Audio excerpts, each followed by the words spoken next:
Alright folks, welcome back everyone. 皆さんお帰りなさい。今日は455日目です。It is day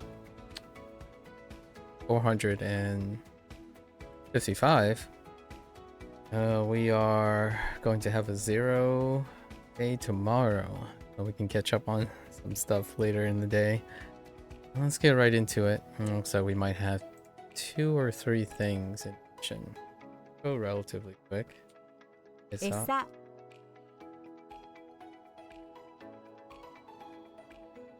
餌 雷 You're bored of doing math? Then don't do math.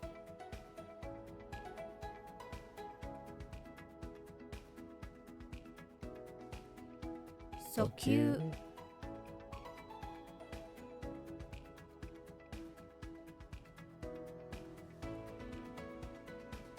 Well, you come back to math. Needing doesn't mean you do it all at once. That's just what I said 2 days ago and yesterday. 小包み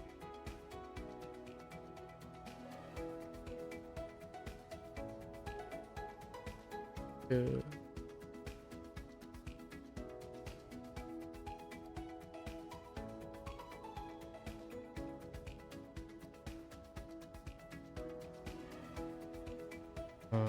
Shio?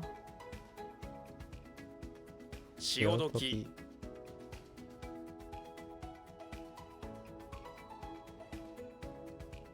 黒潮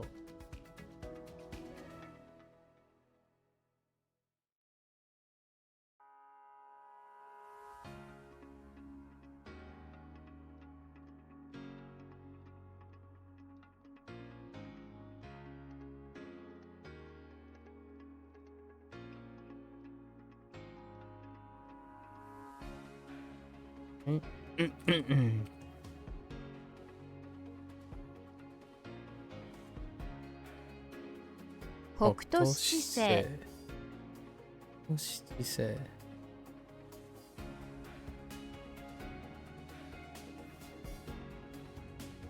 Like, you keep making the same mistakes, and then when you try to learn something, it's hard to remember that's the method to use when the question is slightly different. It's really demotivating, and stop demotivating yourself. Do something else that you can do, and then come back to it.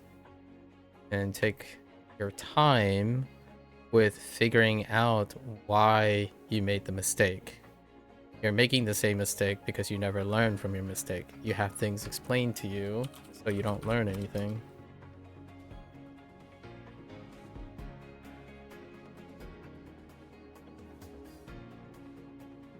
That's 焦る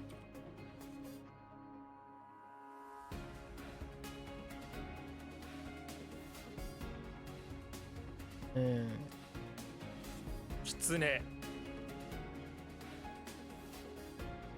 Is it a waste to do things you can already do? I mean, it's a waste when you don't learn anything from it. But no, it's not a waste. You get better at doing it. So if it's a waste, the big waste is determining if the thing you're repeating is wasteful.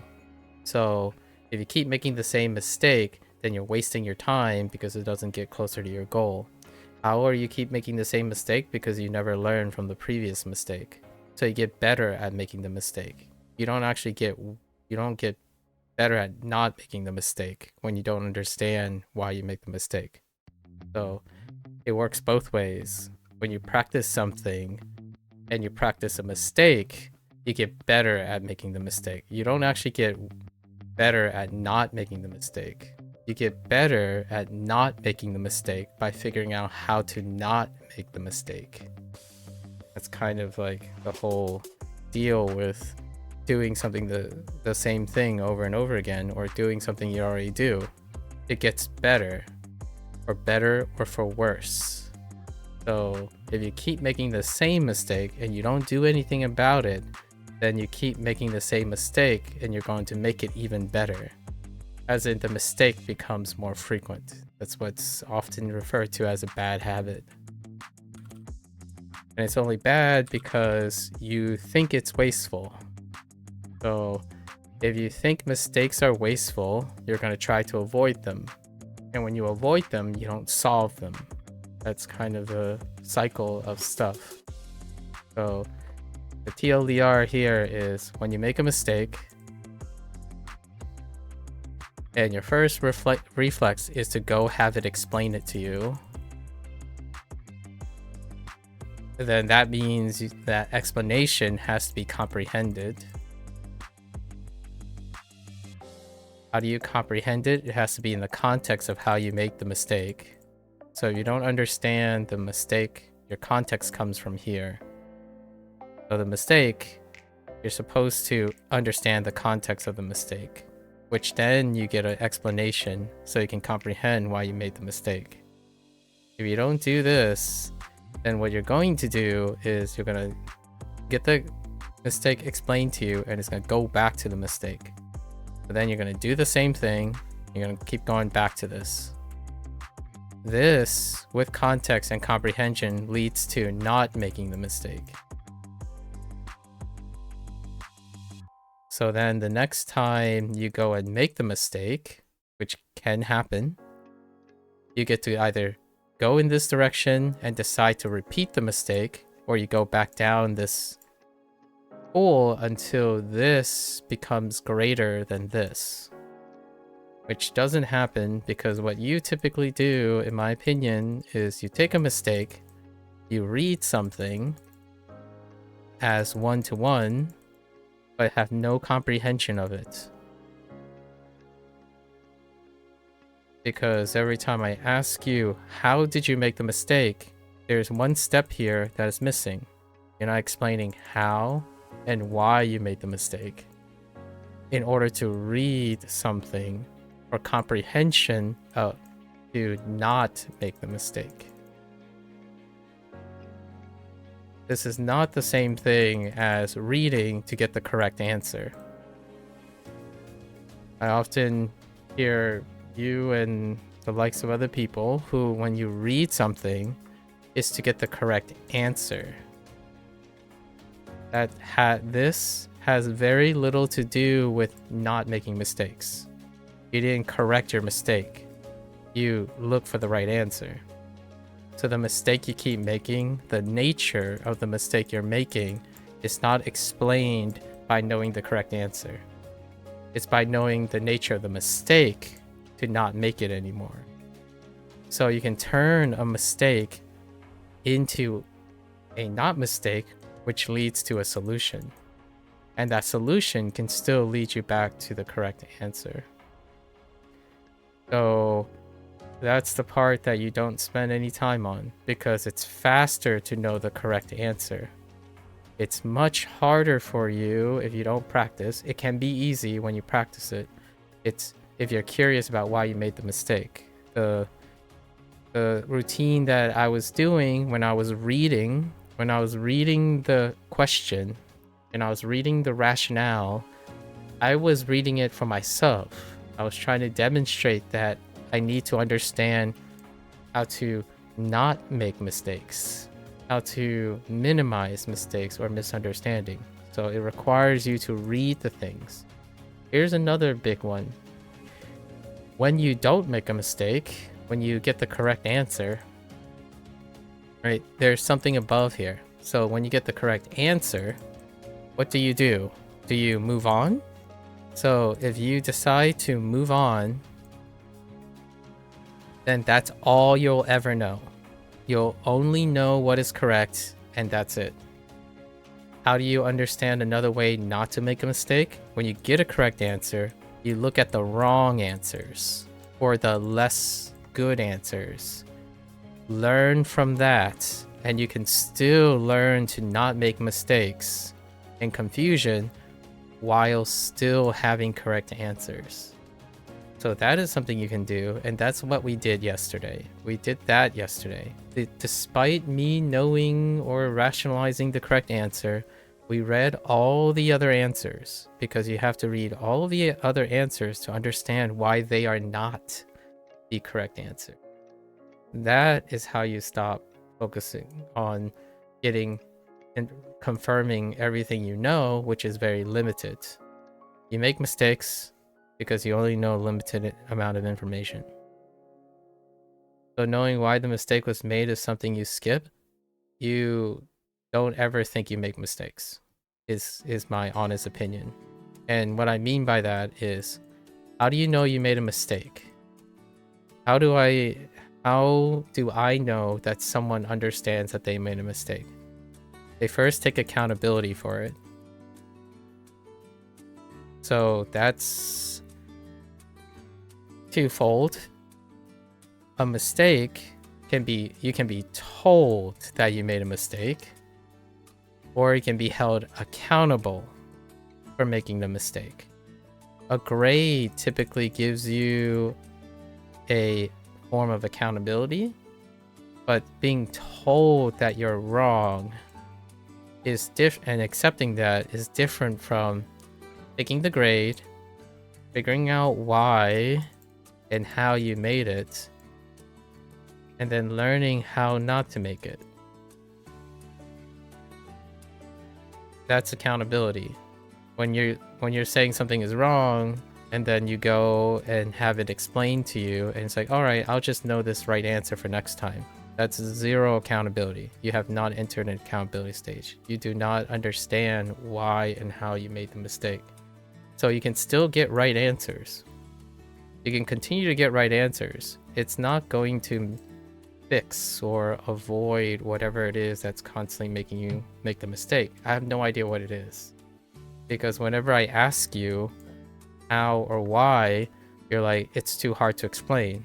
I'm like, okay, well, you don't have to explain it to me if you don't need my help, right? Like, if you don't, I can't give input for things you can't explain to me. I can observe and then I can tell you, but it's still up to you to know why and how. Because even if I can explain it to you by observing you, you still need accountability in order to start working on not to make mistakes. So for example, someone can know all the right answers in an exam. For example, if you had 100 multiple choice questions, right? You have 100 multiple choice questions. How many, and each multiple choice question has 4 possible answers, right? That is 400 answers.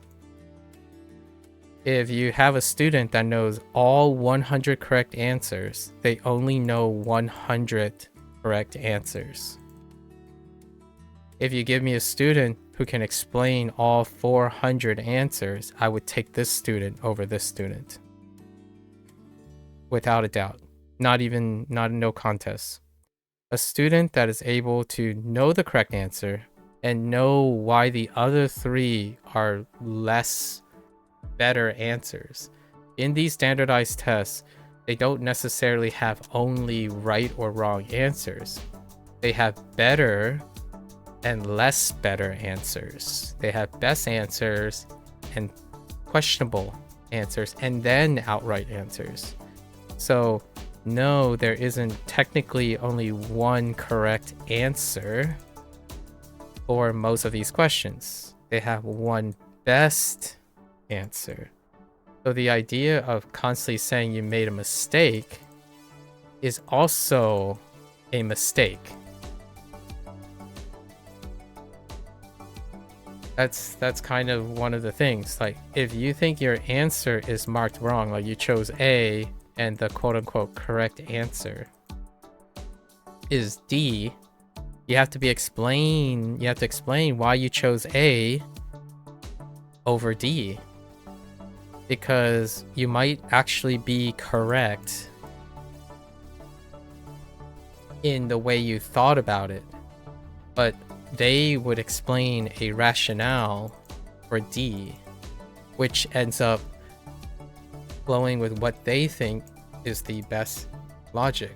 And that is kind of what you're supposed to learn. You have to learn how your logic does not correlate with their logic. I understand the easiest ones you get, like the easiest ones you do well is when there is a right and wrong answer, which is like, do you know the definition of a vocabulary word?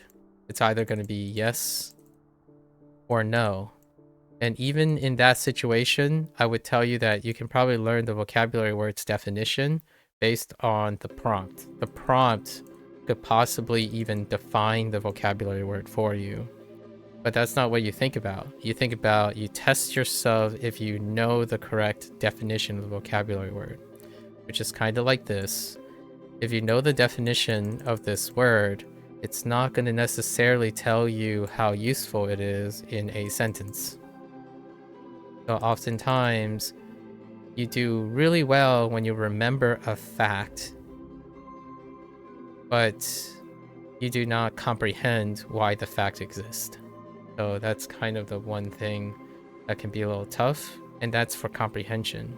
So the test largely tests for comprehension, which is when you make a mistake of comprehension, it's not saying you know the right answer.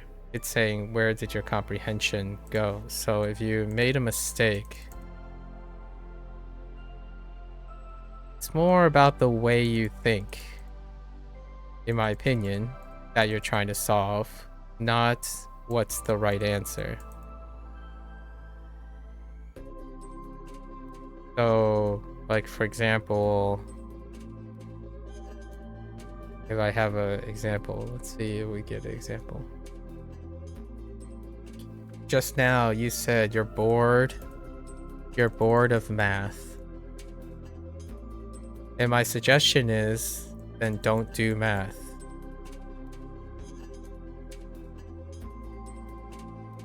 Do something else.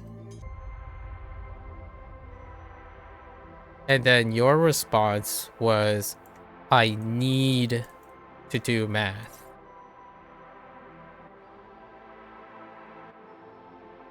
So if your comprehension of what I said, don't do math, what does that have to do with you need to do math? I didn't say you don't need to do math. I said don't do math, do something else. And my response to you need to do math is you do something else and you come back to math. Because your logic dictates that you only confirm your suspicions. You did not read and comprehend what I said. I didn't say you don't need to do math. I said don't do math and do something else. Like, for now. Right? So I would need to explain to you that I mean for now. So then I responded to that. But how you jump to the conclusion that I'm suggesting that somehow you're not going to get to math, that's kind of, it's not the thing. You said math is boring. Now, you're bored of doing math now. That doesn't mean you're gonna not be bored later, but it also means you might not be bored after doing something else. And when I said do something else, you still need to do the other things too. So when you make a counter argument and say you need to do math, yeah, you need to do other things as well. There are so many other things you need to do. So if your argument is to need to do math, you also need to do 3 other things. If you're bored with math now, are you telling me you could make a counter argument and superseded me and said, well, I'm bored with everything else too. And then I would say, well, that sucks. Then go do something you don't need to do. Right? These are the comprehension stuff. So first you said you're bored with math. So my suggestion is pick something that you're not bored with. That's, you know, ruling out stuff that we talked about. So pick something that's not bored.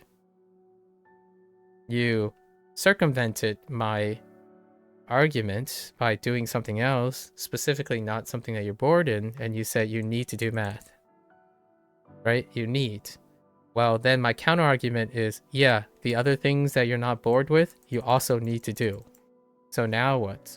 You're going to say, well, all right, all the things you need are bored, which would be an argument to counter my argument, and I'll say then go do something that's not boring, right? And then you can make a counter argument. It's like, well, is there anything that is not boring that you need to do? And you can make an argument like, oh, all the things that are not boring, you don't need to do, right? And that would where we would be in the argument. It's like, okay, so you're saying that all the things that you're not bored in, you don't need to do. So if you don't need to do the things that you're not bored in, the things you are bored in, at least you need to do them. So they are more important than the things you don't need to do. That's a cyclic argument. So this would be the path that we would go if we continued that line of thought. I would go back and argue, well, you just told me the things that are not boring, you don't need to do. So which one's more important? The boring things that you need to do. Then go back to doing math. Right? There's no perfect solution, but the idea is this is comprehension of logic. Like you can make arguments like this for days and then you would cycle around here. So if right now you think math is really boring, what else do you need to do that's not math? And you find something that you need to do that's not boring. That would be a great start. And then when you are bored of that new thing, go ask yourself, is math boring again? If it's not boring for the moment being, go back to math. The thing from 3 days ago when I was talking about how you arrange your, like, spread out your subject matters that you have to do, it was to literally counter this. This was the problem that I foresee.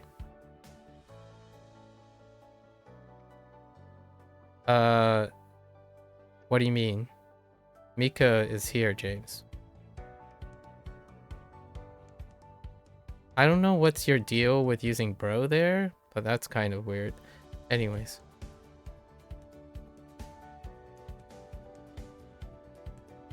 Alright, so we'll go. I'll let you think about what you want to do.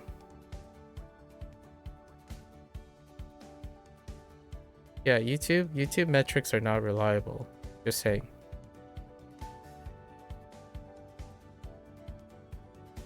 Yeah, YouTube metrics don't update in real time. There's actually an ongoing error with view counts. Yeah. Technology, I know.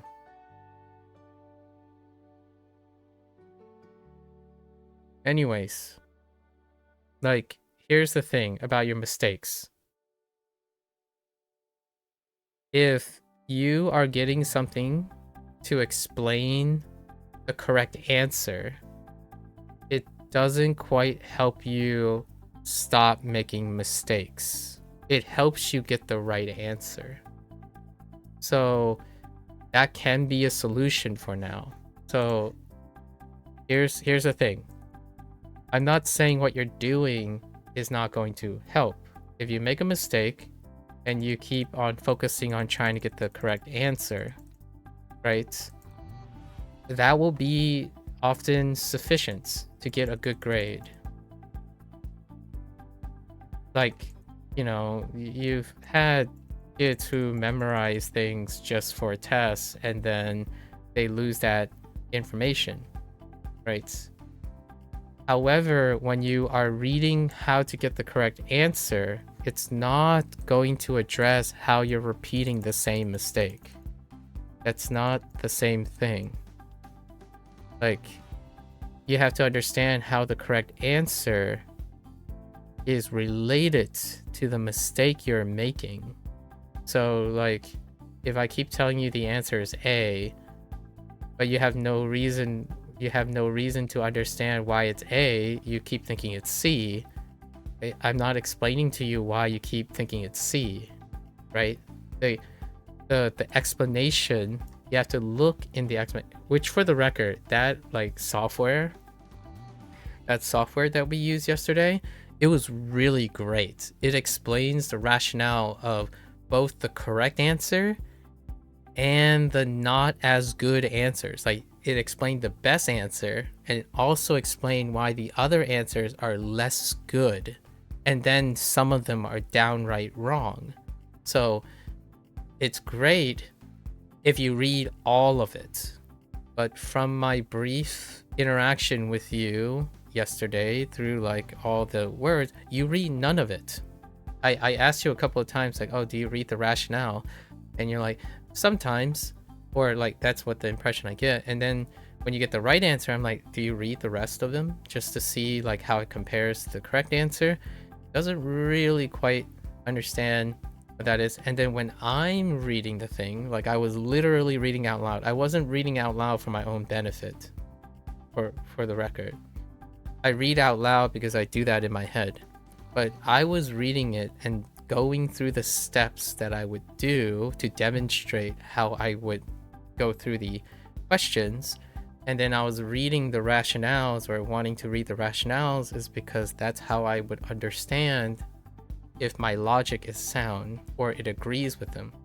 In fact, a lot of times when I read the rationale, there were a couple of times when I'm like, oh wait, they made a better point than I did. Like, I still got to the right answer, but I didn't get to it the way they got to it. And that's important because there are multiple ways to get to the correct answer. There's also multiple ways to not repeat the same mistake. And there's also multiple ways to turn your mistake into the first step to getting a different outcome. So like, if you keep making the same mistake, use that to your advantage. If you think you're always going to say, oh yeah, this means this, add one more step to it. This means this, which also means this. So if you're reliably making the same mistake, you can use that reliable trigger to get to the whatever behavior that you want before. That deals with learning from your mistake. If your mistake is not connected or associated to get the process of getting the right answer, then you didn't learn from your mistake. The mistake is not part of the correct answer. So what happens is you can still continue to get correct answers without understanding why you keep repeating the same mistake. That's compartmentalization. You got bored of doing the thing you usually do to not be bored, and you also don't have the time to do something that doesn't contribute to exams. You dislike that it's boring, but you think the constant. Well, then you gotta do one or the other. Repeated mistakes make it quite frustrating due to the extent when the stacking of boredom and frustration makes it more really miserable, so you want to get out of the same mistake loop. Since you don't know how not to be bored, you have to address one of those things. What kind of math problems are being asked? I don't know what the math problems are. We didn't go over math problems. Math problems, geometry, trigonometry, and then algebra, largely. So yeah, geometry/trigonometry, and then algebra is what they have. And usually the math ones are mathematical proofs. Graph is trigonometry and geometry. So she has like the graph parts are dealing with depiction of data. Oh, she has statistics too. There is some form of statistics like tables and like bar graphs and stuff that I noticed too. But that's the math stuff. The things that we are talking about is like the vocabulary thing. But for her, she's bringing up math, and her math is the not test score stuff, but her class stuff. So she has to do math. What is it? Math. Do you have is stats separate? So it was what? CS, math, art, and SATs. Calculus is not in the curriculum. Pre-calc as much as I think. There's pre-calc, but pre-calc is like differential equations and whatnot. The calculus that she's taking is what I would qualify as pre-calculus. She is doing some derivative work though. Like there was mention of derivations, so differential equations and derivations. Not like conceptual calculus.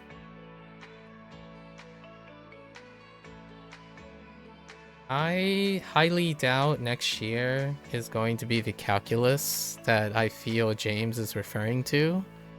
However, that is a distinct possibility is because I'm still old hat. It's quite rare that high school students do calculus. It's typically pre-calculus work. I guess we'll find out.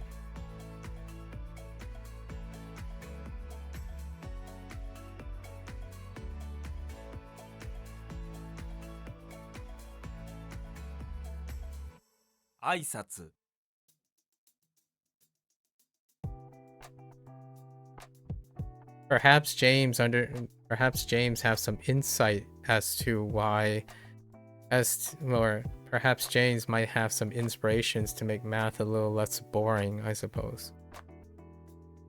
For the record, you mentioned frustration. And frustration, the source of frustration is repeated mistakes. And then you think that mistakes are somehow, these are related to exchange with boredom.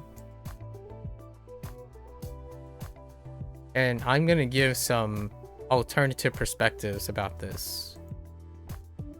Apathetic.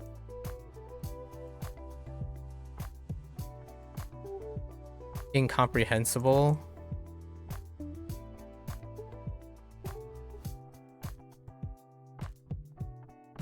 Lack of progress.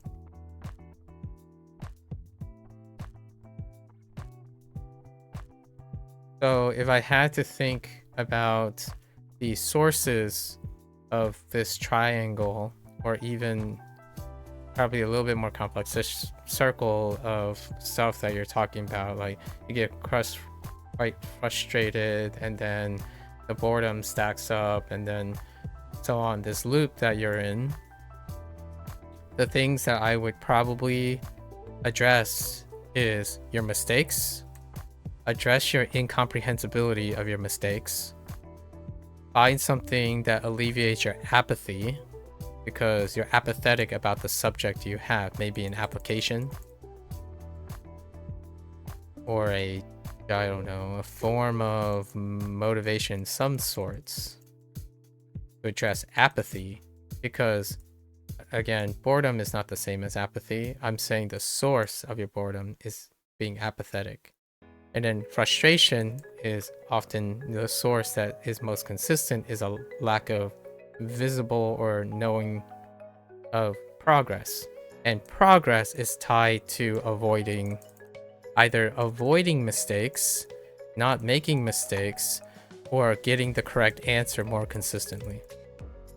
However, in order to do this, you have to address your incomprehensibility of your own critical thinking to know why you're making a mistake and how you're making the mistake.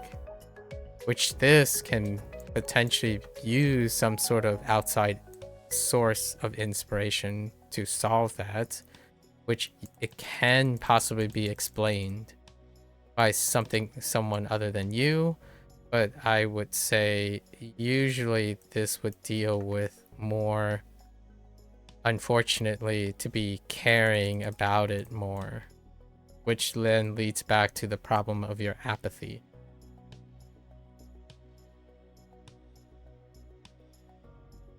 So that's kind of what we're working with here. So I suggested maybe you should take a shot at trying to comprehend your mistakes, or do something to address your boredom, which is something that you are more motivated to do than that one. It's not yes, it's exciting, and no, it's boring. Now we're talking about more like you're bored find something less boring. It's still going to be boring, but it's less boring. That might address your apathy. Or you can go and find something that addresses your mistake. And having explanations for why people make constant mistakes might be interesting. Not looking for the correct answer. It's not to explain the correct answer. It's to look for material that explains common mistakes or common repeated patterns so you can try to comprehend what the mistakes are. Obviously, I got none of this from you because whenever I asked you why you're bored, you would probably tell me it's hard to explain. Why or how you make the mistake, it's probably too hard to explain. Why are you frustrated? This one, you can probably explain to me pretty well. In fact, you used frustration as the first source that's explainable to connect to boredom and mistake. Like, you explained that the mistakes are the source of your frustration, and then boredom stacks onto it, right?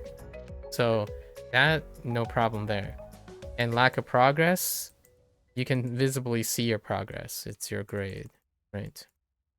Or whatever your consistency and whatnot. So I wouldn't say frustration would be something you handle with. Mainly it's probably your source of mistakes or how you're making the mistakes and your boredom. There's something missing in all of this that I'm trying to avoid your focus. I barely said anything about understanding correct answers, which is, in my opinion, where you spend 90% of your time focusing. You spend 90% of your time focusing on getting the correct answer when it is so far removed from all the problems you have. Your source of frustration is making mistakes. That has nothing to do with the correct answer. Knowing how to get the correct answer could avoid making those mistakes. It doesn't help you understand how to not make mistakes. And then your boredom, well, the correct answer clearly doesn't help you avoid boredom, because even if you have correct answers explained to you, you're still bored with math. And here's even more. When you use correct answers and explain, you made an argument yesterday that even though you have a correct answer explained to you, you can be even more confused than before, and it leads to greater mistakes because of your incomprehensibility, which leads to more frustration. And that frustration then feeds into your boredom because there's a lack of progress. So yes, you have created all of these cyclic arguments before, and you can try to address some of these. I think one of the core things is you don't learn from your mistakes because your mistakes are not part of the correct answer. So that was one of the suggestions. If you know the correct answer, understand why the thing you think is not a correct answer. Understand what is its relationship with the correct answer. How did they get to the correct answer? And how did you get to the less desirable answer? Or whatever your math things, your path. That could be something boring to do, because it's probably going to be boring because you have an apathy for comprehending your mistakes. For now, apathy is temporary, right? When you start working on something, like your mistakes, let's say you become more consistent and not make mistakes, that will give you a source of progress. That progress would then lower your frustration, and your frustration then could alleviate your apathy. Since you say all three of these things are always connected with each other, then lowering one can lower the others if they are truly related. If you start making less mistakes and you got more progress and you're still bored, then what you told me today is incorrect. Boredom has very little effect on mistakes or frustration, but I like to believe you when you say these things. So If you address one of these, the other two could benefit from them in the same direction. So choose your poison, I suppose. And then there's also one last thing that you kind of started with, and you started with the word need. So how strong is your need? Because need comes in right here.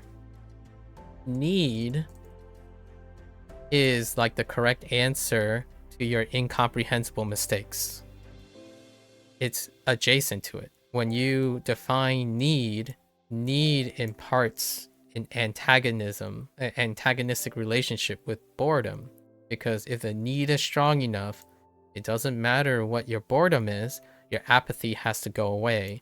Because you are telling me you know you need to do that. So start behaving like you're saying. If you say you need to do math, stop being bored.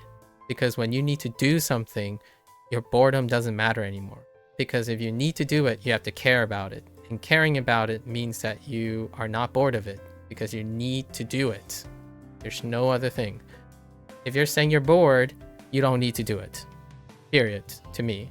Right? Like, if you keep making counter arguments, behave consistently. If you're saying you're bored, then you don't need to do the thing. Because the pressure is not high enough for you to not be bored. Apathy is part of boredom. If you think you still have time, then you can keep pushing it off and say you're bored. That's, in my opinion, what would be the relationship between need and boredom. I'm not saying this is a response for all of the stuff.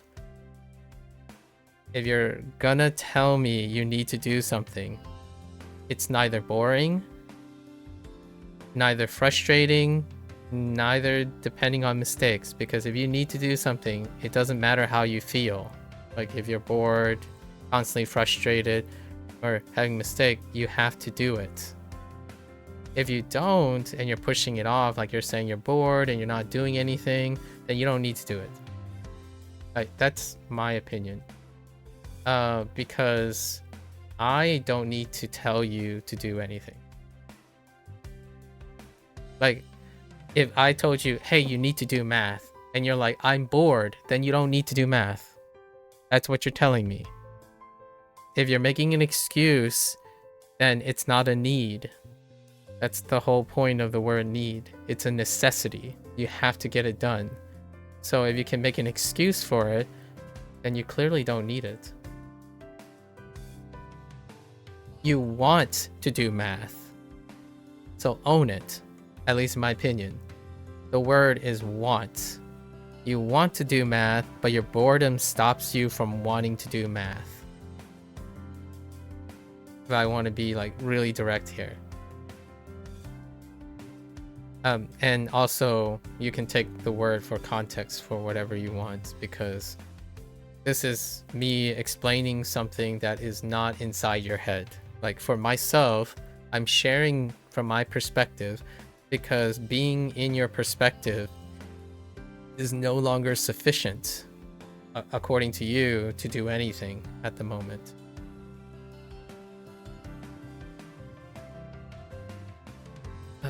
It doesn't cover all of it from what you heard. Apparently half of Calculus 1 by the end. Yeah, but Calculus is Calculus 1 to Advanced Calculus. Like Calculus has Calculus has a very large range. You're going into CS, so you won't ever see the majority of Calculus. Most high school students don't require to see the majority of Calculus. You're almost 40% through the A-level content. Again, the majority of the content that is in high school calculus is not all of calculus. Right, that's what I mean by pre-calc. When you go to university, you might get calculus 1 and 2, possibly. For CS, I doubt it, but possibly. I only went up to like calculus 1, which is not the same as going the next 2 years into advanced mathematics that deal with calculus. Can you dislike it and still do it despite that? That's the whole point. What you just described was need. If you absolutely dislike it, if it's a need, it doesn't matter. It's inconsequential whether you dislike it or not. That to me is what the word need means. If you want to do something and you dislike it, and if you dislike it enough to prevent you to want to do it, that's a want. Like that's what you're saying to me. You want to do math, but you find it too frustrating. You want to do math because you keep making mistakes. You want to do math, but you dislike it. If you need to do math, it doesn't matter. Because you have to do it. How well you do is not what we're talking about. So if you need to do something, downstream of it is how you perform, right? So that is going to be up in the air. If you really dislike something, right? If you really dislike something and you need to do it, it's going to affect your performance. If you have no comprehension, but you still need to do it, yes, it will still affect your performance. So performance is downstream of need, right? You need to eat. How well you enjoy eating and what you prepare for and your nutrients and your diet, it's downstream. You can eat like garbage, but you still need to eat. If you want to eat, then you argue that you dislike it so much that you don't want to eat, then you starve. Right? So that's what a need is. At least in my opinion. And when you're doing something voluntary, it's very important that you understand that when you need to do something, you do it. So despite disliking it, despite having no comprehension of it, right? At least that's how I'm interpreting the word need. For context, you've been doing it, you just really have been disliking the process. Fair enough. That sounds like you need to do it, but you don't want to dislike it. That is something that you're trying to discover for yourself, right? So when you say you don't want to dislike it, right? The first thing is like your mistakes. Why do you dislike it? And how do you do anything about it? Now there's one example. One of the sources of your dislike is mistakes, right? One of the sources that is probably contributing to your dislike is mistakes. So I said why and how. So go find out why and how mistakes contribute to your dislike of it. And then when you understand that it does actually, you have to confirm this. You have to confirm that mistakes increasingly make you dislike it. Then you do the same thing for mistake. How and why you make the mistakes. Then you solve the mistakes and you hope that you like it more or dislike it less when you understand the nature of your mistakes. If you want my personal anecdote, here's my personal anecdote to contrast. I do things, I learn things, expecting mistakes to happen because those are my opportunities to learn. And because this exists, I like to learn. That is my relationship. I like to learn because in the process of learning, I will make mistakes. And because I make mistakes, I learn why and how I make those mistakes in order to learn more things. Now, there are bonuses. I can learn information while I'm doing that. But my relationship with mistakes is that I learn from my mistakes. Someone who only seeks the information and the correct answer doesn't ever fix their mistakes. They avoid their mistakes. That's one of the biggest, like, in my opinion, one of the biggest miscommunications when someone says, oh, I'm learning more because I learned from my mistakes. It's like, oh, so what do you do? Like, well, I get someone to explain the correct answer to me. It's like, that's not learning from your mistakes. That's learning the correct answer. It's like, well, it helps me avoid developing bad habits. And I agree with him. If you're trying to avoid developing bad habits, then you are neither learning from your mistakes or practicing how to change or correct bad habits. You are learning to avoid them and mitigate them. That's fair enough, as long as you understand that's what it does. So one of the classical things about early high school understanding is there are right and wrong answers, and right ways and wrong ways to do things. If you don't understand why things are wrong or less optimal or doesn't really work, whenever you make a mistake, your inclination is to specifically ignore their mistake and make sure you get it correct. So that means you didn't fix any mistakes. You simply bypassed it by knowing the correct mistake, the correct answer. So if you're gonna test, which I'm not sure, by the way, I'm unsure if your mistakes are the reason you dislike something. It could be simply not knowing the right answers. That could be another reason why you dislike math, not knowing the right answer. So it can very well be true that if you find a resource that keeps giving you the right answers and makes it memorable, you might start to like math more. That is also another possibility you can go. You can confirm, does it feel better or create more consistency when you find a source that explains the correct answer to you? And this, you still have to test if making mistakes is what's making you dislike something. Because to me, it's a bit of both.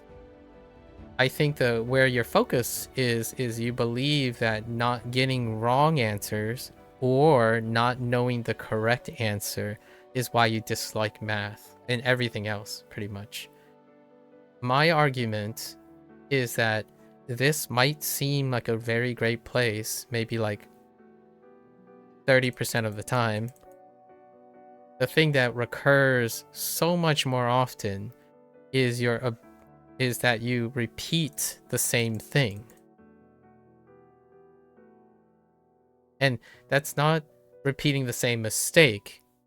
You repeat the same thing thinking it will fix the mistake, which inherently makes it a mistake. So, like, hello there, crocodile. So if you make a mistake, did you do something different the next time? Like, did you not do something again, or did you modify something? My answer is no. You don't give me that example. When we read a problem, I ask you, okay, so what do you think this time, right? Then we read a different problem, and I ask you, so what do you think this question's answering? The way you answer my questions never changes. You use the same approach each and every time, and you get mixed results, because my inclination is, if I ask you, what is this question asking? It's asking a different question. So oftentimes, if you use the same approach, it's not going to, like, we both made a mistake yesterday. Like, I didn't read the question properly, and we got both, like, I was wrong, way wrong, because I read the question incorrectly. That's how you make mistakes. You make mistakes because you get into the habit of assuming something and it didn't work. So, like, I was humbled by how poorly I was paying attention to some of the questions. After we read like 3 questions and they were formatted similarly, and then I read the 4th question, I was like doing all this analyses. Like I basically used like 15 minutes trying to answer the question, and I didn't even read the question properly. So yes, you do make mistakes. The reason is, if you repeat the same thing, how do you expect that you're going to get a different result? I did talk about this like 4 days ago, I think, with James. The whole idea of the difference between repeating to get more efficient versus iterating to refine the process. So these both can happen at the same time. The ideal nature is you're doing both of these at the same time. So what you're doing, in my opinion, is repeating, hoping that you become more efficient, and then your score goes up and your consistency goes up. Yes, they do go up for the things that are already correct. So you'll get faster at the things you already know, right? That is the classical improvement. It's called the practice.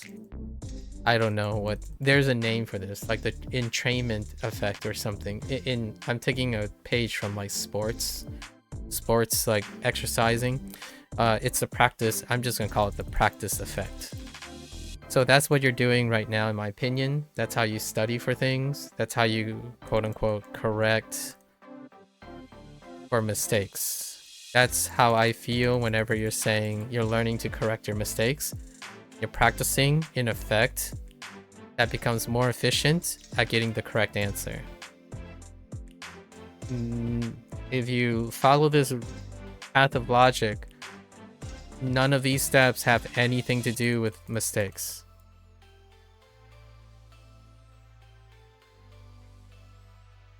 None of these steps have anything to do with addressing your mistake. It's helping you get the correct answer faster and quicker. That's kind of like how Duolingo works. If you know the right answer, you'll keep finding faster and shorter shortcuts to getting the right answer. In fact, I demonstrated this in real time. I could get all the right answers without reading anything. Eventually, it just becomes a mechanic. Duolingo always provides one of each category, and you simply have to arrange the thing in their category. So then the content, the actual connection between the vocabulary words and stuff, no longer require that. And then in Duolingo, they give you scores. Your score goes up without needing to learn the language at all, because all you need is to mechanically get the right answer to have the score go up. And that is often the best way to use time for a goal. So if your goal is to increase your Duolingo score, you don't need to do everything else.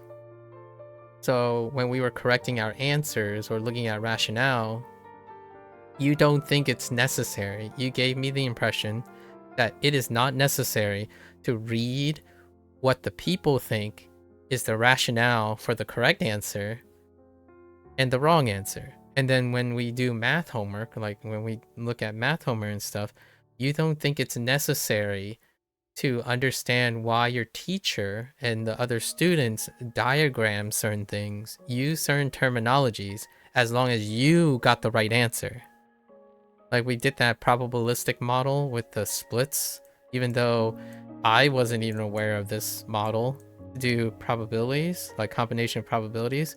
But you explained to me, you kept talking to me like, oh, well, you know, I got the right answer anyways.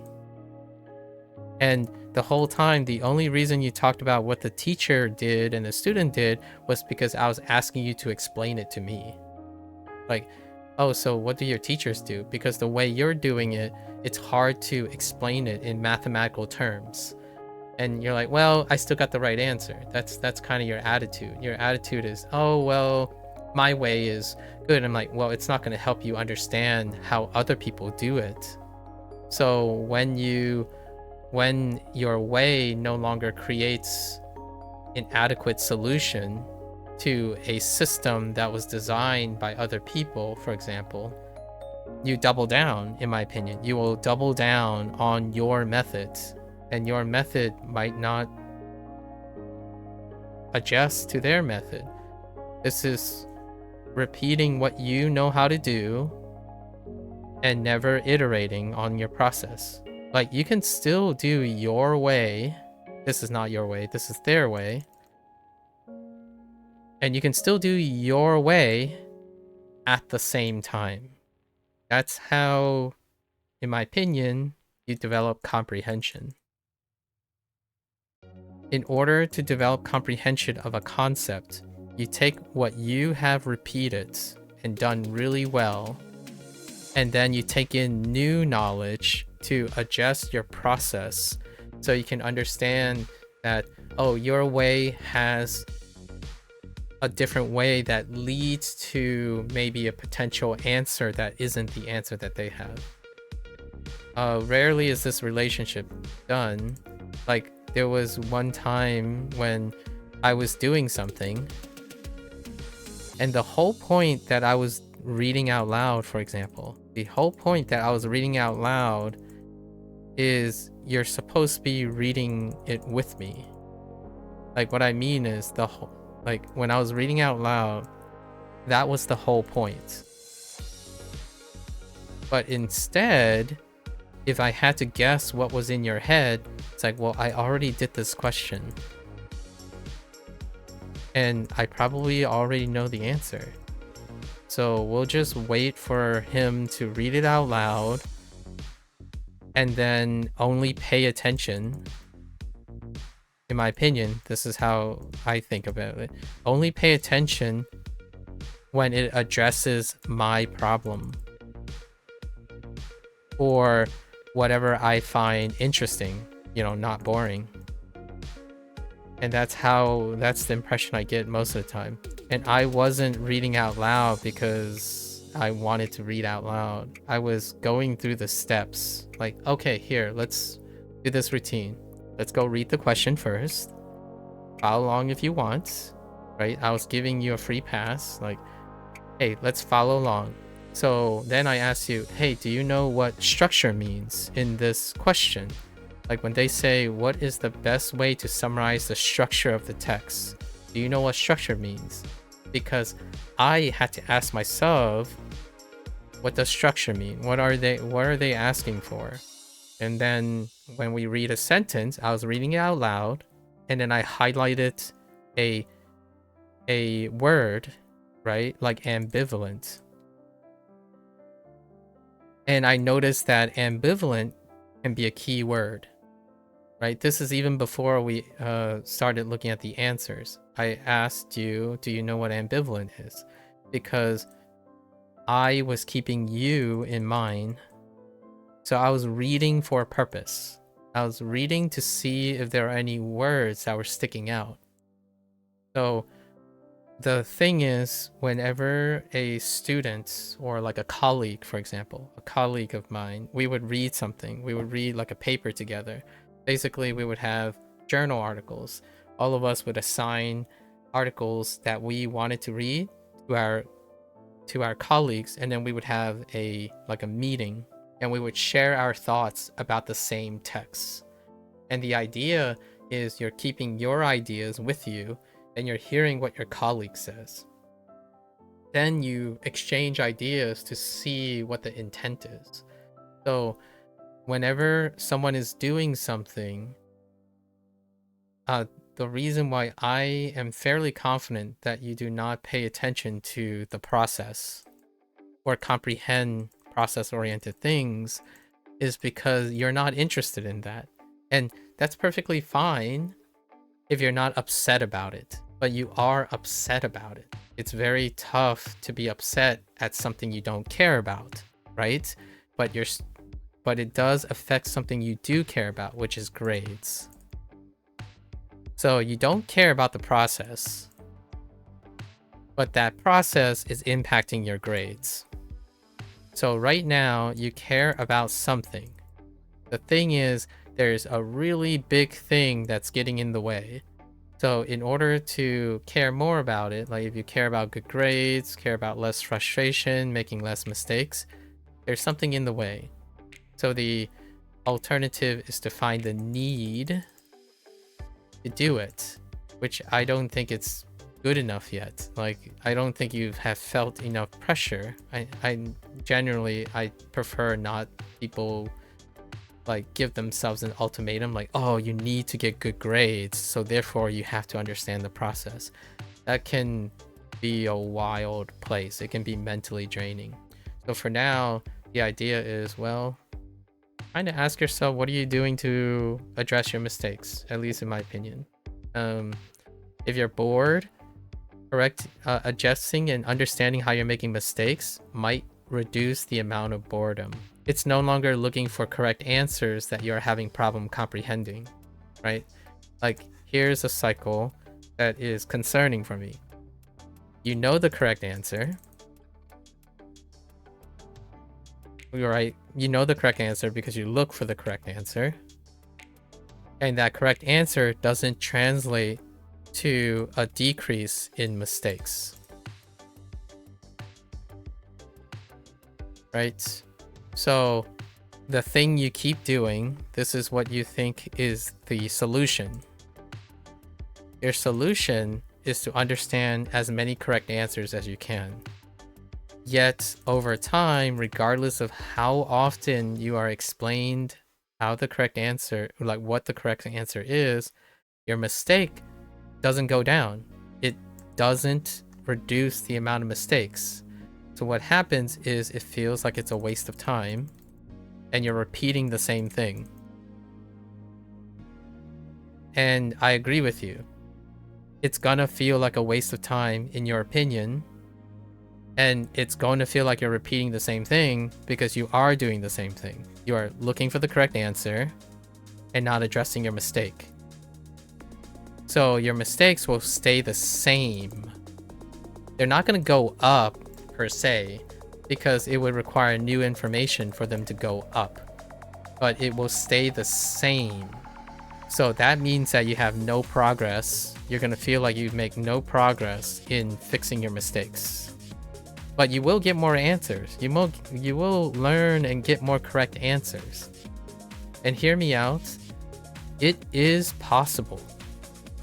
It is possible to learn enough correct answers to eventually, intuitively reduce your mistakes. It is possible. But it has to be you have to do it a lot. Like, a lot. So this is input only approach, where if you know all of the correct answers, like somehow you just keep on going because you need to know the correct answers, right? You need to. If you memorize and get exposed to the enough correct solutions, there is a chance that your mistakes will go down.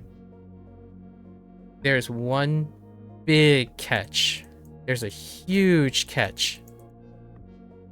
These people that I'm describing, who basically just keep learning more and more correct answers and eventually their mistakes go down, these people are not bored of getting correct answers.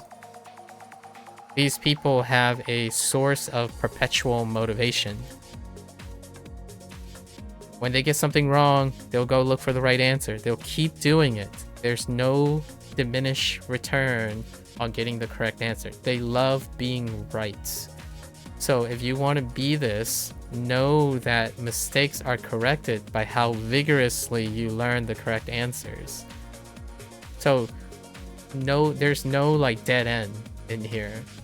The problem we're having is that the things you expect to have are not the consequences of the things you are doing, in my opinion. Right? Again, it is possible. There are people who read so much, read different books, read different things. They read so much that eventually they synthesize and reduce their mistakes, because eventually they'll come across what their mistake is by happenstance. And this is an extreme case because, in my opinion, a person does both. What they do is they understand a couple correct answers. Eventually they're like, oh, wait, I think I understand what my mistakes are now. What if I do that? Like, there's a curiosity in fixing the mistake. So eventually, when you're doing this long enough, that frustration that you describe, at least in my opinion, when someone understands that they constantly seek correct answers and they're still making mistakes, typically at some point someone's like, you know what, I'm done with this. Let's go figure out why I keep making the same mistakes. And eventually they do this. And what I'm saying is, actually, that's pretty much what it's very normal for high school students to get to that point. At some point, it's going to be, oh yeah, you know, I just realized elementary school, middle school, and high school, the way they had to teach me is to give me all the right answers first. Because how else will I start? I don't have any comprehension yet. That's foundations. So from elementary school to high school, typically they give you foundations. So that's the way you learn. You learn what the correct answers are, and then later down the line, you use those correct answers to discover all the nuances in between. So when you get into uni, you're graded on comprehension to select for if college is for you, basically. If you don't like doing that, you don't have to do that. You can become a craftsman. There are so many other things in life that you can do that doesn't require you to address nuances that deals with this kind of thing, because you can focus on the things you've already do really well in high school. Like if you really like drawing anime girls, for example, continue doing that. It is possible. I'm not saying whether it's statistically in your favor or not, but it is very possible to stay in your comfort zone and one day like transform into something else. It is possible. So you can study foundations to the point that foundations is transformative. Generally,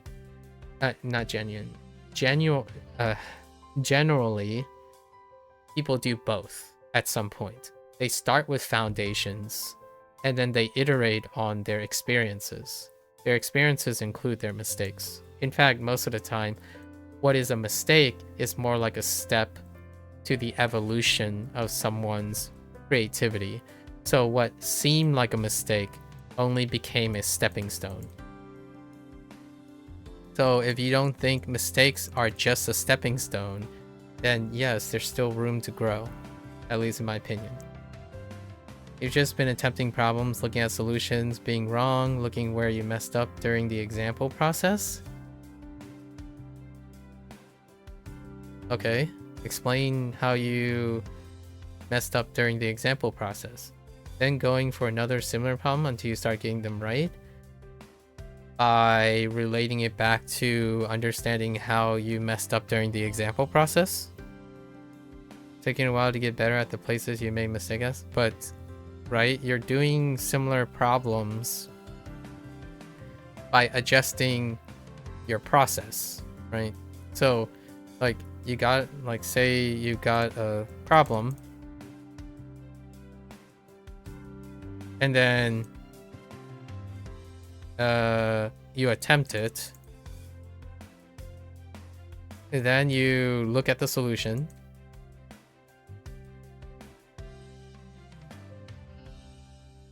then you figure out why and how you got it wrong in the process, is what you're telling me, and then you repeat, because these are the similar problems. So we're talking about a very specific type of problems. And you're doing this. Then I don't see a problem.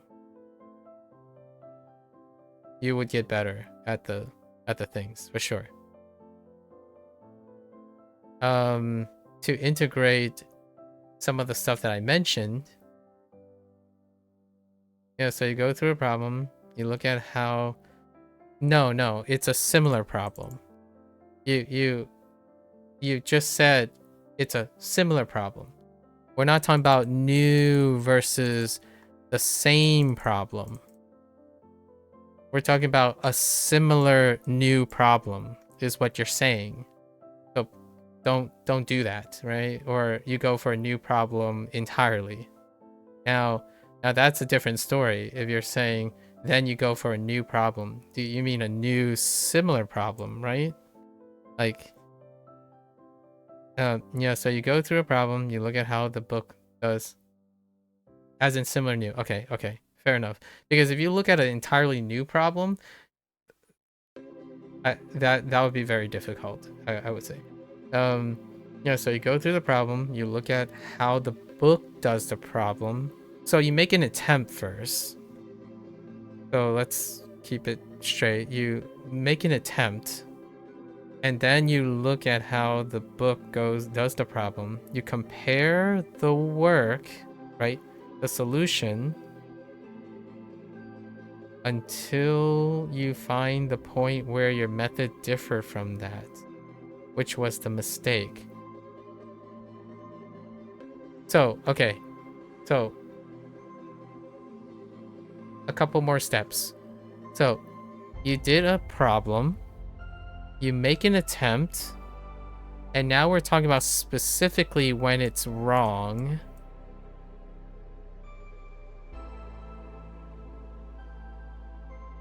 So there's an extra step here. You make an attempt, and you're specifically talking about when it's wrong, or the other word I would use is when it's different.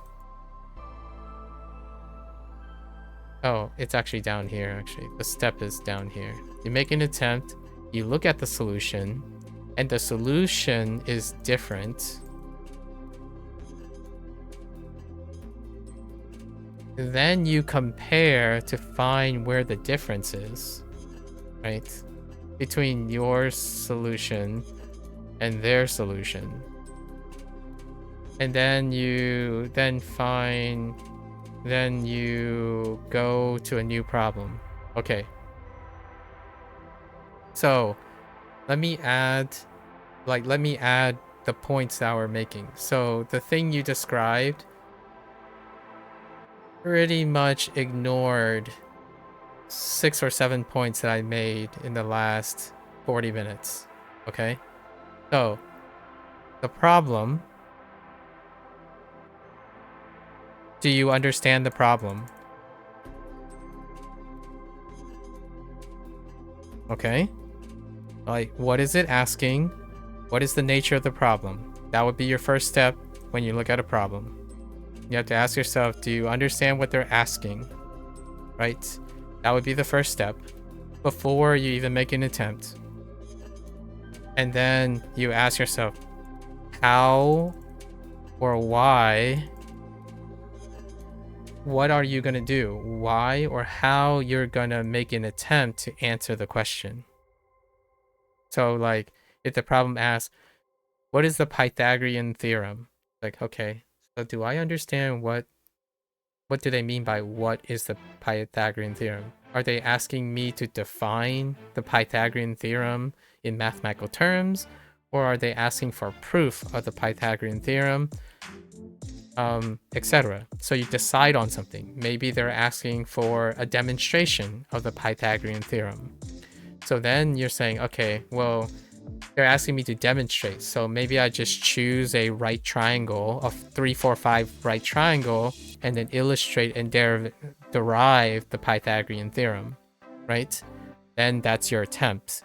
And then you look at the solution and they're like, oh, all they wanted was a squared plus b squared plus c squared. I'm like, okay, do I understand why they only wanted a squared plus b squared plus c squared, even though I used a proof that was this is not drawn to scale, but anyways. Right, a 3, 5, 4, a 3, 4, 5 right triangle, and then did all that. right? This is demonstrating that you have made an attempt, and now you're looking at the relationship, and then you're only specifically talking about the times when the solution is different from this.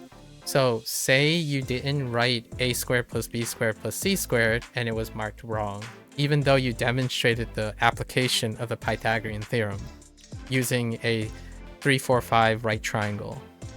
That would imply that then you understand why and how your answer was different, but it wasn't a mistake, so to speak. It wasn't necessarily a mistake. It was a less optimal question. So where did it go wrong? Not your understanding of the Pythagorean theorem, it was your understanding of the problem. Why is that important? That SAT question that I got wrong when I was explaining things, and you answered the same way, we didn't understand what the problem was. We read the question, and we didn't pay attention to what it was asking. So it didn't matter that we understood all the content and had a quote-unquote right understanding. We literally ignored what it was asking for. So this is important too. And then here's another difference.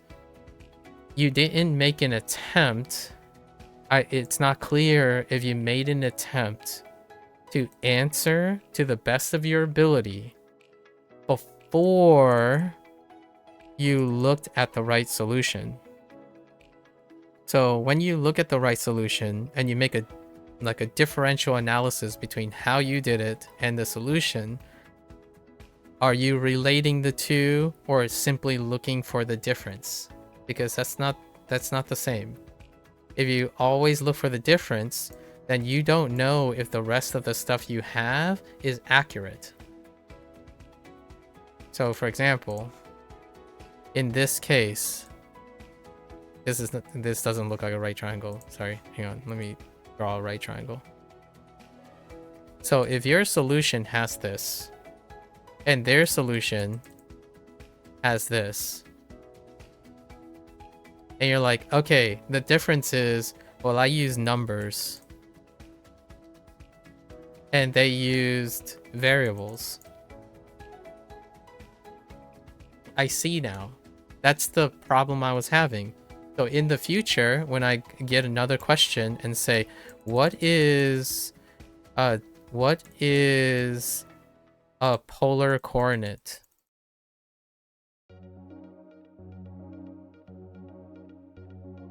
What you might have learned from your differential analysis is, oh yeah, okay. So last time they used variables. So, okay, how do I define polar coordinates using variables? And then how do I make it look like this? X and Y. That's a polar coordinate, right? And then you're gonna say, oh yeah, okay, I got the right answer. That's good, right? But you didn't learn why you thought this. Like, you didn't use this information. You didn't use what you did. You basically looked for the right way to do something and don't understand the relationship between what you did and what they did.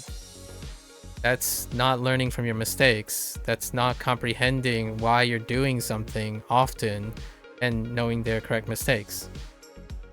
You can still get away with it, because what you can do over time that's going to be unrewarding is you're trying to make this go away. Like, so if you keep getting the right answer the way you're practicing now, you keep getting the right way to get things, then you will learn that. Anytime you do the wrong way or the way you think you're going to do it, it's a mistake, but you're not going to address it. What you're going to do is you're going to avoid it. Like, oh no, I'm thinking it the wrong way again. Let's go back and try to learn this way. To me, this still works.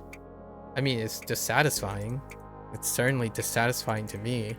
So I could totally understand why you would be frustrated every time you go down the wrong path and then you're like, okay, so I got this solution again. That sucks. You look at the solution, oh, I did the same thing again. It's this way, not that way. So usually, in my opinion, and here's my personal example, instead of only understanding this, the right answer, and looking at the difference, I understand how I can get from here, this thing that I typically do, to here. So now, instead of doing the demonstration of Pythagorean theorem, I can do this.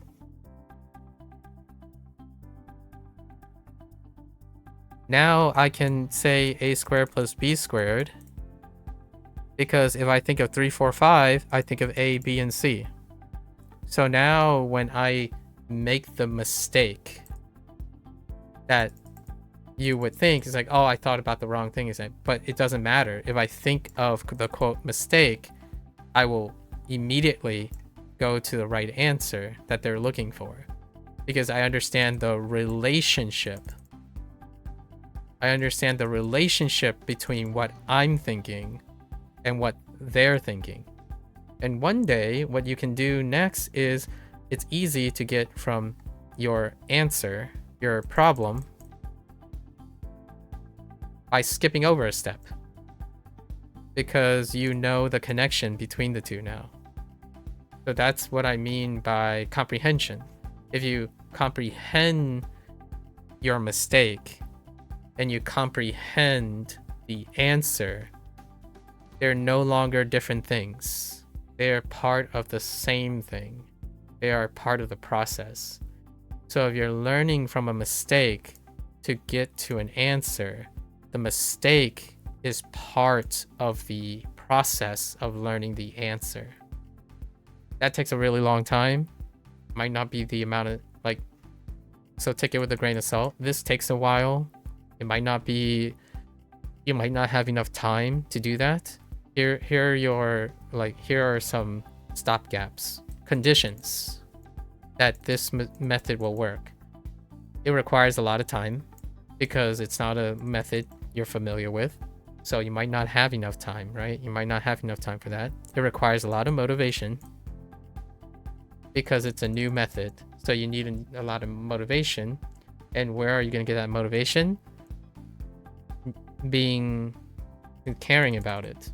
So if you think it's apathy and you don't care about it, and it requires a lot of energy, right? So all of this stuff is because this thing is novel. The thing I'm talking about is novel. It's something you're not trained in. So all of these things also still have to be true, and they're not right now. So I'm sharing this as a grain of salt. I'm actually not telling you to do this with the conditions you have. I'm more sharing this so you can choose to think about it or not. Most of the time, when I see a mistake, it's an opportunity to figure out how my mistake is connected to the solution. Sometimes your mistake could be so out of field. Sometimes someone could say, oh, a biologist, for example, looking at a physics problem. I'm like, yo, I know nothing. I'm not going to even try this. So instead, yes, you can go and look at the solution. And the first thing I do is I take the solution and I connect it back to something I understand about biology. That's where I would start, because the solution will give me the foundations. And in order to comprehend the foundations, now that I'm a thinker, right? I'm an adult, I have a lot of experience, at least sufficient experience. I take the foundation of that solution and I connect it to something I know. So then in the future, I can start with the foundations of physics to understand advanced physics. And my backup would be biology. So in the future, whenever I have to explain something to someone, like, oh, how do you explain the foundation of physics to someone not in science? Let's ask the person, hey, have you played any sports before? Oh yeah? You played some sports. Can you tell me if you've played baseball? Can you tell me what type of sports you played? It's like, oh, you bowled before. Okay, let's talk about centripetal acceleration. Or like, let's talk about friction along a, high viscosity liquid. That's kind of where you would go. You would go to a foundation that they have and then establish a new foundation. So if you're wondering, what does this have to do with mistakes? Mistakes are the foundations of solutions. So if you're constantly saying, oh yeah, I need to avoid the mistake, I need to ignore the mistake, then that is certainly not learning from the mistake. You're not learning from the mistake. And you don't have to require to do this. Sometimes, again, I have already mentioned, if you keep getting correct answers, it's possible to coincidentally fix the mistake. And I think that's your method right now. This is your method at the moment. And I actually think it's a natural method for people graduating from high school. So when you're graduating from high school, the most natural method is to farm as many correct solutions, know how they differ from your current solution, and then stick with that method so that you can form a foundation. And that is it. Like, now the problem we have right now, the source of the problem is you think this is boring. And you think it's frustrating doing it this way. And that's why I did mention, Mika, in all transparency, if you're gonna listen to me or ask me for like opinions and stuff, it's not gonna take away the boredom. Like I've already mentioned, that most of the stuff that I say will probably, like, it will likely be boring and frustrating at first and exhausting. So I don't want to give you the false impression that doing something new is going to not be boring, frustrating, and exhausting, because what you're doing right now is doing something new over and over again until you get used to it. And you already told me it's boring, frustrating, and exhausting. Like, you're literally reading solutions and you're beating yourself over the head to learn the new thing in isolation. So the alternative, now we go all the way back to the beginning of all of this. The alternative is to go find something that will provide motivation,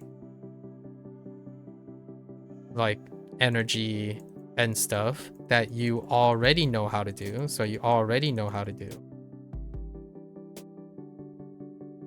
Temporarily, just enough so you can get back to foundation farming. That's the alternative. And many people, like even many adults, do this instead. For example, if I could use our conversation yesterday with Crocodile, you love your children. It's the most rewarding thing possible. You still need to go work in a job that you might otherwise not want to, or maybe you kind of want to, but you learn to like the job because the job leads to a consequence that alleviates a desired effect, like to love one's children or provide for one's children. So you can still learn foundation while balancing with the other things. And my argument for that is, you said, okay, so how are you gonna do CS, math, art, and SATs all at the same time? Like you need to do all of these things within like a 3-week period, right? I'm rounding up, so 3-week period, and my thought immediately was like, okay, the least boring one, you often start with the least boring, least frustrating one. So my suggestion was start with the most boring, most frustrating one. And you start there, which today it's going to be math, for example, math. And like, okay, so you can't do that right now. You did something. Go to the next one. Go to a less boring, less frustrating one. At least it's approachable now. And then, you know, then go to arts. Then go to SATs. And that your day doesn't have to end there. If you need to do all of these, you go back. In fact, you can check at the end of math, check if it's CS or SATs, and then do that, and then check again. Is it like if it's SATs, then check if it's CS, math, or art. So until you say you can accomplish your need for the day, the idea is you pick something that is less boring, less frustrating, not something that is not boring. I don't even know what that is. Not frustrating, and like not, what was the other one? No mistakes. Like, I guess no mistakes is you're making progress, or like easy. That's so easier, I guess. We'll call it easier because all of this is relative. And that's what you do, in my opinion. You would cycle through these, and eventually at least you get a lot of things that you need to do done steadily. And at some point you hope that that's the idea. If not, I don't really know. Like it's incomprehensible how I could ever say one could get this done. So I wouldn't want to give up. So this would be a great starting point, right? And then you can throw in the alternative is you can throw in a number 5, which is something that is outside of all of your things, but you have to place a time limit on it, right? Like doom scroll.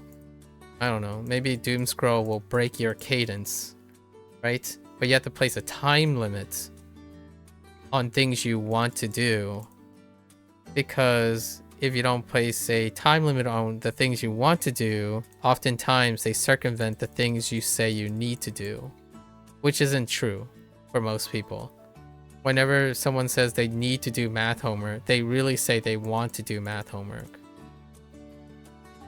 Because if they really needed to do it, they wouldn't want to do something else until they need to do that. It's literally a requirement. So if you need to do math homework, that means math homework comes first before you get to do what you want to do. That would be like the most blatant, direct honesty with yourself. I don't need to stream, for example. When someone asks me like, don't you care about viewers and whatnot, or your reviews? I don't need to do that. I want to finish my reviews. That was like a slight allusion to yesterday, the end of Crocodile and my conversation. I want to finish my review. I don't need to do it.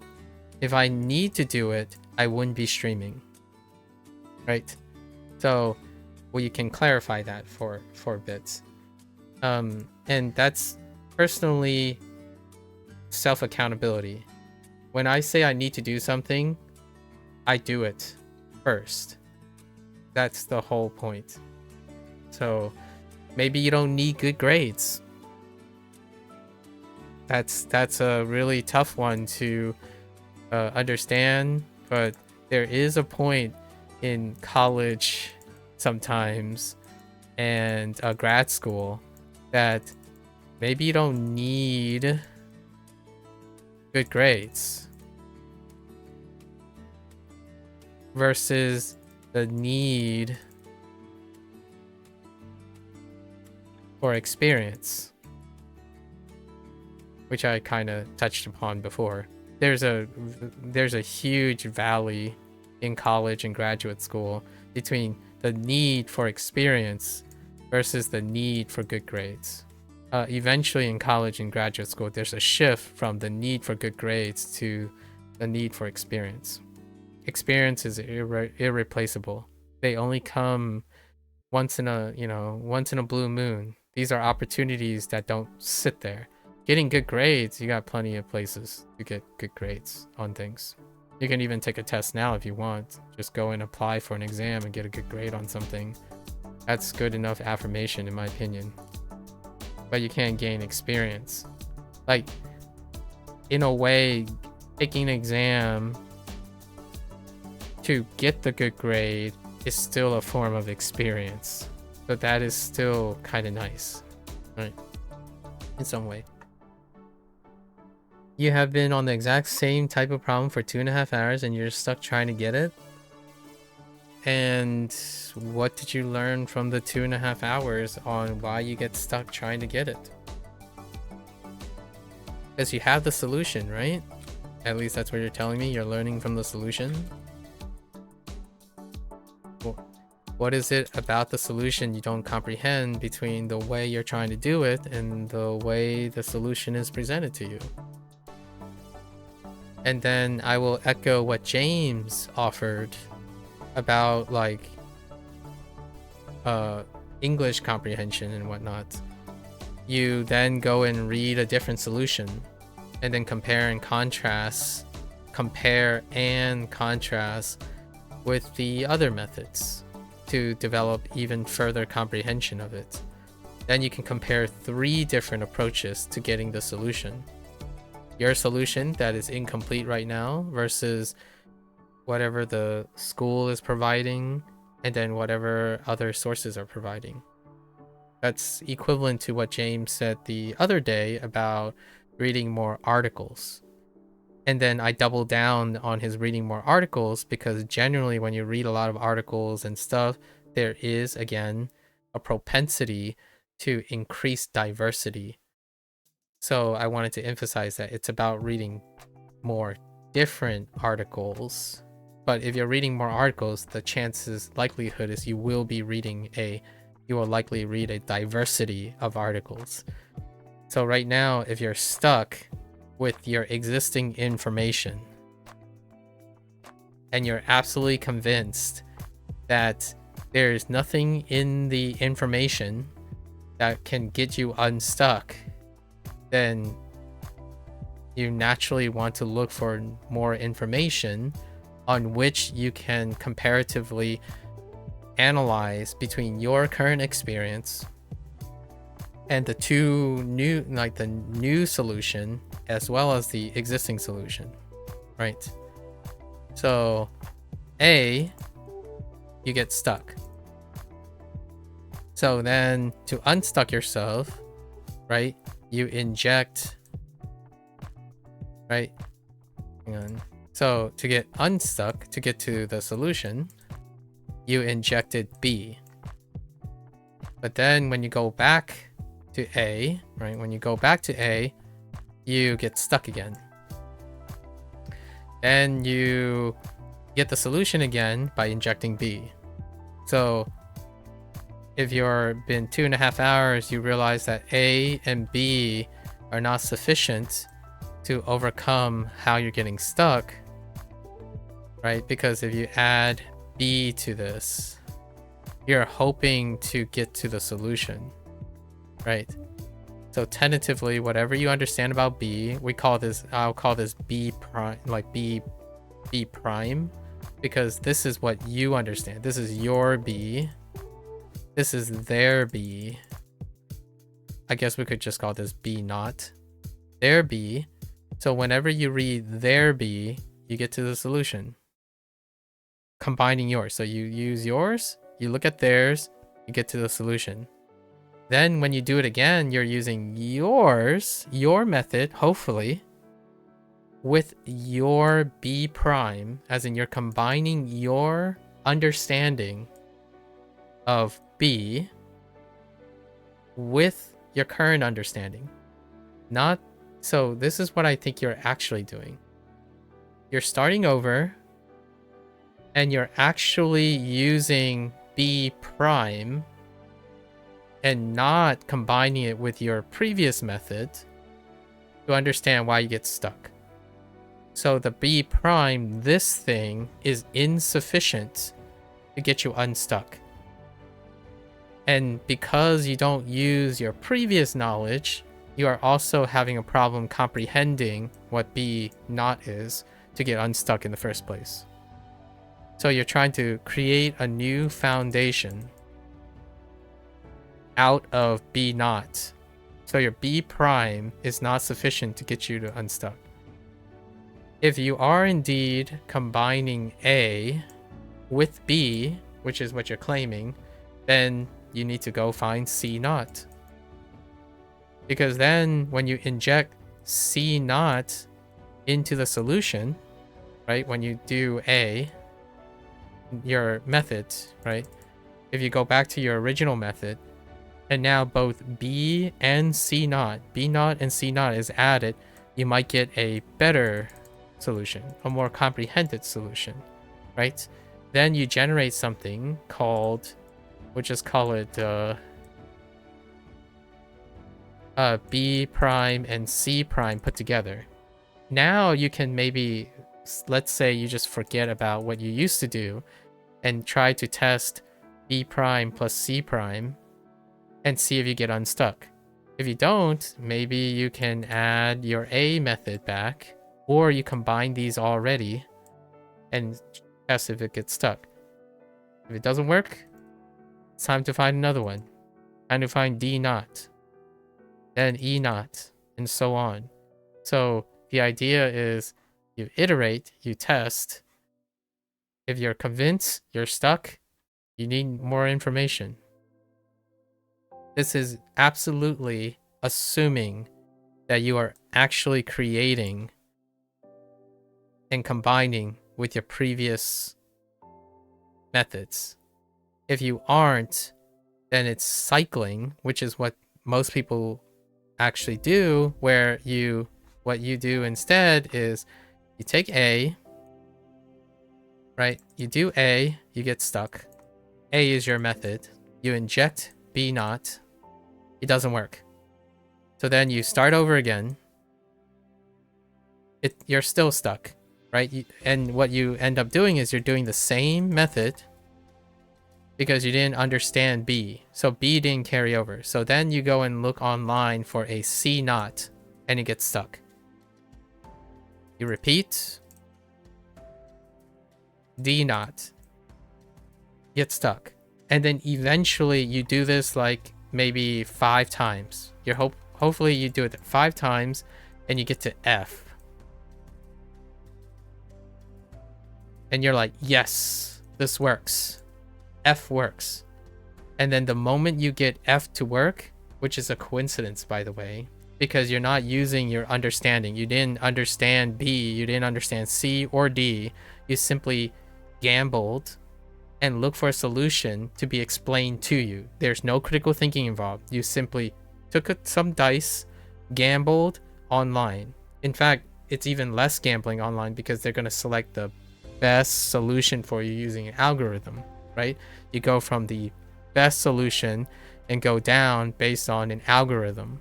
So at some point when you land on this, what you, in my opinion, most people do is they abandon A, so the mistake that they kept making, and they embrace F naught.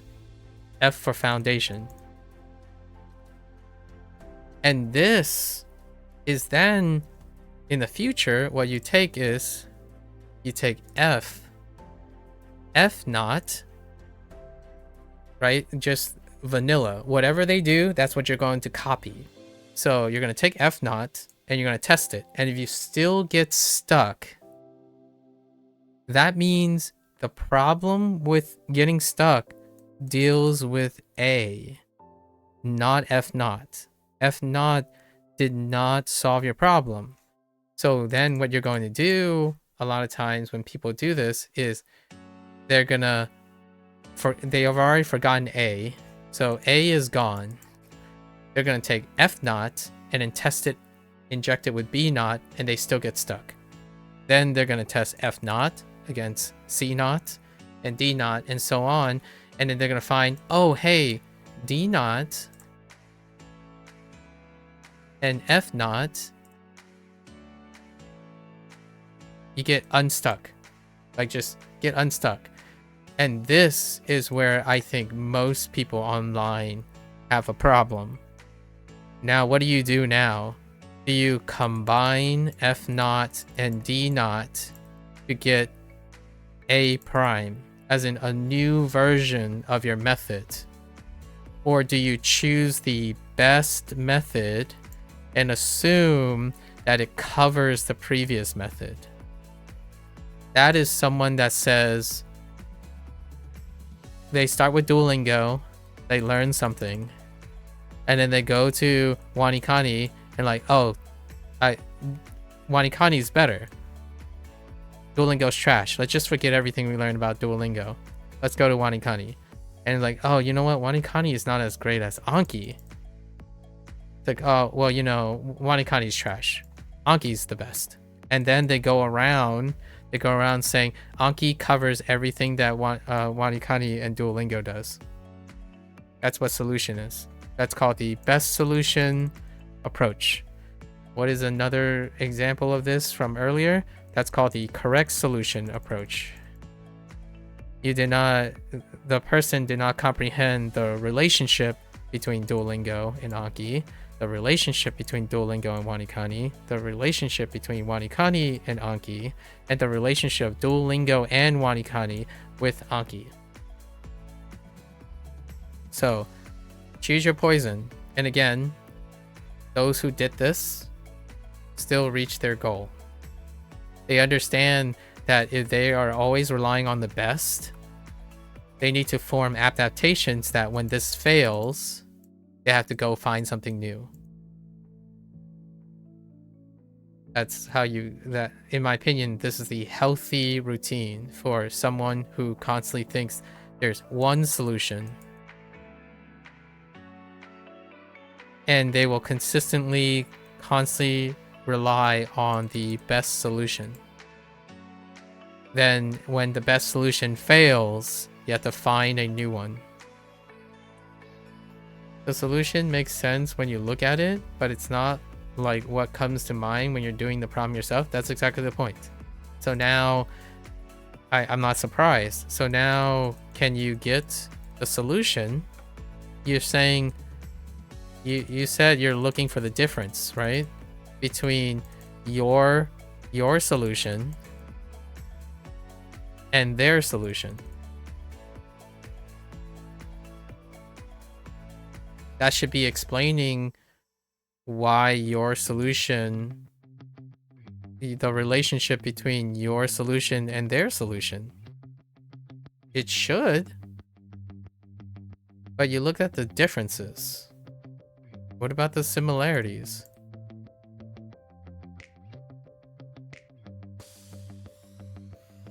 I mean, you can still connect two things with differences. So what you're telling me is it's not good enough to connect whatever you're doing with whatever they're doing, right? Are you saying that they're similar enough that you can pick out the differences? Because based on what you're saying, but it doesn't come to your mind when you're doing the problem yourself, it means that it's not even that similar. So the first thing you might want to do is learn why it's not similar between you and their solution. You need to know the similarities and the differences in order to truly or attempt to comprehend what the difference is. Like, I am not surprised oftentimes when someone says, I saw the solution,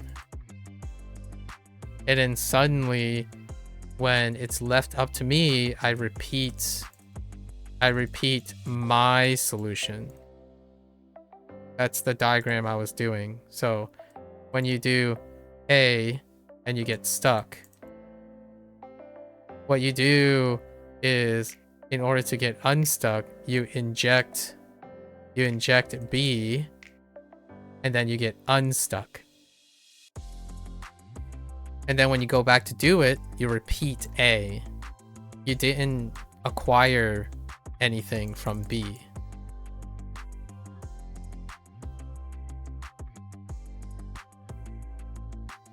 So you didn't learn anything from B. No, like no learning happened. Maybe memory could happen. You could repeat it so that you can remember it, like memorize it, but you didn't learn anything. Alternatively, which is what I think you're doing, at least in my opinion, what you're doing is when you do this, you converted B naught to a B prime. Like you filtered whatever you think is good, like the differences. You figure out what was the difference between A and B, your method, and their method, and you created this new thing. And when you combine them together, you still get stuck. This still happens. That means that whatever you took from their solution doesn't explain why you're getting stuck. Now you could go back to this solution, you know, for 2.5 hours. You can go back to B naught and try to extract different information, or choose to do the same thing over and over again and get stuck. Alternatively, you can add more information. You can go and find C naught, like something online or something by a classmate or something by a teacher. And then what you would form then would be a B prime plus C prime. The reason why I'm writing them separate is because my understanding of the way you think is that when you understand something, you keep them separated from each other. So their solution is always separate from your solution. Another person's solution is always separate from another person's solution and your solution. It's never A plus B prime plus C prime becomes A prime. And then you test A prime to see if you unstuck. So that means that your solution is never related to what you think the real solution is and anything else after. So this A prime is required for comprehension. If it's never related to something that you understand, then it rarely creates understanding. So you can keep mirroring it to memorize it and maybe internalize it in the future, which is very frustrating in my opinion, but can be done. You can keep looking and understanding. So here's an alternative. If you think that your way of thinking is a mistake and you want to really embrace avoiding the way you're doing things, learn more about B naught. Like you have to learn more about this, not this part. This getting stuck part doesn't help you understand this better. It rarely does. So now you have to go back and develop your foundations. So when you get a problem wrong, an alternative is, okay, you look at the solution.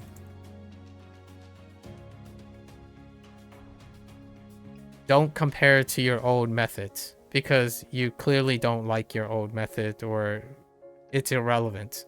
So then learn more about the solution.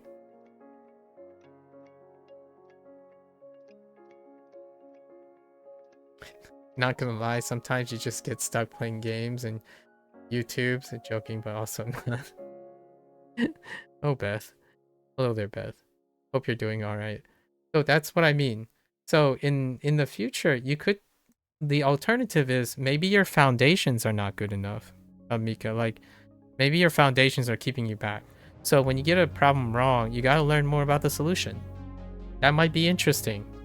Most of the time, you're going to tell me it's boring because it goes back to like you reading textbooks and stuff that you don't care about, or something that's confusing because you don't think like them, right? You think differently. So that's what I mean by you have to, in my opinion, you have to lean on contextualizing the new information with things you learn, so that with the things you know, so that it's less boring and less quote unquote dry. I think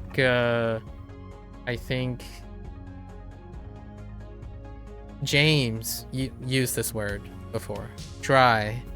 Dry is when it feels like there's like things are just being explained to you and there's no personality in it. Like you're not invested in it. You're simply being explained to. It's just dry content.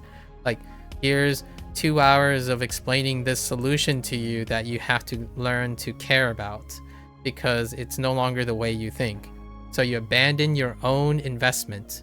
So the material is just exposition. It's just explaining random things. It's very dry. And that's kind of why textbooks can feel really dreary, because you're learning foundations. Textbooks provide foundations. And if you want to go that route,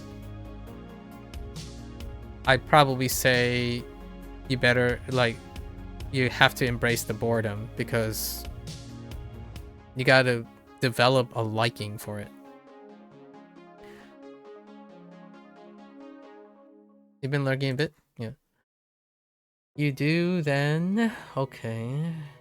In this case, I don't really see the link of what comes to mind and what they do. Okay.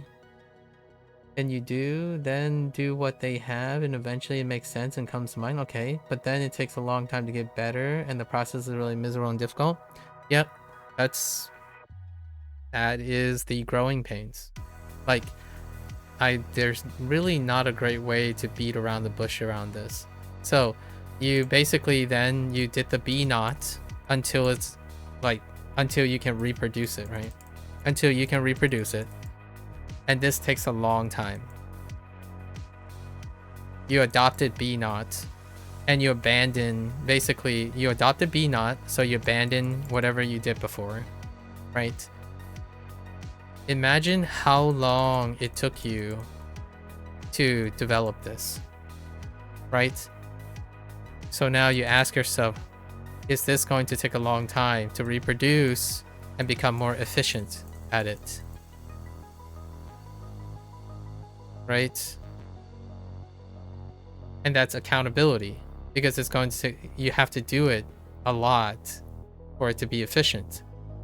The thing you have to think about is, this is a stepping stone. This is your new foundation. You are learning foundational math.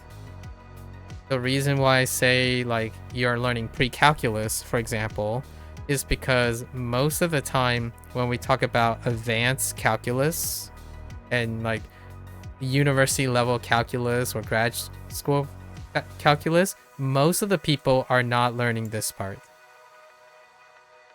Like the rest of calculus is not this. It's not foundational stuff. So if you think that this part is difficult, it probably is. Like what I mean is, I'm not denying this. This is long, arduous, and boring for the most part. What you build on top of it becomes less boring. Ideally, it becomes less boring because you're building on something that you now have a foundation on. Foundations take one of the longest times to do, because most of the time it's actually nearly abstract. Most of the time it's abstract. So now finding motivation, other sources of motivation to keep you at it, then to me, it's working. This is a working solution.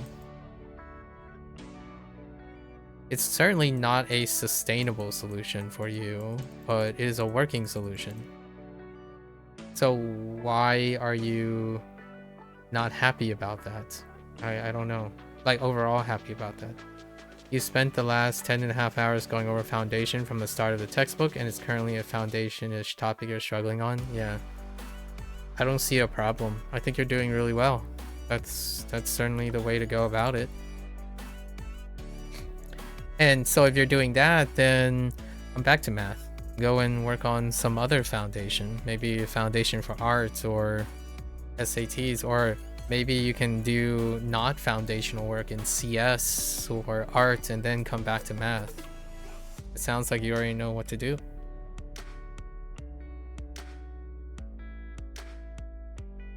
Personally, I think you hate the process,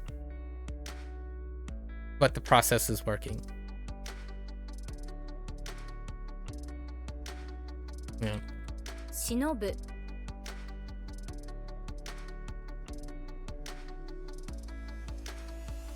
This is, if I had to sum this up in a Gen Z slang, keep up the good work, keep up the grind, or you got this, or do more, or I guess play more, do more. That's probably the phrasing here. You're on your way, in my opinion. It just sucks. You don't want to hate the process this much. Yeah, I understand. I'm not too sure if we have a show of hands who likes the process. I like the process. My favorite thought, in my opinion, if I didn't make any mistakes, it would be kind of boring. And it feels so slow. Yeah, that's fair. Bask in the slowness. So if you're saying that's what's happening, I think you're doing exactly what you need to do, personally. Alternatively, maybe you're asking me, how can you like the process more? That's a question I can't answer. At least I haven't figured out how, right? If I did, I would be selling it for $1,000 a month. I'm kidding. I'm kidding. I would put that on an app. If I knew the answer, I don't think most people understand the answer. Like, what I mean is, I don't think most people can tell other people how to like the process. Like, in my opinion, it is so risky. But you still have master classes, right? Like, people do master classes. I don't know how good they are. I don't take self-help stuff. Like, they're self-help, right? Self-help classes. And no offense to the other people, I'm gonna say this because I have no experience. I have no experience with taking like master classes in self-help, learning strategies, or studying strategies, memory retention.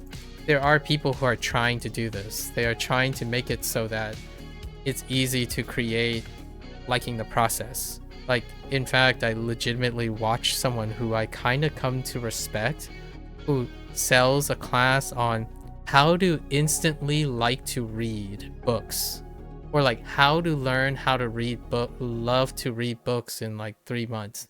And my first thought is, I'm kind of curious what's in it. That's my first thought. But since I've never taken it, I'm too neutral about this. I don't think these things are possible because I have yet to refute or confirm them. So I can neither deny nor confirm if there's some sort of secret sauce to liking the process. And no, I didn't always like the process. Much like you, when I was in high school, I only know correct answers. And the way I did it was I got really, really good at memorizing things. I memorized the crap ton of correct answers. In fact, when I was doing exams, I quoted the book.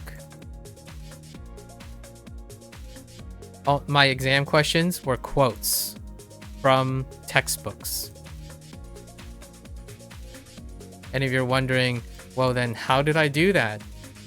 I told myself I need to do it. because that's the only way I'm going to get good grades. So the stuff that I was saying earlier, I was projecting a bit. So I should have made a comment. I said I shared a personal anecdote, right? Like the personal anecdote. I was projecting when I used my personal anecdotes. When I was in high school, I only farmed correct answers. And in order to farm correct answers, I relied on my memorization skills. And then during exams, I expect exams to have the same questions. And how do I know they have similar questions? I ask the teacher. I ask the teacher like, oh, what questions will be on the exam or likely be on exam? I took my time, extra time, to confirm what questions or like most of the questions that would be on the exam, right? And then I memorized all the answers. Just like you, I did past exams, past papers over and over again, and I memorized enough correct answers. Which is when I said it still works, getting enough correct answers to coincidentally eventually learn what the process is like. That was me. I wasn't describing some arbitrary person. I was describing myself. When I was younger, much like most kids, I learned as many correct answers as I can. That's like life math. I learned as many as I can. And when I got to college, I had to use these correct answers to form my own process. And that went on to grad school, which then literally required this because a correct process doesn't exist yet. Because when you get to grad school, you're making the correct answer. You're not looking for a correct answer. Like the person, there isn't someone providing you with the correct answer. You are trying to get at an answer, or you're trying to discover something. So no matter what you do now, if you still think in high school, you will fail. You will likely struggle in college, and you will most definitely fail in grad school. Because now you no longer even have correct answers. Like you have no models. When someone says, oh yeah, but in grad school I can just go and look up the periodic table to get the answer. Yeah, but those are not the answers to the problem that they're solving. Those are the memorization stuff that they used to remember in high school, but kind of don't remember now. Like most of the stuff I memorized in high school, they're not even with me anymore. Like I genuinely do not remember the correct answers for whatever it is. Like what is the what is the German economic term for there's no such thing as a free lunch at the basis of economy? I remember the question that was being asked. Like that question that I just cited is literally an econ question in 10th grade. And I hear nothing about it. Like I don't know what the answer is. It's like Gustafa or Christoph, but I know where to look for it. That's what I mean. There's a German term in economics, in old school economics, that translates to capturing the essence of there's no such thing as a free lunch. And that was one of my questions in 10th grade econ class, but I don't know what the answer is. This is illustrating how important it is to understand how to answer questions and solve problems, not memorize correct answers. Because if you memorize correct answers, it doesn't scale anymore.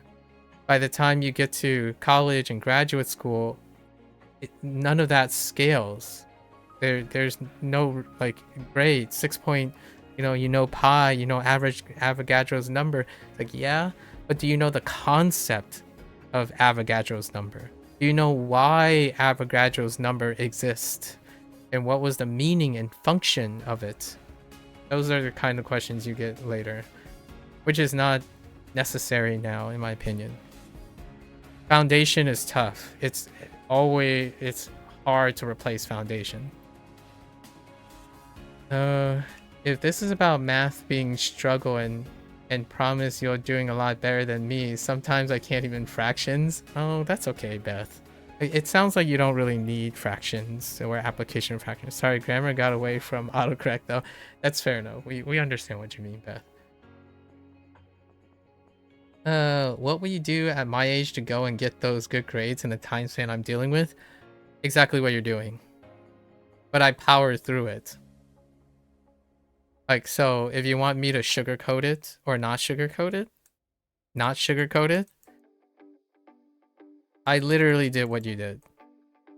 But I need to do it. So if you want to ask my 18-year-old self, I sucked it up and I said I need to do it. So I studied every waking hour. That's it. Like, I punched the wall so hard that the wall actually went down. If you're saying me at your age, if you're asking me now, like my 40-year-old self, you know, like my 39-year-old self, I already explained most of the stuff, right? Like what I said earlier is what I would do if I wasn't someone who's lacking foundations. But when I was younger, I was lacking foundations. So there was no conceivable way that I would be able to do that, do the things that I'm currently doing.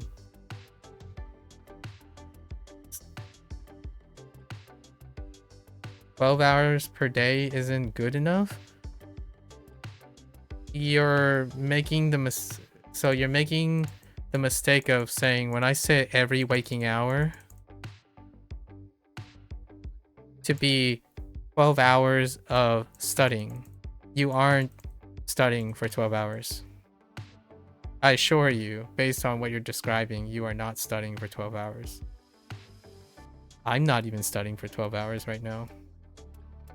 You like these new emotes? Oh, they were there. Wait, have you not been able to see those emotes before, Beth? They existed. They are my 3-year-old, like, has it been 4 years since I updated it? I really should update the emotes. The emotes, I think they're 4 or 5 years old now. That's interesting that you didn't notice them before. That's the usual critique you hear about traditional learning, is making the kids just learn to remember and not learn to learn. Yeah, so here's the thing about formal education, right? Crocodile. The early years, like when you go from elementary school, like primary school, right? Primary school, middle school, and then high school. It is a necessary part of foundation work. So in foundation work, it is remembering things. However, the critique that you're saying to learn, the critique is also accurate. They don't also teach eventually learn to learn. So what I mean by that is, it's very difficult to get kids, at least in my opinion, to want to do foundational work and learn to learn at the same time, at some point. And so far, in my opinion, there hasn't been a secret sauce for that. Like, so let's say, all right, well, what are the other options? If you say, you know, if you don't like formal education, what are the options? Well, you can learn on the internet. You know what the ironic part about this is? The internet doubles down on remembering to learn, and it does even less learn to learn when you're given voluntary choice. So when you give a child voluntary choice, when a child has no foundations whatsoever and you have no like formal education, right? Formal education to guide what is considered foundational, and you let them choose online, it ends up double downing on this. And now the things that they choose to learn is like Love Island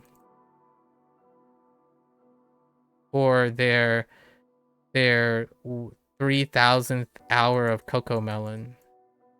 Now, hear me out. There is some neglect on this, right? Because we have to keep in mind that the people who are providing the content online, they're not moderated, right? Not yet. There is some moderation, like YouTube has made efforts to do this, like curate, to create a foundation. And that foundation turns out to be about the same as formal education. So now, what do you have? When you log in as a minor, for example, the minor is given what foundational education is exposing to the kids, like learn how to do addition, learn how to do subtraction and stuff. But the content itself ends up forming a thing that relies on memory to learn. And with that foundation, eventually, with the foundation that you have, sufficient foundation, you can learn to learn. But in my opinion, I don't know when that is. Like, you know, kids vary, right? So when did I learn to learn? 19 years old. That's when I started. How do I know? James asked about calculus. I learned to have to do this in calculus class. I know the professor's name. My roommates clearly know that I was struggling with calculus, but we had a professor. My roommates and I had pretty much all the same classes. This math professor, it taught conceptual calculus. So conceptual calculus required a comprehension. So no matter how well I mechanically know how to do something, it was very humbling. It was one of the most sobering and humbling experiences I've ever had. Because I was very good mechanically. Like, I understand, like, oh, I studied an example. I can break it down into its order of operations, right? Order of operations, and I can reproduce that. And then when I go to take this professor's exams, they're like, can you tell me the relationship between this variable and this variable when the situation increases this parameter? I'm like, what?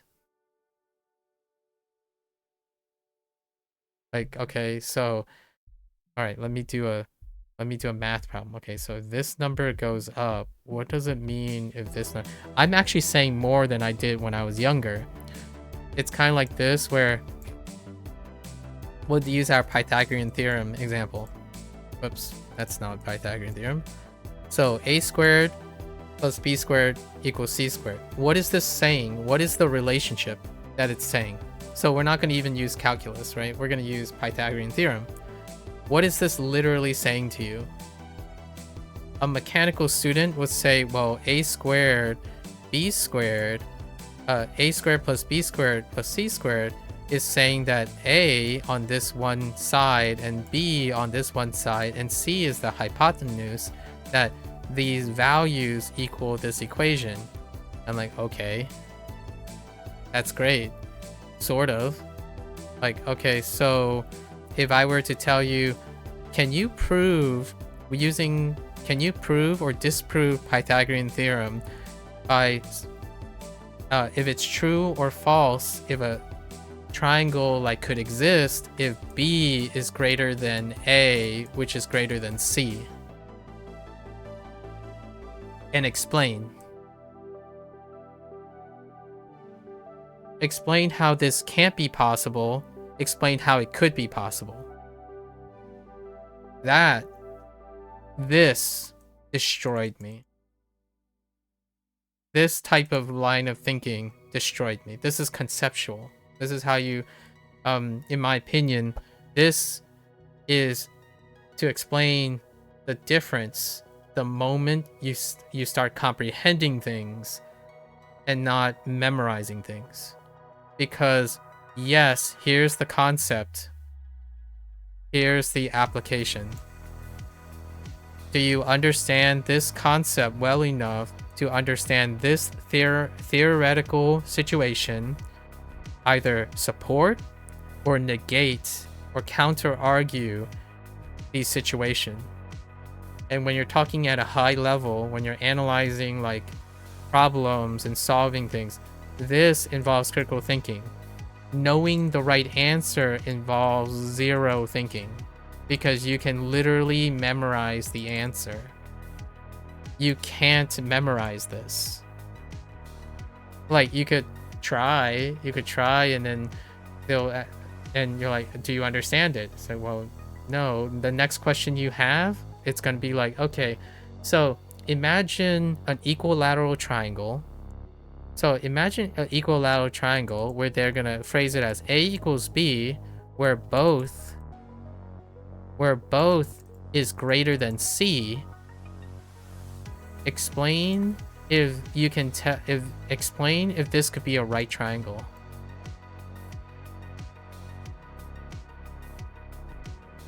I'm simply asking questions.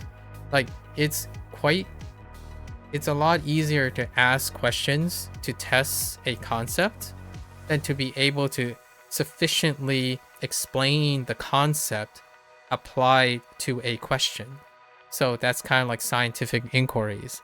When someone says, oh yeah, I know what 1 + 1 is. It's 2. Okay. So when you have an equation A plus B equals C, how can you tell me in what instance where A plus B will give an even C for whenever A is less than 1?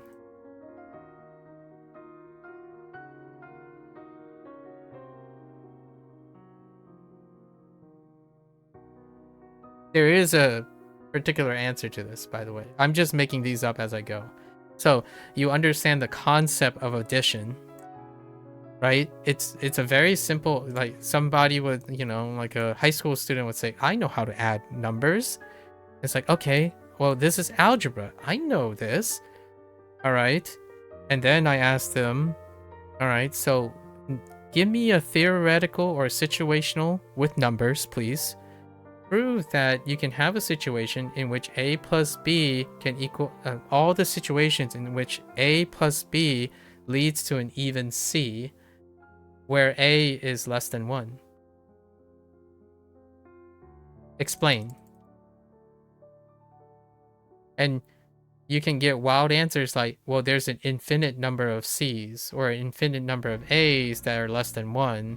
So you can have various conceptual answers to something very simple like this. The simple person would say, well, okay, A equals less than 1, so the only thing less than 1 is A equals 0. So if it's 0, then it's every time B is even. It's like, no, that's not true. Because what does A equals less than 1 mean? Right, it's not proper notation. It means infinity between 0 and 1, but let's not forget there are infinite negative numbers.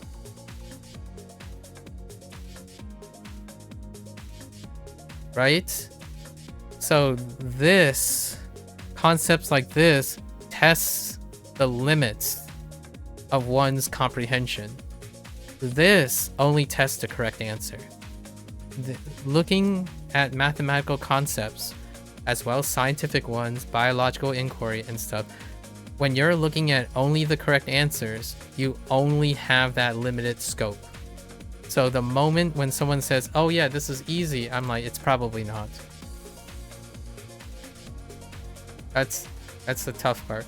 Yeah, you're sort of joking about it, but it looks like you need to spend more time to make it work. Yeah, yeah. Oh, you mean the 12 hours thing? Yeah, yeah. So, I... Okay, so you asked me, like, how if I like the process, right? Did I always like the process? And it took me 19 years. I'm literally sharing with you why I like the process now. Because I got scarred. And how do I eventually like the process? Like you can ask, well, how do I eventually like the process? It goes back to yesterday's crocodile. Crocodile mentioned something. It's to demonstrate that I have failed miserably, get back up, and learn from it. I literally knew the moment when I realized, like, I was largely a 4.0 student, right? Up to that point. And the first exam, well, I think it was the second exam. The first exam was kind of like a nice lean in. I could still rely on my memory and whatnot. And then slowly during the years of calculus was over more than a semester. I got like my test score back, right? My test back, and I just see all these red marks. And then when I was looking at the red marks, I was like, oh no, I don't understand anymore. And hear me out. It's not that I did understand anything. I realized that I didn't understand anything. Like, I didn't understand anything in the way my professor did. So, like, I didn't understand what my professor is trying to tell me. Like, he was trying to help me demonstrate that I am not comprehending the concepts. I am simply reproducing the mechanics. So, you can do that. A craftsman can do that, for example. And it's not bad or good. A fantastic craftsman can reproduce things so well because they're incredibly practiced. But if you want to be a conceptualist, right? Someone who's trying to theorize and whatnot, it would require that you understand. I'm not saying craftsmen don't understand. Craftsmen, through their reproduction practice in their field, they understand, like, oh, this thing can tweak this thing and this thing can tweak this thing. They still understand the relationship within it. So you can do that through heavy practice. That's kind of like constantly practicing the correct answer and adjusting. Practice the best thing, adjust. Best thing, adjust. Best thing. This, to me, is incredible. It requires a lot of zeal, passion, and that's what the internet does celebrate a lot. They celebrate craftsmen, right? People who do something for a very long time, and it shows. That also implies that the person did it with the utmost passion. Passion requires that nothing stops you. You always need to do it. You're unrelentlessly motivated. That's one way to become an expert. There are other ways to become an expert, and that's through comprehension. So you probably heard this before where, like, let's say a scientist, quote unquote, a scientist talks to a expert basket weaver, right?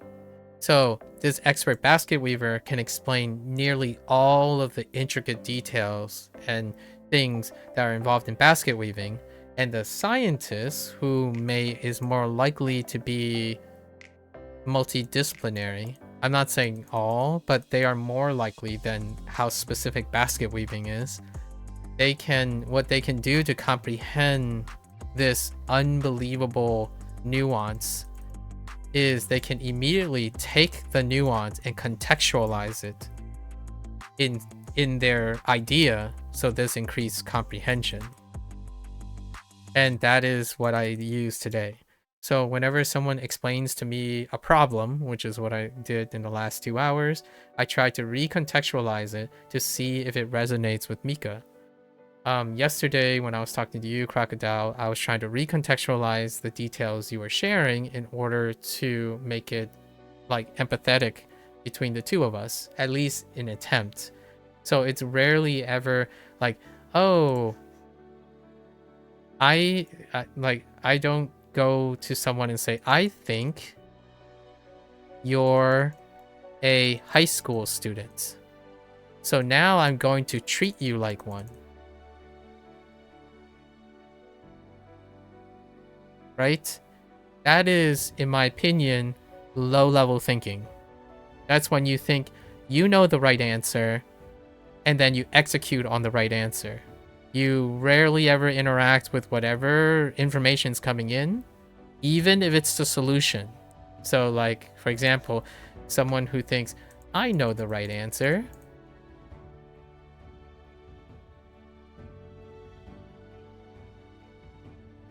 It's whatever's written in the book. Right? So then you go look at the solution. And now I know it. Then you go to execute it. And you realize you don't know it. But that's not quite true. You do know it, but you don't understand it. So it's not don't knowing it, you just don't understand it yet. You haven't understand it yet. And understanding is often for life. Most of the time. Knowing is temporary. It's to get your good grades or subjects you don't care about, right? That's typical one.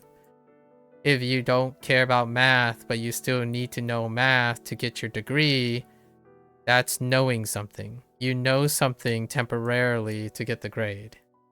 So you can probably brute force it using memory. Understanding something is nearly for life, because in order to understand something, it requires that you have experience that's connected to it. So I understood the meaning of my 19-year-old self discovering that I suck at math. Like, Procall made this joke and say like, you probably don't suck at math. You're probably being humble, right? No, I really think I suck at math because that's how I felt when I was 19. And I'm not entirely sure my math comprehension improved at all. So like, I was doing this whole like a squared plus b squared equals c squared and throwing Pythagorean theorem around and whatnot because I'm operating on things that I do understand. So then I can manipulate them as quickly as possible. They don't have to be correct. I know the limits, the upper bounds and the lower bounds of my comprehension of the Pythagorean theorem. But I still suck at math because the stuff that I didn't talk about, right? When someone says, well, all right, why don't you do a third order differential equation and create a hypothetical situation and then prove that solution? I'm like, a pass. I legitimately have no idea the relationship between them. I can kind of brainstorm about it, and I'm still providing the example. So I know the scope. Oftentimes when I was 19, the first thing I learned when I got humble is I understand the scope of my ignorance. It's not to say that I know exactly the range of how much I don't know. When I got into college, I understood that the extent of my ignorance was unmeasurable. It was far beyond what I thought. It was a humbling experience. And that's usually why I love formal education. At least the part of formal education that I like. Because you don't know when you're going to be humbled by the scope of your ignorance. And it can only be, in my opinion, it's often demonstrated through experience. It's not demonstrated through what you read online. Like, if you read something online, you'll always think you know it. Legitimately. Like, how do I know this? Sorry, Mika. We're gonna use Mika for example. Like, oftentimes I would say, okay, this is the answer, right? Like, and my first question I always ask when someone says this is the answer, right? I'm like, can you explain the answer to me? And they're like, well, it's the answer. Like, it's right there. That's how you explain the answer. It's like, I don't understand the answer. Can you explain to me how? Can you explain to me in a way that I can understand the answer? Right? And then instead of the person asking me, can I ask you what your background is so I can understand more about you, so then I can formulate an answer and reiterate and contextualize this answer to suit your comprehension so that you can understand it. No, that's not what a younger person would ask. They would simply say, well, it's the answer. You just need to memorize it because there's no other way. It's so basic. It's so basic that it can only be that answer. And my first thought is, that's exactly my point. When someone tells me, can you explain this? Can you explain, like, why is polar coordinates related to geometry? Right? Someone, a high school student would say, oh, I've learned this before. Polar coordinates is, let's use a Gaussian plane, and polar coordinates is like, there are specific points on this coordinate plane. And then in geometry can measure these values, so you can start drawing, like, there's a relationship. So they can go and keep on talking about all the conceptual things that they memorized and understood. And then meanwhile, the person that's asking, can you explain it to me? The first question you probably want to ask yourself is that person going to understand what you're going to say? Right? Because it requires comprehension. So you could explain a concept without comprehension. So that means, well, you can explain a concept without your own comprehension. And then you can immediately spot someone who's explaining it to you without comprehension. So oftentimes this comes up as, okay, well, someone tells me a vocabulary word is, they understand it. They understand what, whatever vocabulary word is, it means this. Like, what you call James, James and I talked about the word trite, right? And then James proposed overused. And the moment he mentioned that, I integrated it into my, I said something about trite being like short with someone, like the act of being short with someone, or it has a lot of implicit nature. It can be considered superficial.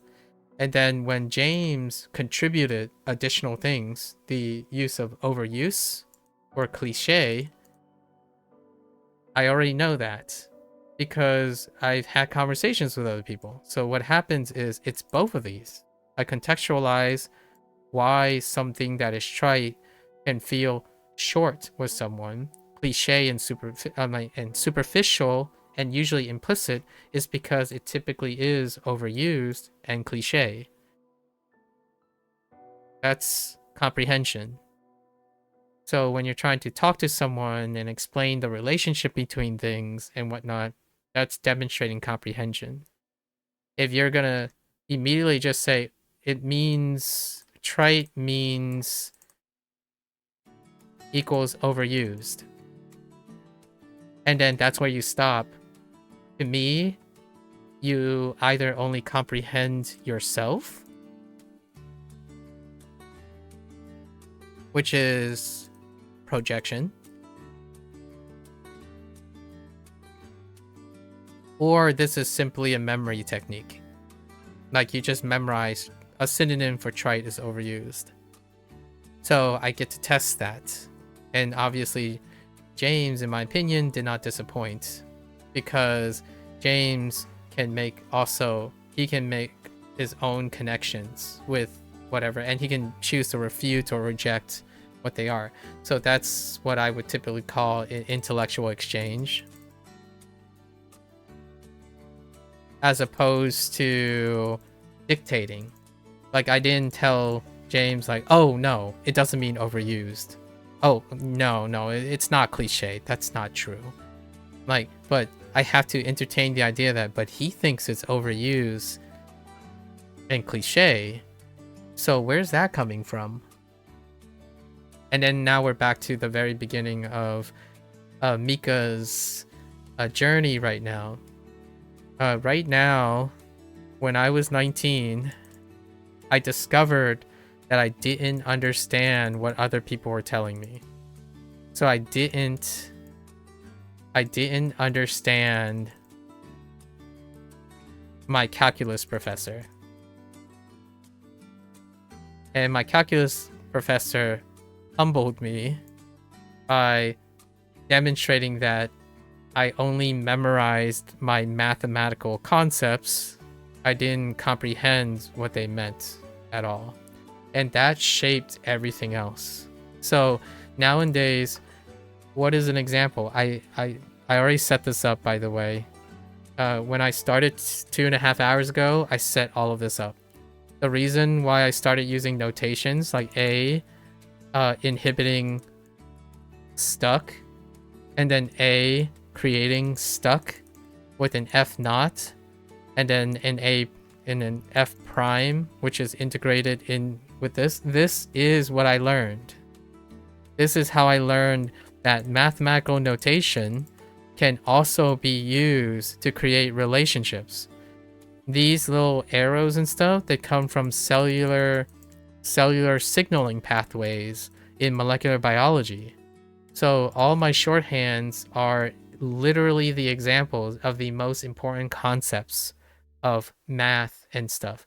You have to understand the relationship between them.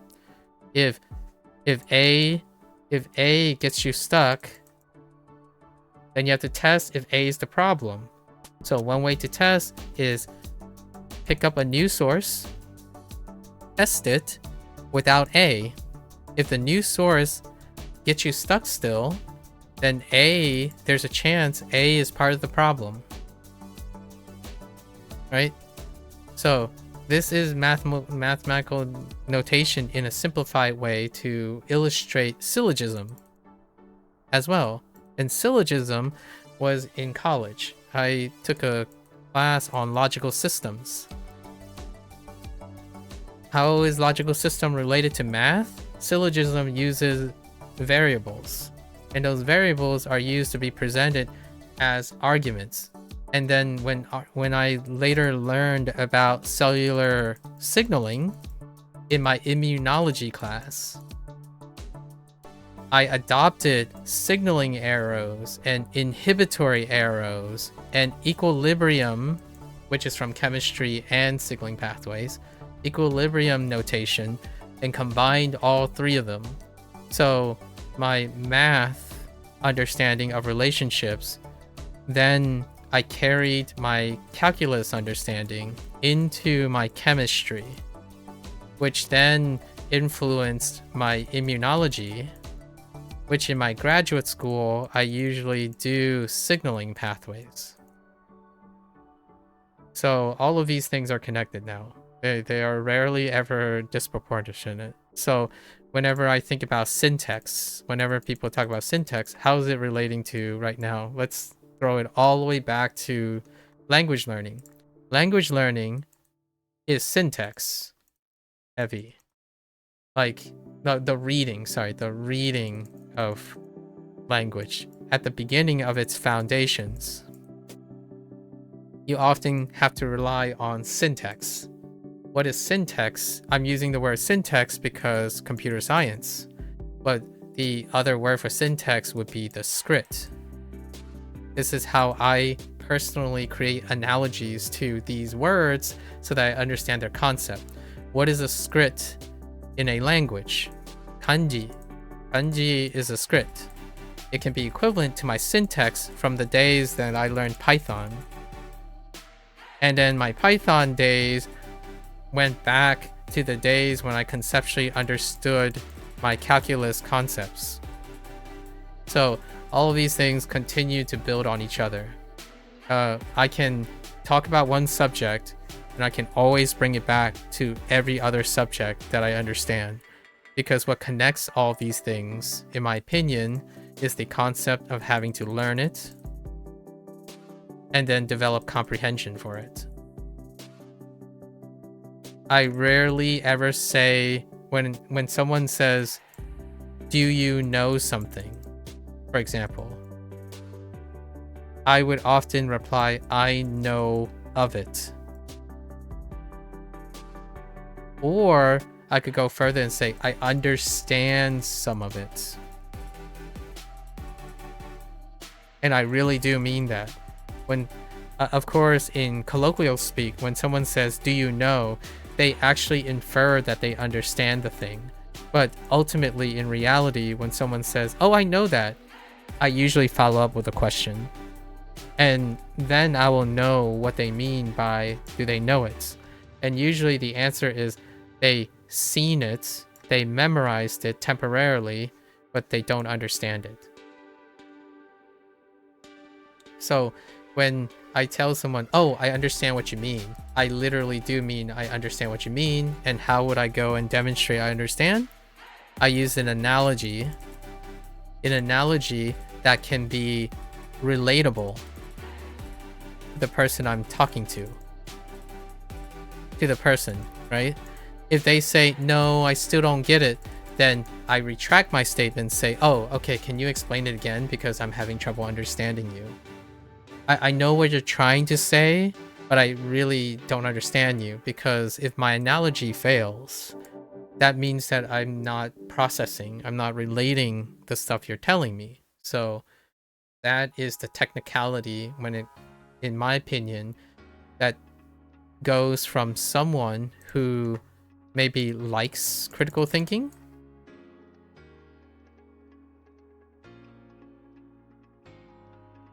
or this is a contrast between someone who likes critical thinking and who doesn't like critical thinking, and all the things in between, right?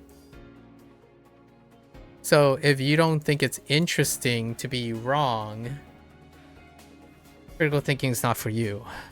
If you don't think it's interesting to be humbled by someone saying, yeah, you're way off the mark, chief, then critical thinking might not be for you, personally. So I test these things on a daily basis. To me, it is the most exciting part, because if I say something to someone and they're like, no, you got me all wrong. It's like, oh, really? Can you explain it to me? And the whole idea is I'm relying on the fact that the other person is also a critical thinker. Because if the other person is not a critical thinker, they'll simply say it's too complicated. It's complicated. It depends.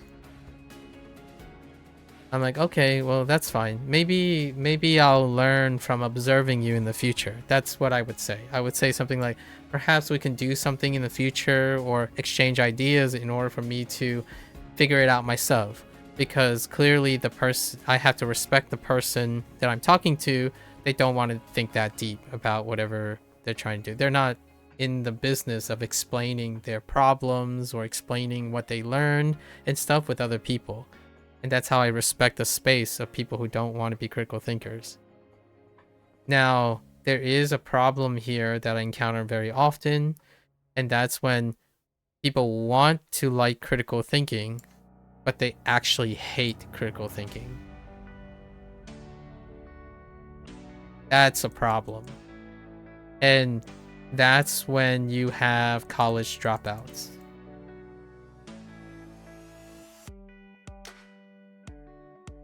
And it's not a bad thing, because those who decide to leave college early, they know what they want.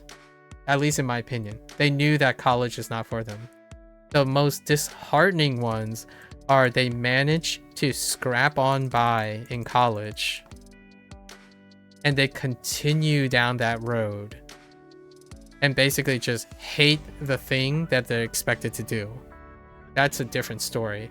That's like going too deep and you can't return. Like you've invested so much, you're just gonna have to follow through now. There's no point of return. This stuff is disheartening, really disheartening, and it does happen quite a bit. Like people who want to become doctors, for example. And no, I'm not denying that doctors are incredibly underappreciated. So like when you want to become a doctor, I'm talking about a physician, not like a PhD holder. There are other things, like for example, the joke about PhD holders is that if you're in it for the money, you're in the wrong profession. That's a kind of a joke, and stereotyped as well as for physician doctors. Physician doctors would be like, well, you might be compensated with some money, but there are other things that you have to comprehend. You have to understand that it's expected of you. It's not going to change the reality that you're underappreciated, right? And you're going to be overworked, incredibly high in demand with short supply. That's kind of one of those concepts, right? And that's what I mean by, if you truly comprehend something, you are comfortable in understanding what you need to do and what you want to do. And I think college is a great way for some people who have money and privileges to find out if they like critical thinking or they don't like critical thinking. Because I can do this all day. Like legitimately, the joke about how many scientists it takes to do something. It takes to do something like simple. You would insert something simple. And the joke behind that, in my opinion, what makes me laugh is like it can be any number of scientists, because the fun activity would be, the funny thing is they probably sit there and talk about it for a lot of time. They might even question the existential crises of wanting to screw in a light bulb. Like the joke is, how many scientists does it take to screw in a light bulb? And the very conservative joke is 2 scientists. 1 scientist to hold the ladder, and then 1 scientist to go up the ladder. But you could make it even sillier. 1 scientist to determine how long of a ladder, then another scientist to go and buy the specific length of the ladder, have another scientist transport it the most efficient way to the location, have another one determine where the location of the ladder is going to be, and then determine and select someone who can appropriately climb the ladder with being able to perform that task. So it keeps going, right? That's kind of the idea. So if you don't like critical thinking and you think that yap, this is boring, like I don't like reading other people's rationale about sentences and people arguing about is it desu or is it des? Is it like when and where? I think, in my opinion, that's a great way to figure out. This is a great first litmus test to not be committed to 4 to even 8 years of your life if you choose to go to professional school. It's a great way to test now. And that's what I do appreciate about standardized testing. I dislike standardized testing. I'm not a fan, right? I already made that clear. I dislike standardized testing. That doesn't mean I don't appreciate what it does. What it does is it screens for one thing that I inherently had to learn. Critical thinking. And to me, it's actually testing the foundations of critical thinking. So at the beginning. And what is wrong with the foundations of critical thinking? Like, this is a nightmare. First of all, in high school, when you're a little wee young lad in a potato, right? A potato as in like growing potato, you're ready to sprout and all that stuff. You don't really have to do a lot of critical thinking. Like, I had to critically think about racism, discrimination, how to stay invisible, what the juxtaposition of two different contrasting cultures, and I still lack critical thinking skills, right? Yes, I'm not a poster child for someone who should have had critical thinking skills, but my life did challenge me in quite a lot of ways that should have made me a lot more robust at critical thinking. And yet, when I was 19 years old, I still inherently got slapped in the face with the critical thinking stick. Like, nah, you thought you were thinking really well. Like, because I had to talk about and I had to think about bills, like growing older, like the juxtaposition of status quos, like code swapping. Like, I did that when I was younger. Not a lot of people do that, actually. The vast majority of people are not minorities. They are majorities in their country. So you don't have to, as a kid, juggle the code swapping of how to fit into multiple circles. You simply have to be in the in-group or the out-group of the dominant culture in your country. So even despite that, I didn't make the connection of what I did normally in my life when I was younger to my mathematical concepts, right? How do you get better at fitting in with other people? You comprehend the relationship of dynamic variables. So if you're ever wondering, like, so what does it make? What are the benefits of being a critical thinker? Well, one for sure is that there is a high chance that people will hate you less. Take it with a grain of salt, because there will still be people that hate you. I'm not saying no people will hate you. There's going to be people that hate you. The idea is, because you have critical thinking skills, the likelihood goes up that you'll be able to understand more people. You'll be able to fit into more people. You'll be able to solve more problems. So whenever you tackle a task, I think the defining line between someone who's a critical thinker and not is not how happy they are. Because I can assure you, being a critical thinker doesn't guarantee that you're a happier person. In fact, there might be a compelling, debatable argument that a critical thinker is less happy. Right? They perform possibly better overall, but they might not necessarily be happier. And we're talking about not the idea of being happy. Like, a critical thinker can be overall happy. But if we were going to compare it, there's no guarantee that being someone who solves problems, like, and all that will lead to a happier life. In fact, sometimes, and again, arguable, most critical thinkers, they run toward problems. Because that's what sustains them. When one problem is solved, more problems spawn from that problem. So you constantly run against problems. And they like, in my opinion, that's the appropriate lifestyle of someone who likes to critically think. They run towards problems because it's the best feeling ever. You solve problems for a living. That I can see that as the genuinely the best thing since, anything, which is why being a scientist was fantastic. Being a basic research scientist was fantastic for me until the whole money thing came in. And then the money thing demonstrated to me that I'd rather be ignorant to the whole money situation. So, yes, there are things that I prefer not to critically think about, which is money. Money is one of the critically things I don't want to think about. Proprietary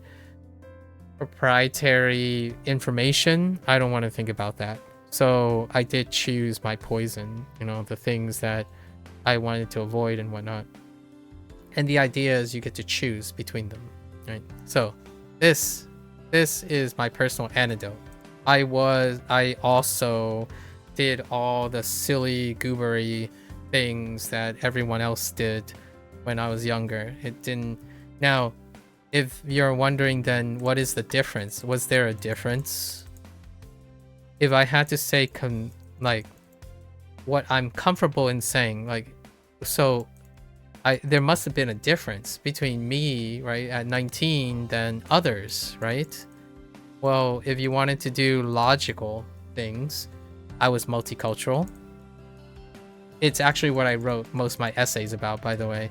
When I applied to college and I applied to grad school, most of my personal statements were dealing with the idea that I needed critical thinking skills because of being multicultural. I had double the volume of nearly everything because of multicultural perspective, right? That's what I sold. I sold the idea that because I grew up needing to constantly look at things differently, consistently over and over again, even if I'm not doing science, I am well trained, sort of, by life and experience to tackle problems, because I typically only see alternatives, diversity, and whatnot. So that makes me ideal to have problem solving skills. And that's what I'm here to talk about today, right? So if there's any difference between my 19-year-old self and others, is when I find out that I'm behind, I catch up fast. And what is the, to me, what is the gold standard of someone who's really educated? They catch up fast. And what I mean is, okay, well, gee, I guess I'm not going to work in science. Let's just go and learn Japanese. All right, let's start now, today. I have a plan already. Took me like 1 month. Now we're 2.5 years into it. Not even, I'm not even batting an eye. And that sounds a little bit arrogant, but the idea is I could fail tomorrow, and that's fine. Like, what I mean is, if I fail, then I pick myself up and I solve that problem. So it's not because I'm confident that I'll be successful. It's confident that I can keep going. It's confidence that I will find a way to make things work. That is what it's like to be a critical thinker. You kind of, like, hear me out. It's kind of weird, but you kind of want to encounter problems earlier than later, because when you encounter problems, you have the greatest opportunity to learn more. Like, that's my take on things. Like, if something becomes increasingly frustrating, like Mika thinks of being frustrated by foundations as a demotivator. When I get frustrated, I get even more motivated. Like, when something gets really hard, I double down and work even harder, because I know I have more to gain from this than avoiding it. So if this sounds like you, like you're preaching, like, hey Maku, you're preaching to the choir, I love doing that too. Like, we can have long standing conversations about things, because I didn't go into science thinking that it was going to be easy. I went into science knowing that it's going to be frustratingly hard. That's why you pursue knowledge, right? At least for me. So when I'm saying I'm willing to go in for a penny and in for a pound, like yesterday, to anyone else who like just randomly comes by and say something, I'm willing to do that, because personally, one of the most complicated things to do in life outside of like studying science and the great frontier and stuff is solving someone else's problem. That's my opinion. Or trying to understand someone else, like trying to understand a human being, not like their biology situation. Like, I understand neurobiologists would roll their eyes and say, well, psychobio, if we can delineate the correlations of behavior, the emergent behavior with our biochemical responses in our endocrine system, etc., right, we can possibly simulate the behavioral outputs of someone's human. Like, go for it. Like, that's awesome. I can't wait to hear their findings and then integrate that into understanding the behavioral idiosyncrasies of someone else, right? Until then, though, I still think, despite not working in science anymore for the time being, maybe there is still a chance, getting to understand someone else and their unfathomably deep, convoluted logic in which they're keeping themselves down or being depressed or like unachieving or just having like what Mika describes in her cyclic spiral of misery, trying to adopt new foundational knowledge. That is incredibly challenging, and that's exciting to me. I'm not excited because people have problems. I'm excited that I could try to help with their problems. So I don't wish the world to have problems, but let's just be reasonable here. Humans don't have like a finite number of problems. They continue to solve problems and create new problems along with it. So that's kind of like what science does. So whenever I talk to a scientist, that gleam in the eyes of the interviewer, right, the interviewee, like when a host says, oh, so now that you have discovered and engineered this wonderful solution for our energy crisis, what is next? It's like, oh yeah, let me tell you about the 30 different problems that when I was working on this solution, oh man, there were 30 other things that I really want to work on. So let me tell you about some of them. That is what I mean by a person who is built to be a scientist, or someone who's built to solve problems. Like engineers solve problems, theoretical physicists solve. I don't know enough about theoretical physicists, so I don't want to tackle that thing. Someone who writes a book, you'd be surprised what they're trying to solve. If you ever ask an author the questions, at least in my opinion, that are interesting is not, oh, did you make a lot of money from this book? No, I want to ask, you know, what this particular character has a resounding resemblance to the current status that, you know, the current questionable epidemic about youth in online activity. Has any of that ever inspired you to make a commentary on that through your writing or something like that? And then can you give me an example as to how you can illustrate this with your own writing? That type of thing, that's what I like interviews about, because what you're talking about is you're trying to get to comprehend the other person, and most of the time it's as equivalent as to Mika said this before, and I often say, like, when I was in high school, you know how you have like a image, something like a picture of an artwork, and then you have one person who stands there for like 10 hours. I'm exaggerating, obviously, like we're gonna say like for 15 minutes, but really it feels like 10 hours to another person who's like, I'm out of here in 1 minute, right?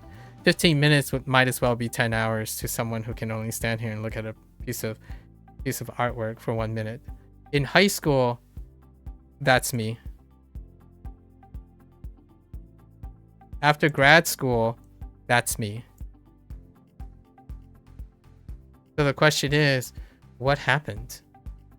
Why would I 15 minutes seems like a short amount of time. I would say like when I need to go.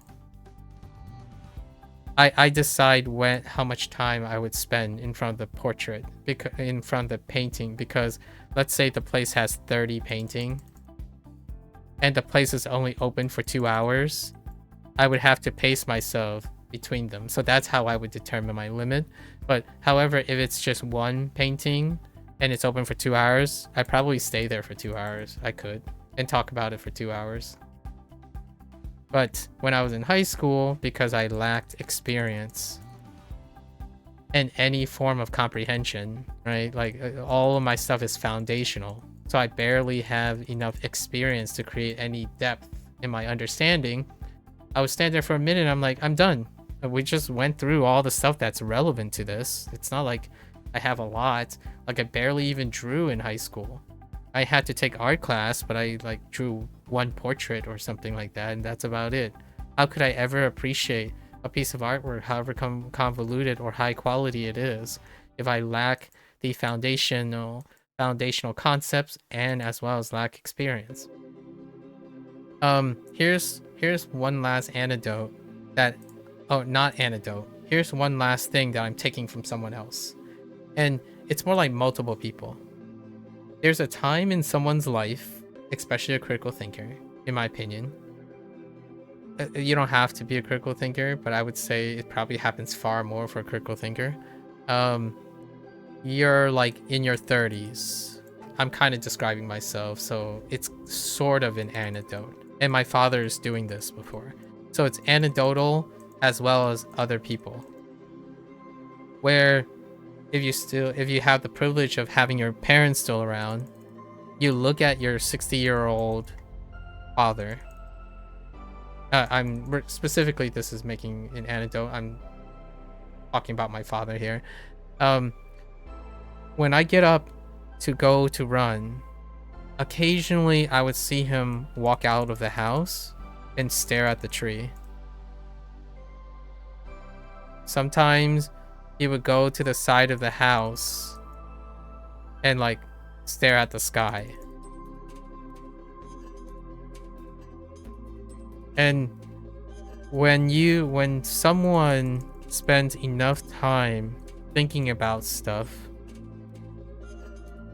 you begin to understand why people like your parents, who are far more experienced than you, could find joys in the simplest things. Because you no longer look at those things the same way anymore. Like, you don't see just a tree. You don't see just a house.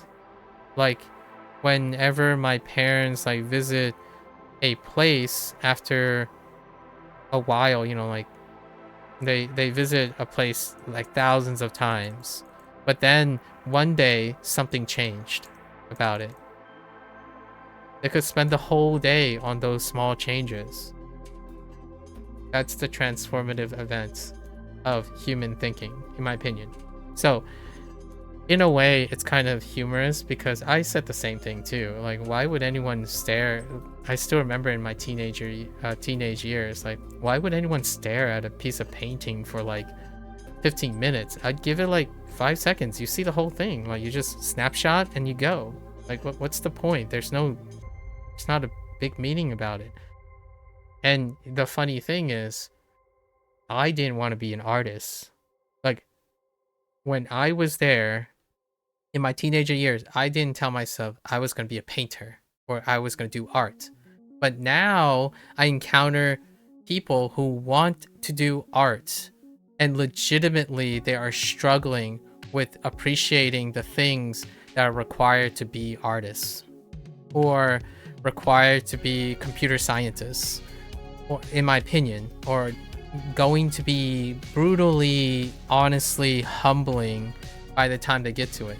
Like, it's difficult for me to understand how someone could pursue a career that requires logical reasoning to be incomprehensibly deficient in logical reasoning before deciding.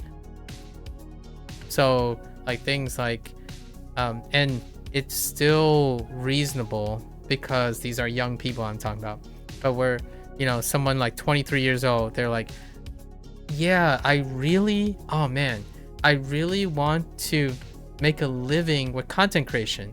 It's like, okay, have you run a business before? No. Why?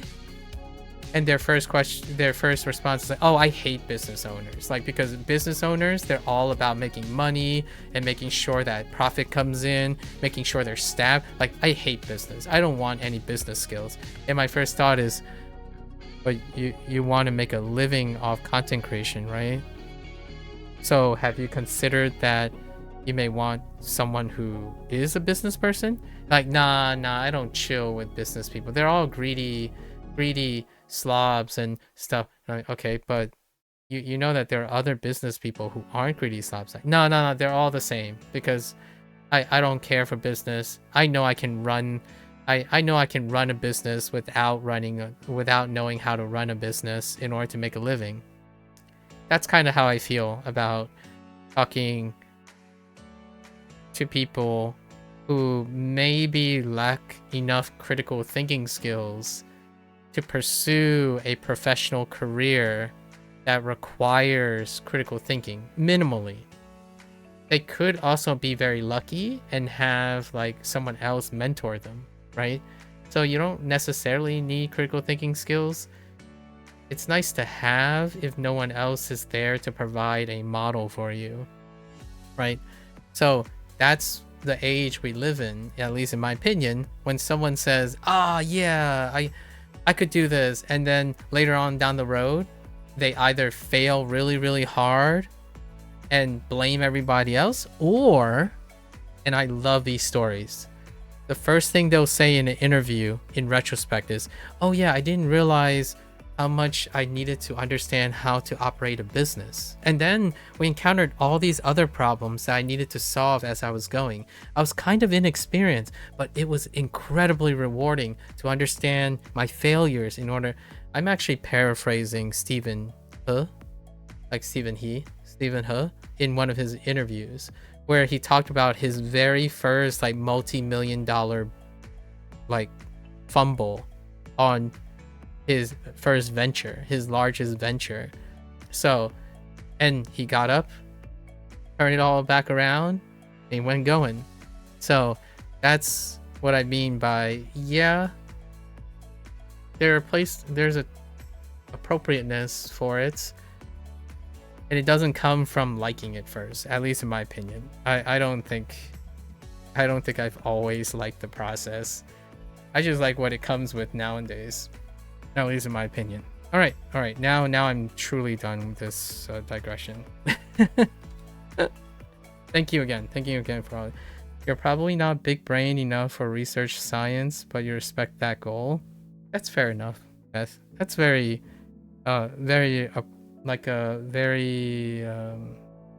humble way of saying things.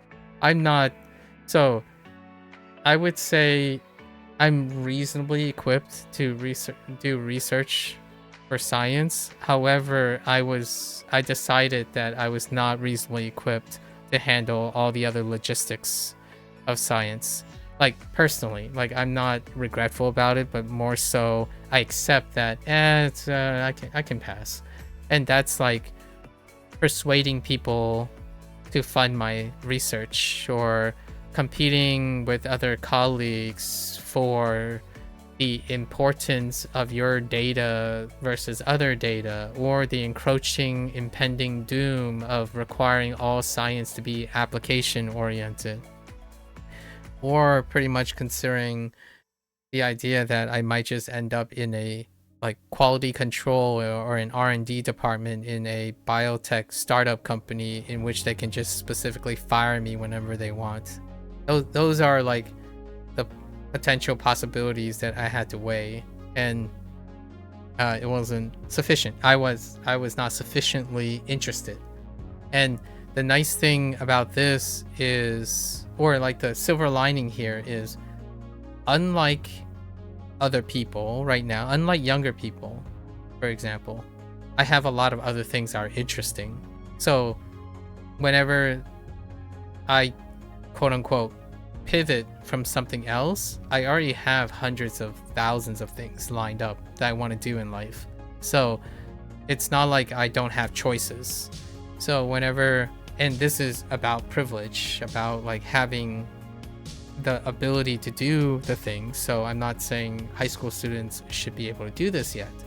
The idea is you have to empathize with younger people because they're obligated to do certain things. And then when they are unable to do it, it's not like they have a laundry list of things they can do. So I am earnestly saying, when someone says, oh, you're bored of this, try to find something that you need to do, but you're less bored of it. It's rarely trivial to say to a younger person like, oh, you're bored of this? Why don't you just go find something that you're not bored of? That's very hard when you think about how limited experience a younger person has. For me, if you're asking like when I was 18, so what happens when you're bored of doing something? I suck it up and do the boring thing. That's how little choice I thought I had. And that's what taught me endurance and patience. For better or for worse, that's kind of what taught me about liking things that are boring. So my solution is something that I feel nowadays, especially people who grow up on the internet, will not understand very quickly. How do I like the process? I learned that I needed to learn it. That's it. So the reason why I ended up liking the process is because I was ignorant. I found out that I did not understand things. I didn't learn to learn. I learned to remember. And if your answer is, oh man, that's so frustrating, like it's so boring, and I told myself, suck it up. In the long run, I will like it. That's what I did. So how did I convert from not doing something, getting humbled by something, to immediately embracing it? Is that I literally told myself, in another 5 or 10 years or something, however long it is, I'm going to absolutely love it. And I'm going to spend years and years talking about it. I actually said this 10 years ago, 10 to 15 years ago. I said it 10, maybe 15 years ago. Then I said it 10 years ago. I said it 7 years ago on Twitch. And then now I said it 3 years ago when I started language learning. In no way do I ever think having a problem to solve is frustratingly a bad thing. And then whenever someone tells me, oh yeah, be wary, language learning is hard, it's gonna be like, you're gonna fall for all these traps, you're an English speaker, so all these problems are gonna happen, all these bad habits, like, nice, let's go and test them. Because if I can't test them, you let fear take control. So when someone says you're gonna have a bad habit of making this error, it's like, oh nice, I'm looking forward to it. I'll tell you what type of solution and what type of workaround that I develop for it, for myself. Not for you, not for anyone else. I'm not selling these things. I just kind of curious. When someone says, oh yeah, English speakers never could comprehend this thing in Japanese that has no equivalent to English. So good luck with that. It's like, thank you. I can't wait to see how much it'll transform my perspective on language. That is pretty much what I generally say, but sometimes I try to simply acknowledge that, oh, thank you for your consideration. Like I'll make sure I keep that in mind, because oftentimes when I'm very excited about people trying to warn me that I'm going down a path that will be unrewarding scrutinizing, excruciating, and serious, my only contemplation is, dang, what a way to pursue something that's difficult and rewarding. That's really what I think about in my head. And the reason why I don't typically do that all often is because it can kind of come off as condescending or even arrogant or like overly confident. And I usually don't want to portray that. My genuine passion is to see how well I can challenge myself. And I think there are quite a lot of younger people who say that too, but they really are talking about things that they want to do.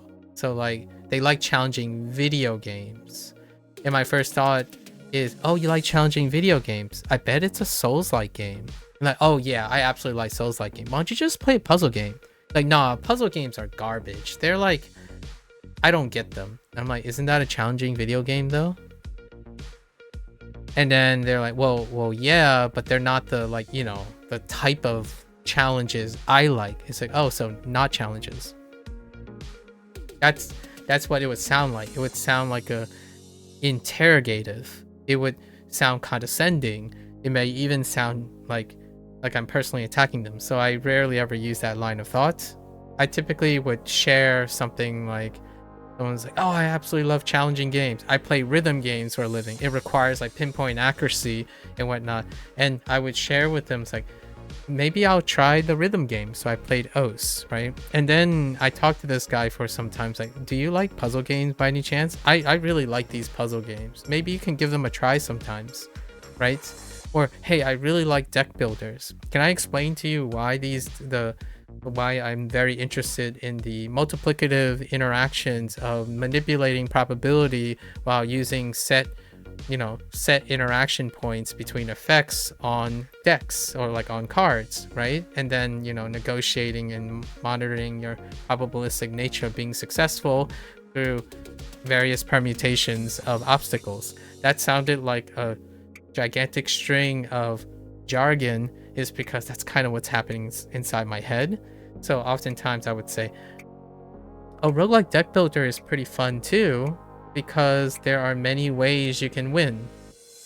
Maybe you should give it a try, right? And the other person usually would be like, nah, I only like action games. Action games are more challenging than deck builders because deck builder is turn-based. I'm like, but you've never played a deck builder. What you don't know how to do is always going to be more challenging than what you do know how to do, right?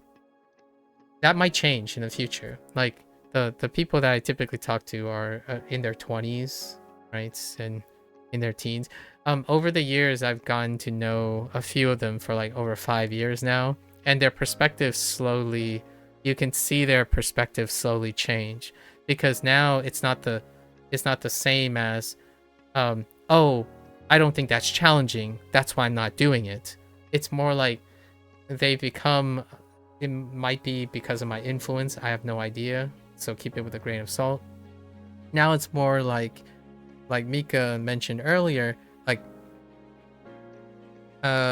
this person would say something like, oh yeah, I know, it's really hard. I wish it would be easier for me, but I understand it's really hard for me because I don't do it. However, right now, I don't need to do it, so I'm not going to. That is what happens, in my opinion, when I would consider an younger adult growing up and coming of age. They realize that it's okay to not want to do something and making excuses for it, but they also take accountability on understanding the nature of what they're not doing. So then it's not because they're convincing themselves it's not worth their time, it's simply something that doesn't interest them and they can do without it. And they understand what is missing from it. So, like for example, they can make an argument where, oh yeah, puzzle games are definitely harder than anything I'm currently doing. because I don't play puzzle games. However, may I explain to you what type of challenging games that I do enjoy from soft games? You know, Souls-like games. So I tend to play Souls-like games to push the boundaries of these particular aspects of video gaming, like gaming mechanics. However, these video game mechanics do not overlap with the intricacies of turn-based roguelike deck builders. And that, in my opinion, is when you eventually what I would consider as being a lot more mature, a lot more cultured. Not that it's the greatest thing, because sometimes when you know you're missing out on a lot of things, you can get really depressed, in my opinion. Like, I don't want to end on too dark of a note, but oftentimes when you become aware of all the things you're missing, it might not be as glamorous. So I wouldn't say everyone has the same, you know, it's fairly given that most people do not react the same when they get informed about all the things they could be possibly missing. So oftentimes when people talk to me about like logical thinking, syllogism, and critical thinking, the first thing they think about is, I wish it wasn't this hard. Can't I just automatically become a critical thinker without going through the hardships of needing to develop those skills? And that's kind of where it gets sucky a lot of times. I actually legitimately say this a lot whenever someone asks me, oh, are you going to play a Souls-like game anytime soon, right? Because I do play video games. And I would say, I'm not substantially divorced from the last Souls game I played, which was Dark Souls 1, yet. However, I totally understand why it's a great time to be a Souls-like fan, because it's still an incredibly hot and available thing. I'm gonna be real with you, it's not intellectually interesting to me at the moment. I'm not saying it's not intellectually challenging or skilled and difficult for other people and rewarding for other people. I simply have more interesting things that are capturing my attention at this moment. Same to, like, for example, I met Danny not long ago last year in October, where Danny is working on his drawing, Crocodile is working on his drawing, Mika is also doing drawing, and the reason why I'm not just instantly going like, oh yeah, let's pull up my digital pad and let's start drawing and work on our Loomis heads to join in the fun, is because I currently really like language learning. So the thing that can stop me from learning something that I'm currently learning is that something even more interesting and important comes along. Not because I quit because it's less interesting anymore. I think it's really... I'll give a TLDR for everything here. Life is so much richer. This is a hot take. Oh, this is a very hot take. Life is so much richer when you're constantly having the problem of, what interesting thing I do next? Or what interesting thing I have time for?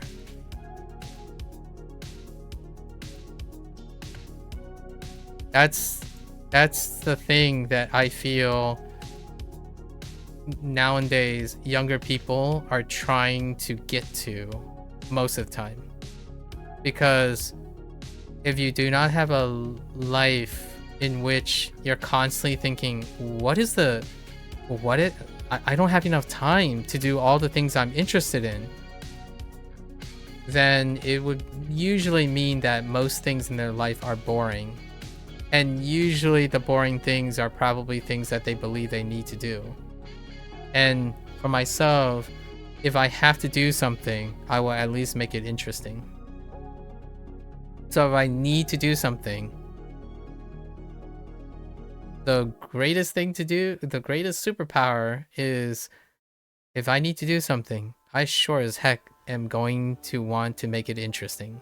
And, you know, like fun or something, engaging in some way. So you can give me some paint, and I will give you a monologue about how painting is very interesting, right? If you give me a blank canvas with one color on it, I will probably talk about that one color for as long as you want. That's kind of the challenge of life. Life is so much richer when you are able to always have something interesting. That's probably a good optimistic place to end, right? Science is like, oh yeah, someone fell down. It's like, huh, I wonder if we can do an experiment here. You know, like when someone says hi to me, or when 67 people keep typing 67 to me, let's make a social experiment out of it. You know, that kind of thing. All right, I'm done. I dropped the 6-7 joke, so there you go. Okay. 金髪 Okay. It's safe to say that I'm probably gonna abbreviate my Hanzuhiro and Boom Pro today as well. We're on a roll right now, you know? This is sixth day in a row of wonderful random scribbling and logical talking and storytelling.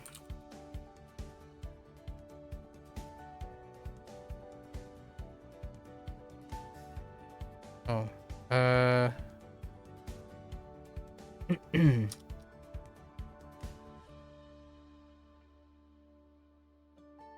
完成と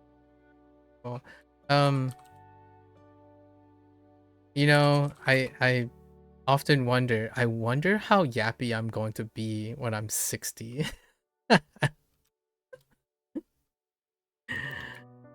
Oh, goodness gracious. All right. Stay tuned, I suppose. Stay tuned. 不吉 It's,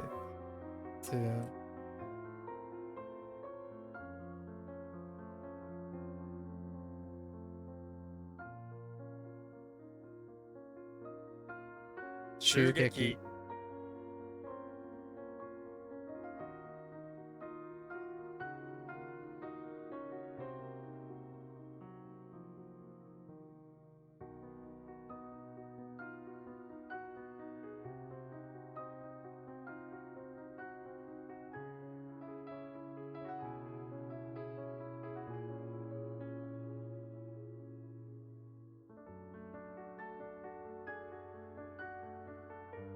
砂丘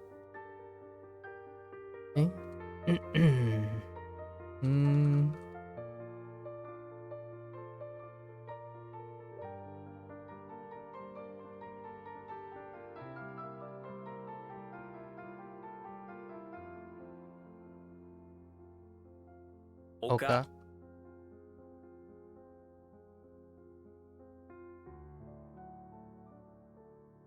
髪の毛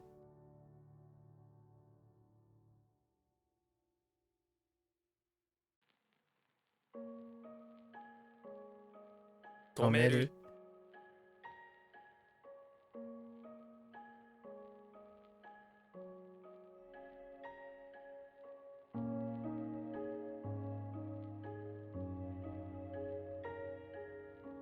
Oh, that's it. Kakabunets. Okay. Damaru? Oh, kataru. 語る Oh, I gotta stop doing that. My jerk reflexes dama quite vigorously.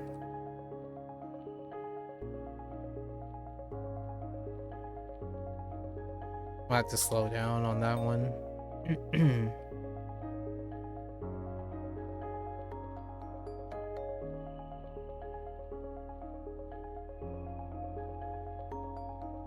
City. Endan.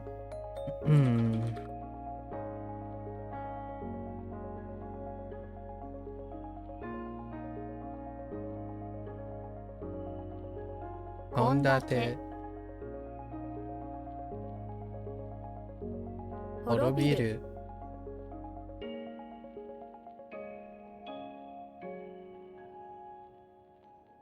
餌食選択肢娯楽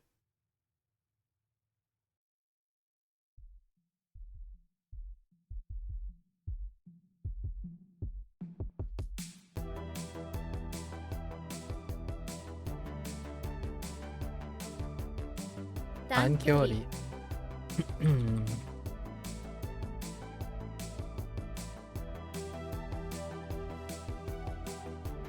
渾身寸前寸前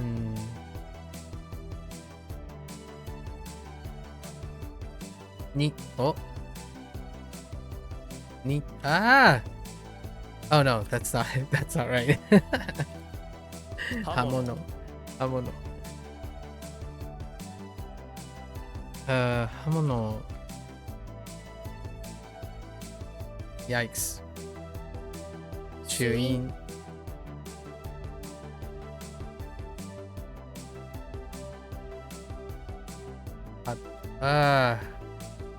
食べるのとねOh no,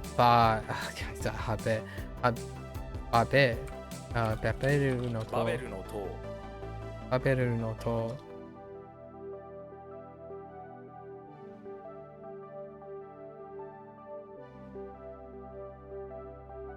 包み紙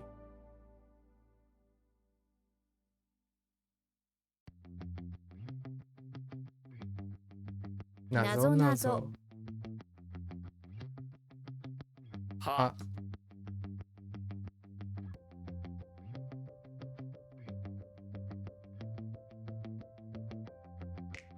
Oops. Ninja. I got two things mixed up. I wasn't reading the right character. Yikes. Complacency. Bit of complacency there. Momo.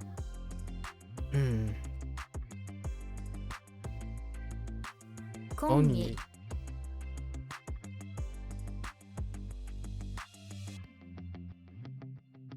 Samurai. To. する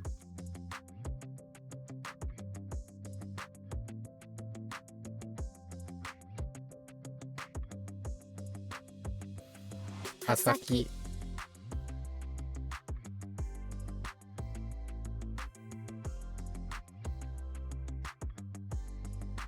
桃色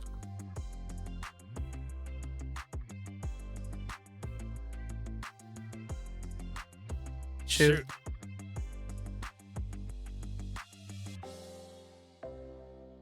集結する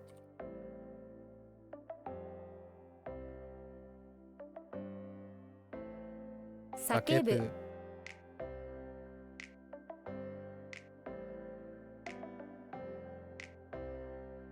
うちち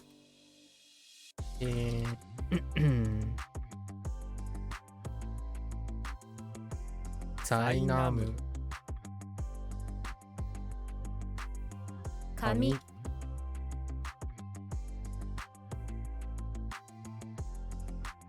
姫する無縁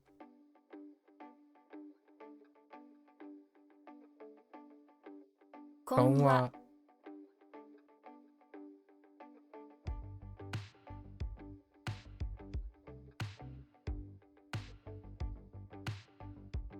エフェルト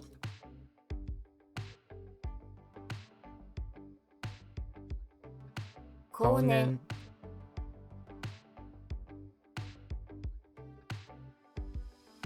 色作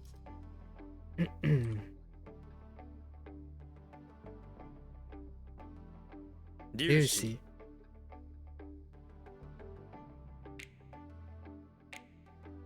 目懇談悪趣味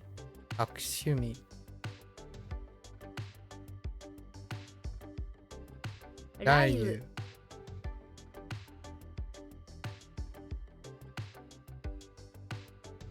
縁起と謎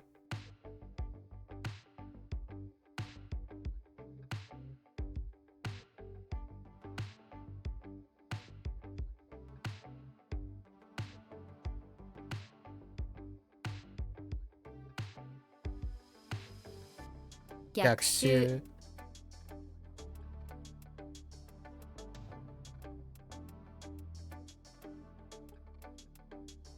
戸籍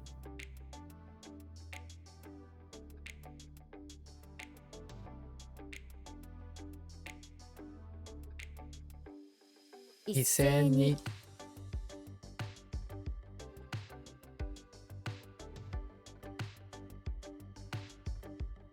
魚雷入籍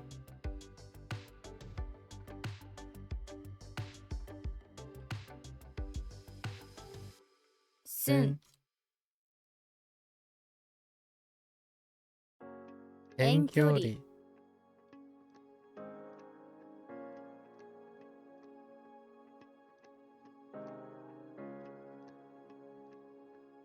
姫様右翼Nope 左翼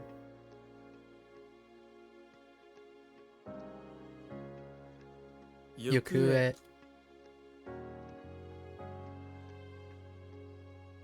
右翼右翼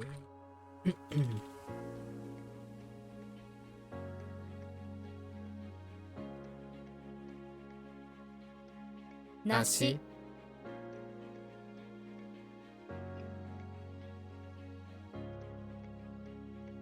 叱る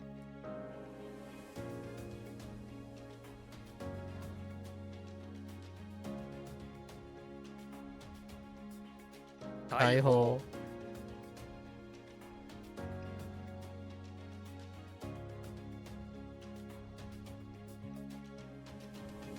一斗缶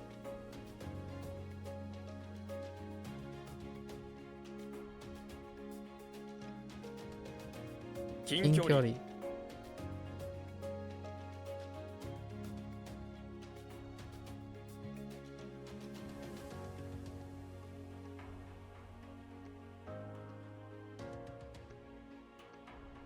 国籍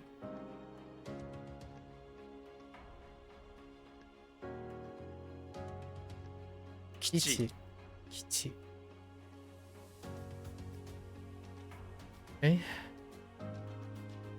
粒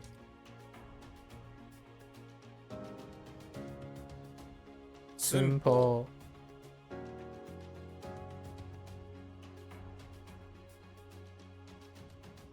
翼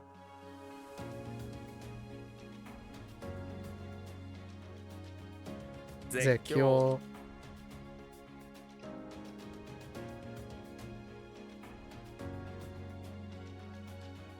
一翼髪型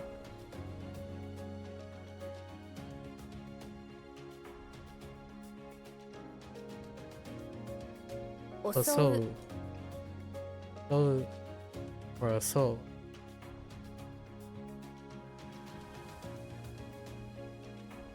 列車両翼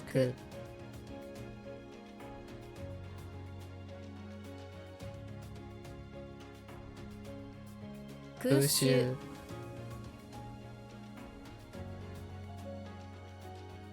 使える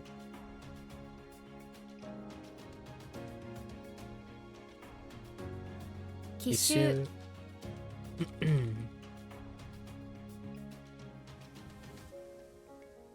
大切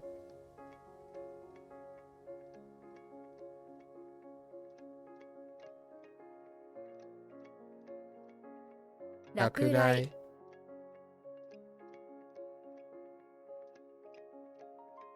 傘、傘、動揺、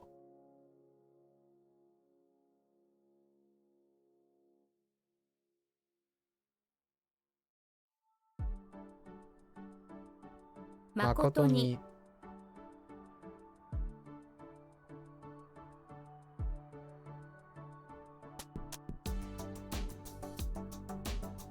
握手、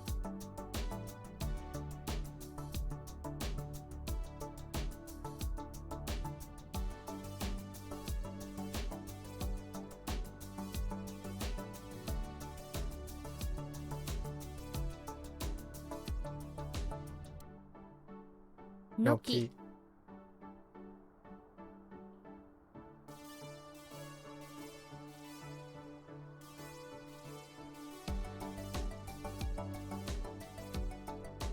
包み、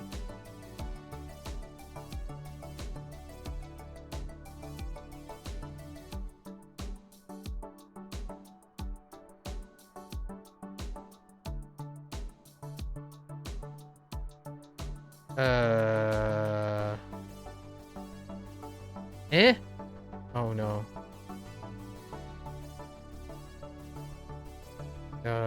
Extinction or to destroy?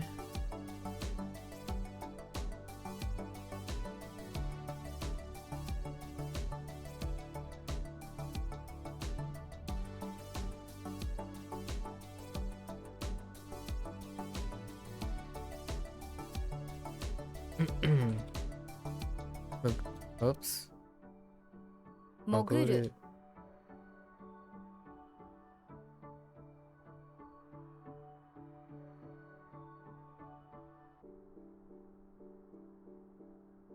承諾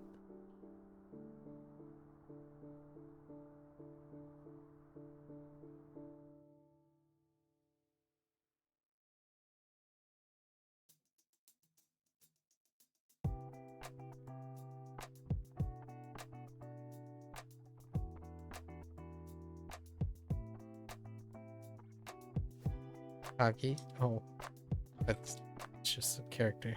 Fine. 円弧、上がる。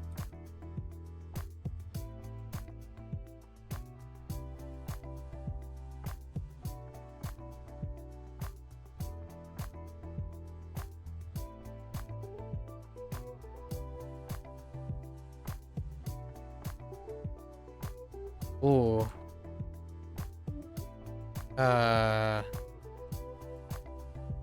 沼田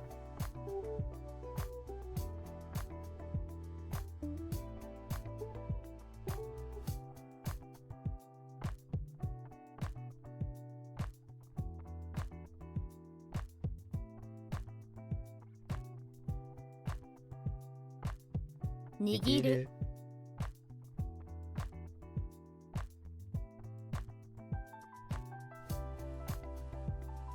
円円滑。滑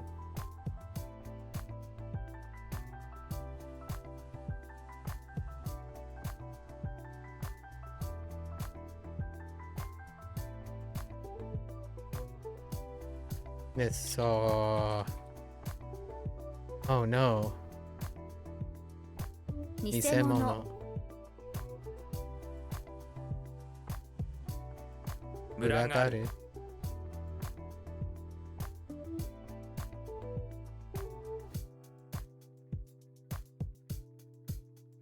What?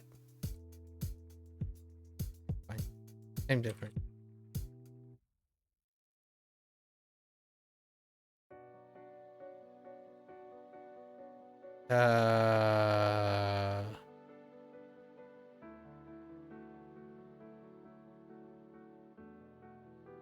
滑る滑る。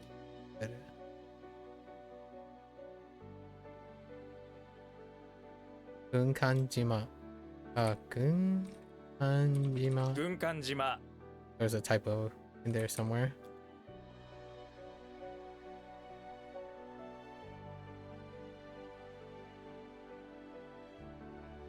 Ukagai.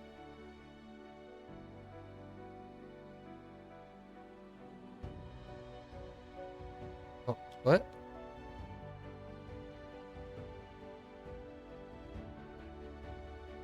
Ofuda.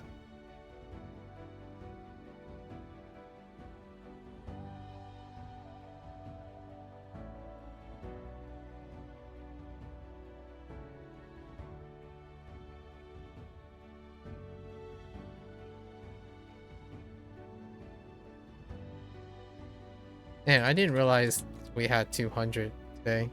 But okay. These are recent ones, so recent ones are pretty fresh in my head. Encoding is pretty good.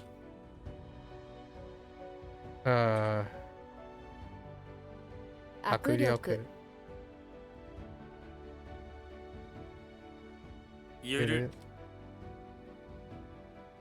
Usually when it's like within the last month, pretty harmless.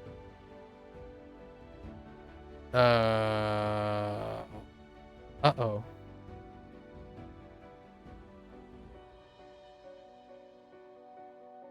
Oh.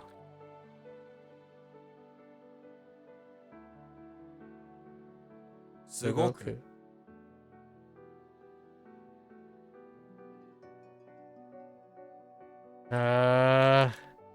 What else can this be?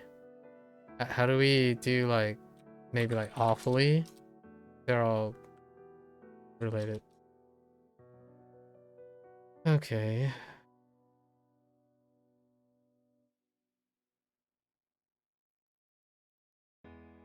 かっこ Kakko.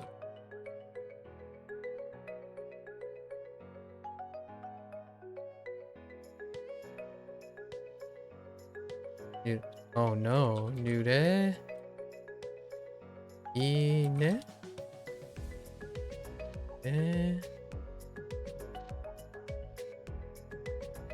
Oh no. This is kind of like false accusation, right? Nure is something. Nure ki.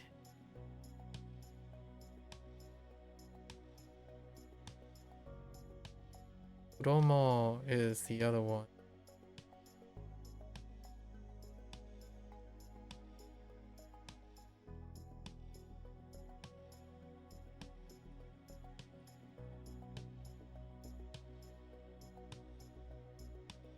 Dang. I have to come back to this. Ooh. Yeah, so ki gets rendaku to ki.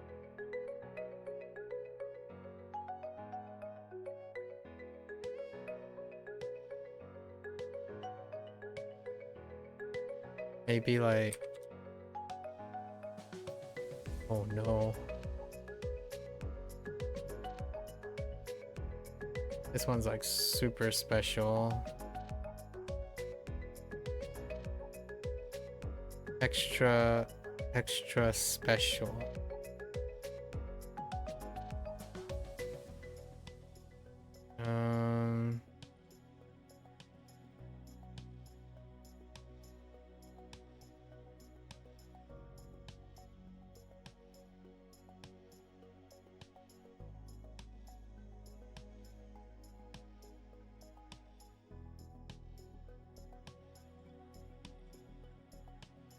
We'll come back to it.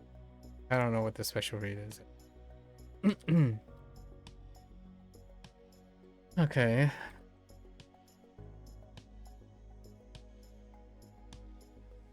I say 大西洋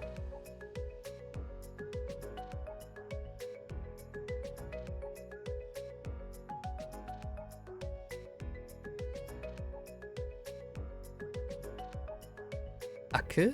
I mean, kutsu? thought it was related to grip. Guess it's not related to grip. What do we got?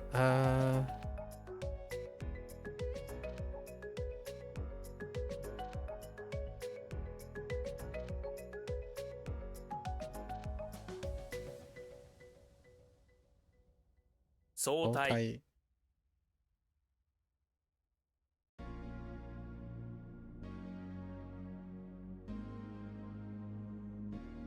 退院する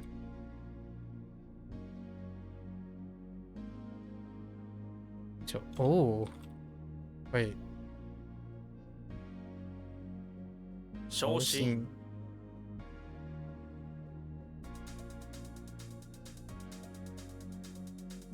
Like a progression or like a pay raise maybe, or like a promotion. Okay, fair enough.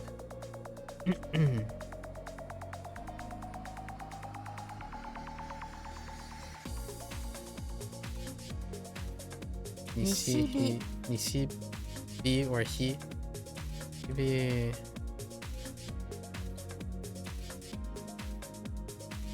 What? Isn't like setting sun?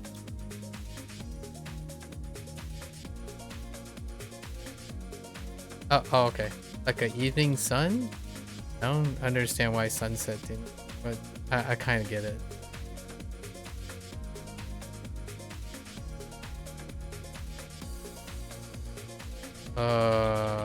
You 誘惑 誘惑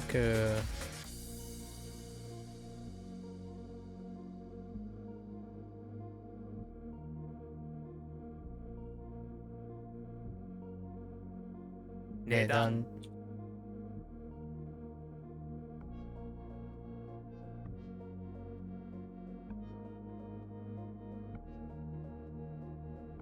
Oh no. Ayaramu?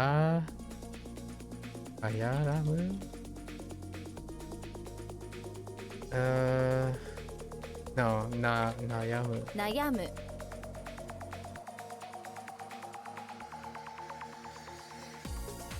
迷信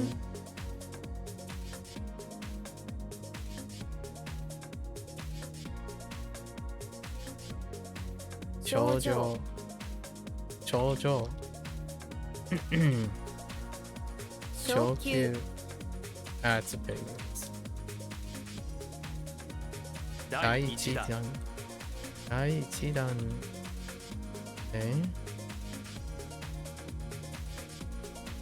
Weave. Is that a weave? 折る Oru. Okay.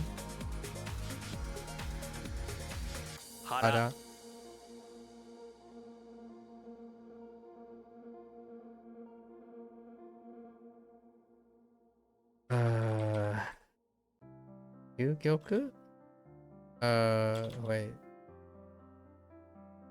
究究極究極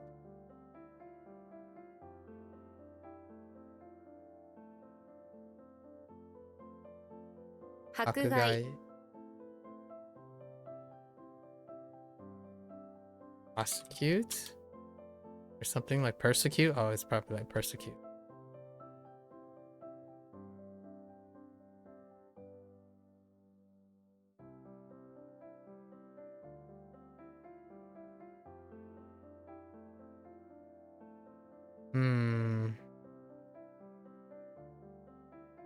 Yo? No. Mayo. 迷う Mayo.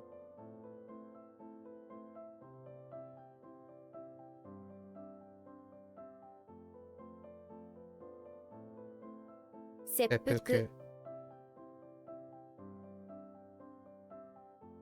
弾丸 Which makes sense now. Nure. Dang it! I still don't know what it is. Uh,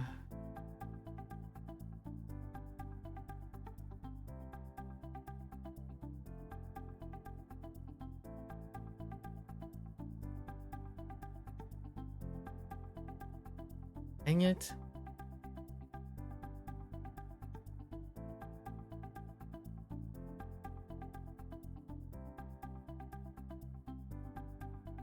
Key something. Key? Oh. Oh, what are you?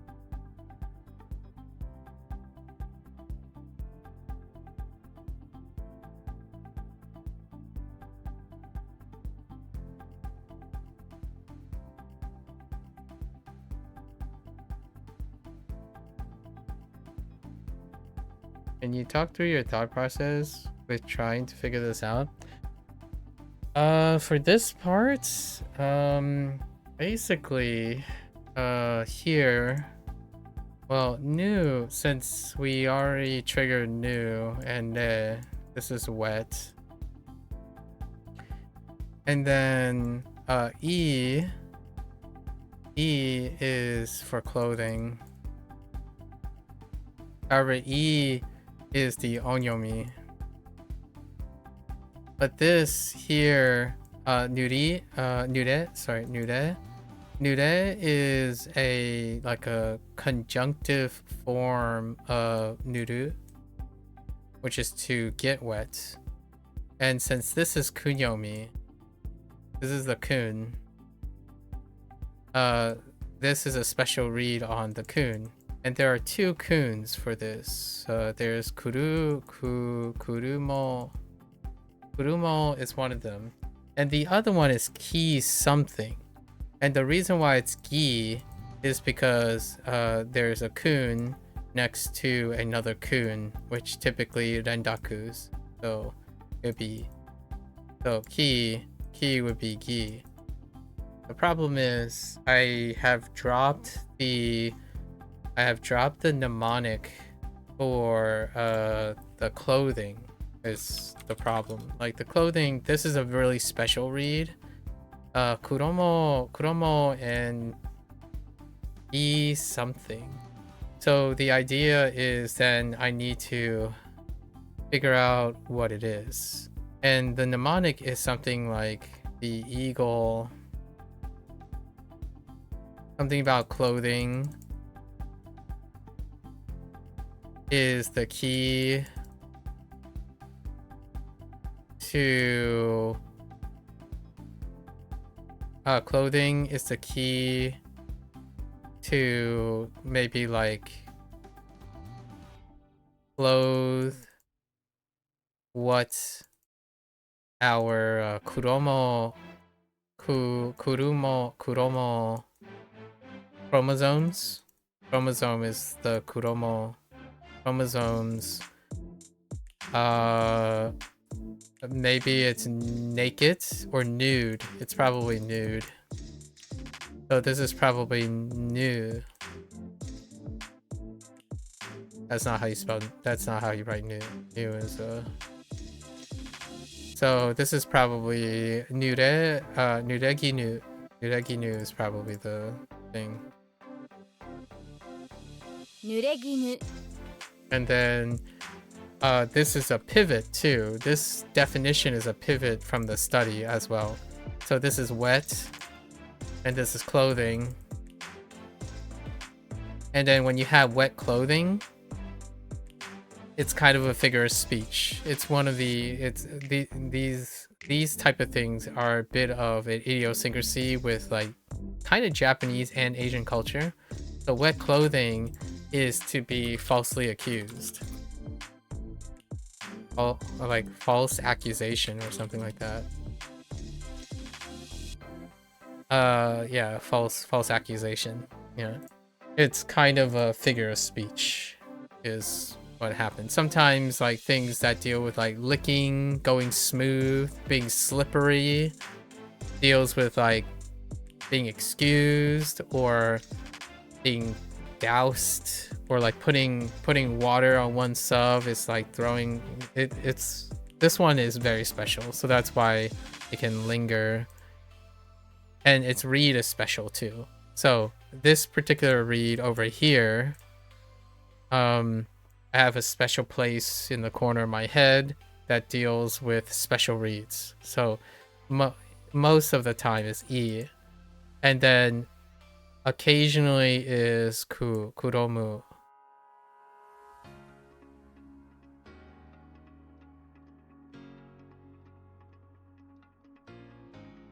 I think the other read, and then this one is the only instance that I am aware of at the moment that uses the kinu, and that's kind of a bit of what's going on. Now the thing is, I have to keep in mind that originally, like when during like day 1 through 100, I was learning the process of this. So all the stuff that I was talking about, like wet clothing, false accusation, and then taking the mnemonics of what it sounds like, and then taking the different kanji compositions, taking their onyomis and their characters and radicals in their characters, which combines to give me the onyomi, which then gives me the kunyomi, and gives me this thing. That used to be what I did most of the time. And then after a while, I don't have to do that anymore. So typically the first step is a intuition check. So nure, I don't think about nure because intuition check hit it. And then I got stuck on this. So then we can move on to step 2, which is to look at the character and then associate based on meaning. Meaning, if I know a sound, or I know character study. So I recognize this as clothing. And clothing of this nature is E, or E in Chinese. So in both ways, then I stop on this check. The next check is that I'm missing sound. So that's what I was going through. I was thinking of like, so I know the other sound. I know all 3 sounds to the greatest extent I can. And the thing is, the reason why I go through everything when I'm stuck is because my mnemonic that I have goes through all of these. So the more connected all of them are, the more I can recite things in my head. So it takes me a while to recite everything in my head. They're all related. Sometimes I just go through and say, all right, if I say E, does that trigger this? If I say this, does it trigger this? If I say both of these next to each other, does it trigger this? So that's what we go through. And then rarely on occasion, if I still am stuck, then I have like a feedback cycle on how I iterate on my mnemonic, or iterate on how this is related to this in order to maybe next time when it comes around, I'll be able to do it. So that's it's a very shortened version of it. There's like the intuition stage has like four criterias of evaluation, like how long it took and how big it is, because this is a compound. So this is a kunyomi, a kun pound kun pound term. There's, you know, single terms, right? There are single kunyomis like this. This can stand alone on its own. This can stand alone, and then this would be a conjugated version of a verb. So all of those things still come into play on the loop. So that's kind of to demonstrate that. And nowadays I don't do that.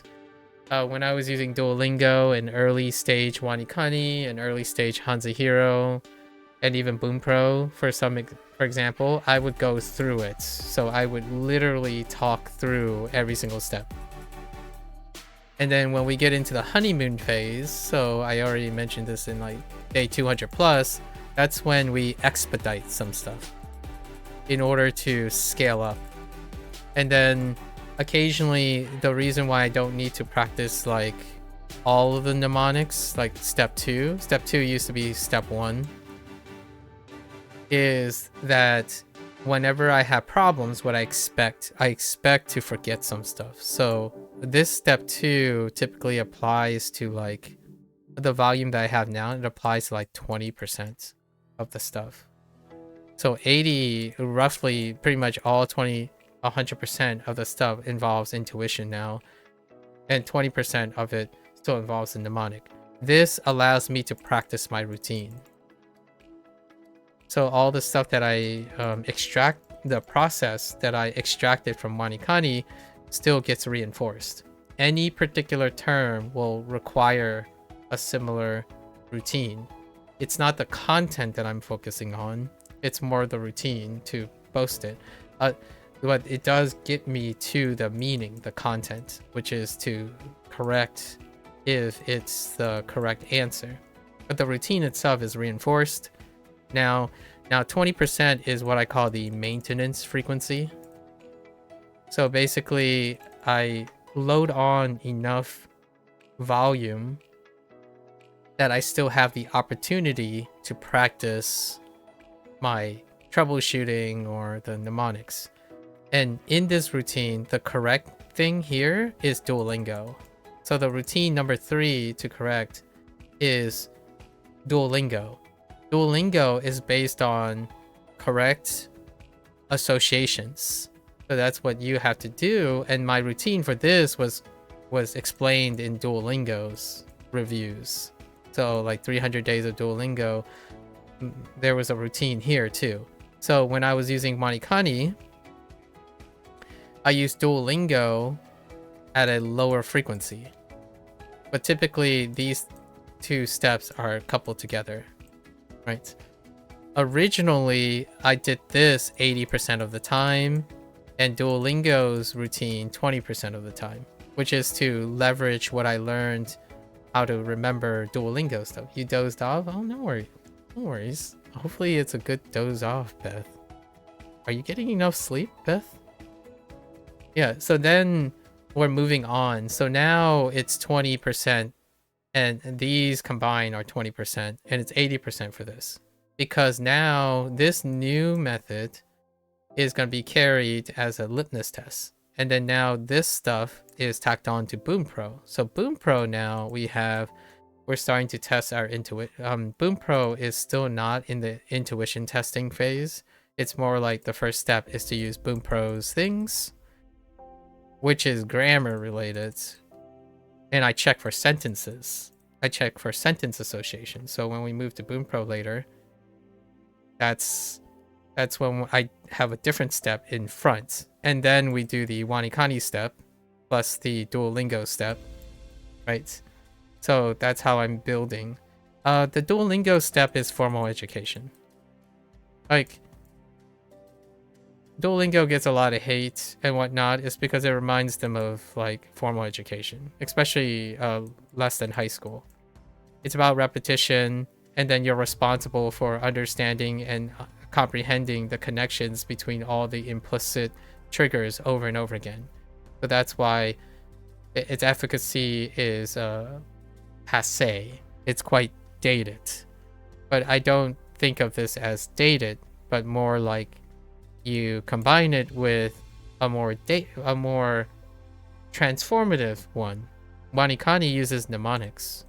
And mnemonics is a late stage. It's a later stage. It's like late high school to college conception. When you understand how to associate memory, your existing memory, with incoming knowledge. That's when you develop it through late high school to college. You learn how to comprehend through association. So, like, if you don't understand what this means, imagine if someone goes and if someone like threw water on you and all your clothes got wet and they accused you of getting your clothes wet. That's falsely accused, right? That's a mnemonics. It's creating what you think would naturally occur to the incoming message that you need to remember. So WaniKani does it in a very particular way. And that's what I extracted from WaniKani. I did it in a particular way, and then I modified it to meet my needs.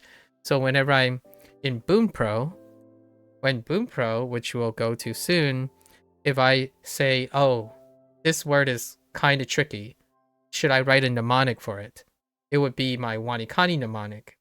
And then what BoomPro does is BoomPro talks about grammar, sentences, and definitions through jisho. And this jisho is how Duolingo presents information implicitly. So in order to get most out of Duolingo, you are expected to look at a dictionary,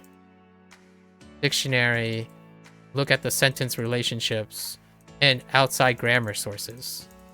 So when I'm learning lessons in BoomPro, I write, if I see a term that is not intuitive to me yet, we use a WaniKani mnemonic to create an association with an existing dictionary, sentence, or grammar property. And then those BoomPro weaknesses will then be compensated for WaniKani and Duolingo's routines that I have. I'm not saying that Duolingo is the source of the routine.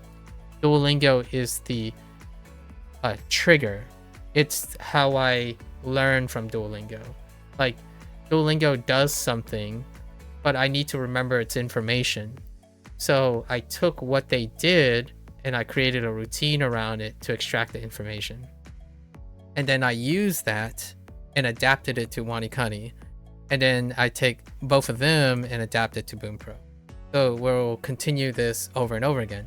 Now, if you're wondering, well, it's a waste of time if you have too many routines, right? Eventually your routines are going to be so long. Yes, when you expand a routine, you have to iterate and refine the routine, right? Before you expand again, right?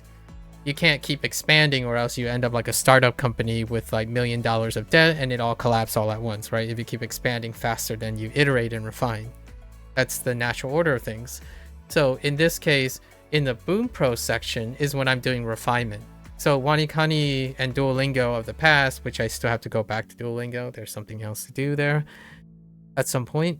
I no longer refine these process. So what you saw in day 400 was the finalized routine. Unless something dramatically changes about WaniKani, all of the changes to WaniKani and like the things carrying forward is going to be a response to BoomPro. And some people might say, okay, well, if you iterate and you refine, doesn't mean you waste your time. This is a common question. Didn't you waste your time when you refine, you cut things out? Isn't it better to just do the refine in an efficient way so you don't waste your time? Then you're not doing this. So when someone gives you the most efficient, if someone gives you the most efficient way to do something, you never learned how to iterate and refine something. So if you like go out and say, oh yeah, I already do the best. I'm already the best at something, right? I always know what I need to know, then you'll never improve. You'll never get worse either. So that's good. Like, that's the idea. Your process will never improve. It is unlikely to improve. It can get efficient by being faster. So if you like repeat the same thing, yes, you'll get faster, but the process itself will no longer be adaptive. Like, it can't adapt to new things if you never do new things. However, it can become really efficient. So when you practice a mnemonic, for example, if you're not taking in new information and understanding and trying to understand other people's mnemonic process and then bring it into your own, then there is no growth potential there. You can get really, really fast at producing your mnemonic, but that would be the limit of it. So when someone then challenges you and takes the tool away from you, like if they say, make a mnemonic that connects the ocean with a space worm, right? And that's their whole gig. They tried to connect average things to absurd things, and you're thinking like the concept is just that, and you're like, I've never done that before. I've always created my own mnemonic. I can't create the bridge. That's when you want to seek inspiration, right? That's when you expand concepts. So you only, in terms of mnemonic building, you only need to be as good as it is sufficient to connect all your concepts abstractly, in my opinion, personally. That's the most pragmatic and balanced way. So I'm not saying always go out and embrace other people's ideas and then refine them and then incorporate it into your own. That's up to you.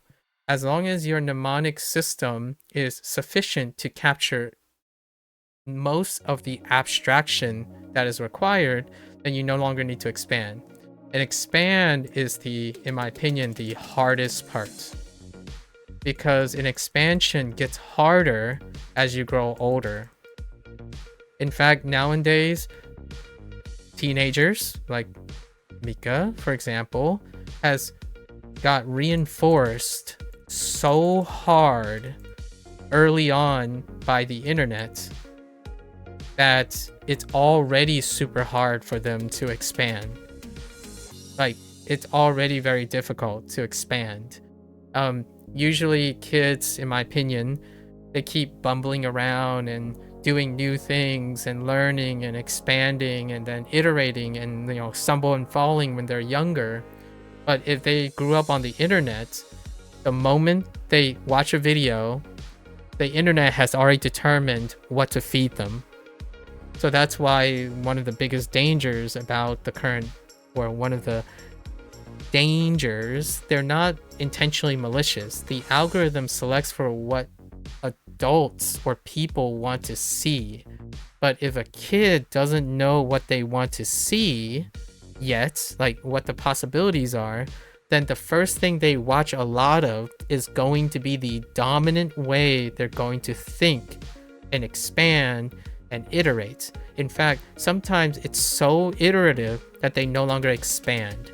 So like you get someone telling me like, how do you draw new things? And my first thought is like, what do you mean how you draw new things? Go look at a new thing and draw it. It's like, but nothing is as interesting as like this Minecraft stuff. I'm like, what do you mean by it's not as interesting as your Minecraft stuff? It's like, you know, I kind of like the world being blocky. Everything should be blocky. It's aesthetically pleasing. That's what I mean. It's gotten so efficient, and it's not that anyone's intentionally doing this. I think the optimization of targeted information is, there was a consequence. It was a collateral, in my opinion, of younger people. Younger people tend to be collateral of older people, you know, like older people's desires. Like, it is very useful for adults. Adults know what they're looking for. And even then, an adult can be trapped in their own head when they need to look for a solution. So for myself, it's always expand, iterate, and refine. So for myself, the reason why I no longer have, I have minimal problems, like how do I get from remembering a space worm and silkworm to a popular tree? I've done this long enough to cover nearly most abstractions that are okay. And that's sufficient. So whenever someone says, you know, like Beth just said, the thing with the mnemonics is that sometimes they don't click and feel like another thing to remember, so they make their own. This is assuming, right, assuming Beth has enough time to make all her own mnemonics, and then in unwillingness to understand the conception of someone else's mnemonics. So you have to make the decision yourself. The only way you can get a mnemonic to click from someone else is to expand and incorporate that. But if you choose to reject it, then it will never click. In the future, if it comes back up again, it won't click, and you would have to spend your time to use your skills to create the mnemonic. And that is perfectly fine as long as you have enough time, right? If you want to understand other people, why it is clicking, which people who are making their own mnemonics aren't really in the, they're not really motivated to want to understand how other people understand mnemonics, right? So that's perfectly sufficient when you go and make your own. I didn't make my own, I did both. Like, I didn't solely make my own, I did both intentionally. The intent is first try to conceptually understand their mnemonic, and in order to create comprehension of their mnemonic system, I analyzed it and then associate it with my existing body of mnemonic construction. Then when I go to reproduce it, I can earnestly say that I extracted something from Duolingo and I extracted something from WaniKani. If you're going to get on WaniKani, for example, and then you're constantly making your own mnemonic, then it would be far more pragmatic to go on Anki and make all your mnemonics without ever reading WaniKani's mnemonics. Because if you're not expecting to take anything away from it, then I would say it's far more pragmatic to go to a platform that isn't spending all of its efforts trying to like do the thing you don't find pragmatic. So that's kind of like why I match people up. If I have more experience, I would be able to match people up in a manner that suits them. So typically nowadays, when someone asks me, what are my recommendations? I specifically explain what is it that they do. I do both too, but you rate to some more than others. Yeah, that's the whole idea. You have to do both in order to expand. And then the thing is, here's the thing though, to internalize someone else's mnemonics is to get inside their head. So when you resonate, it's not expanding. Expanding is not the same as selective picking. So when I'm describing this, expanding means that you're picking up someone else's mnemonic system. Selectively picking is you're only selecting for the things you know. So here, when I say I'm expanding, I'm trying to know their mnemonic system. So I'm slowing down deliberately to understand how they're making their mnemonic system. I'm not picking to see if I vibe with their mnemonic system and only paying attention to the ones that I'm vibing for. I'm literally reading. In the beginning, I literally read all of their mnemonic systems, all of their mnemonic clues, and try to make it work as best as I can. And over time, I learned to read their mnemonic system, as in when there's a new one on here, right? On our lessons, when there's a new one, I kind of already know how they're going to write it. And it's no longer because I can't click with it. I legitimately think like, oh, they're probably going to say like this, and then something about your fingers getting chopped off. That's what I mean. So that's the expansion. You're expanding your understanding of other people's mnemonics, as opposed to cherry picking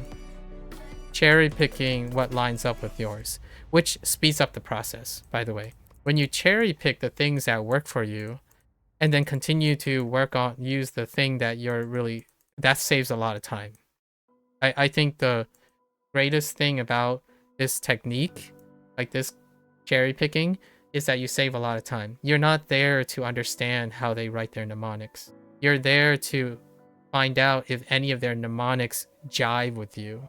So you're vibing your understanding. And for myself, I'm trying to understand their approach. So in the beginning, it was very slow. Like my lesson days to get through like 100 lessons or 80 to 100 lessons, it took me like 6 hours. Like, no, full stop, 6 hours. But that was before I only did Hanzahiro and WaniKani, so I only had 2 tasks to do. Now I no longer refine things, because when I read when I read this, whenever a lesson comes up, I already probably know what their mnemonics is going to be written because I've written my mnemonics to incorporate their idea into my idea. So when I'm going to go to write a mnemonic, it's going to be similar to theirs, but also mine. So now I no longer have to worry about if their mnemonic makes sense. It's simply choosing if I want to add more to the mnemonic. So now I no longer take time to guess whether their mnemonic works.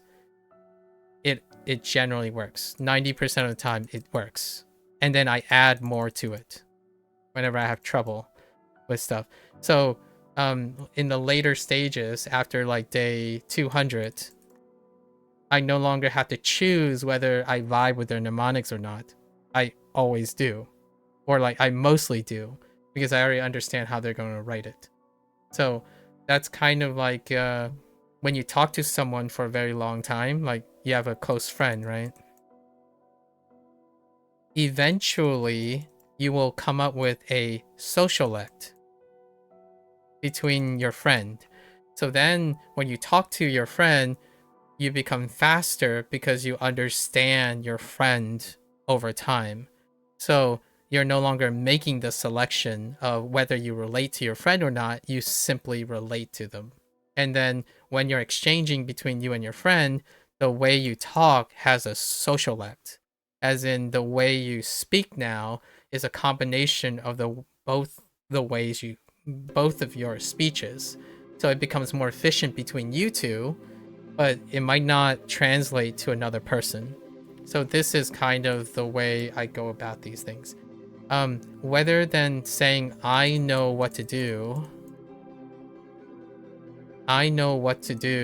like I know best, or it's always based on my taste, the first couple days, like the first quarter, like the first Q1, is to try to be as open-minded as I can, to take in anything I can observe about the way they arrange things. And then in Q2, I add my flavor to it, which is way greater than a product, right? A single product can't match the experience of someone who's 39 years old. It rarely can. A product is made to address a very specific problem, not your entirety of yourself, right? It would be yourself then. It would be your own product that could possibly do that, sort of. So for this, then in Q2, we add my experience into it. And then when we get to Q3, which WaniKani is way past Q3. It's like year 2 Q1 now, which I no longer refine my process anymore for WaniKani. It's like so baked in that it takes me like 5 seconds to write a mnemonic that kind of sounds like something that goes in WaniKani and myself, and that's it. Like I adopted every single one of their kana matches. So like right? All from like ka, ma, all of them. I adopted almost every single one, and then I changed the ones that were. I feel like there's more to do that they would appreciate. Like for example, their use of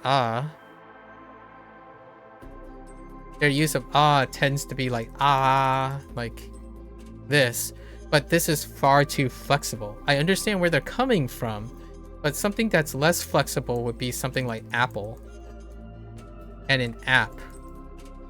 This can fit into their model. So whenever they do you can kind of replace it with Apple and app. So that's kind of the idea. In Hanze Hero, there was this example where this character is a dollhouse. However, every single time they use dollhouse, or not every single time, maybe like 80% of the time when they use this character as dollhouse, it is often serving as a vesicle, like a container.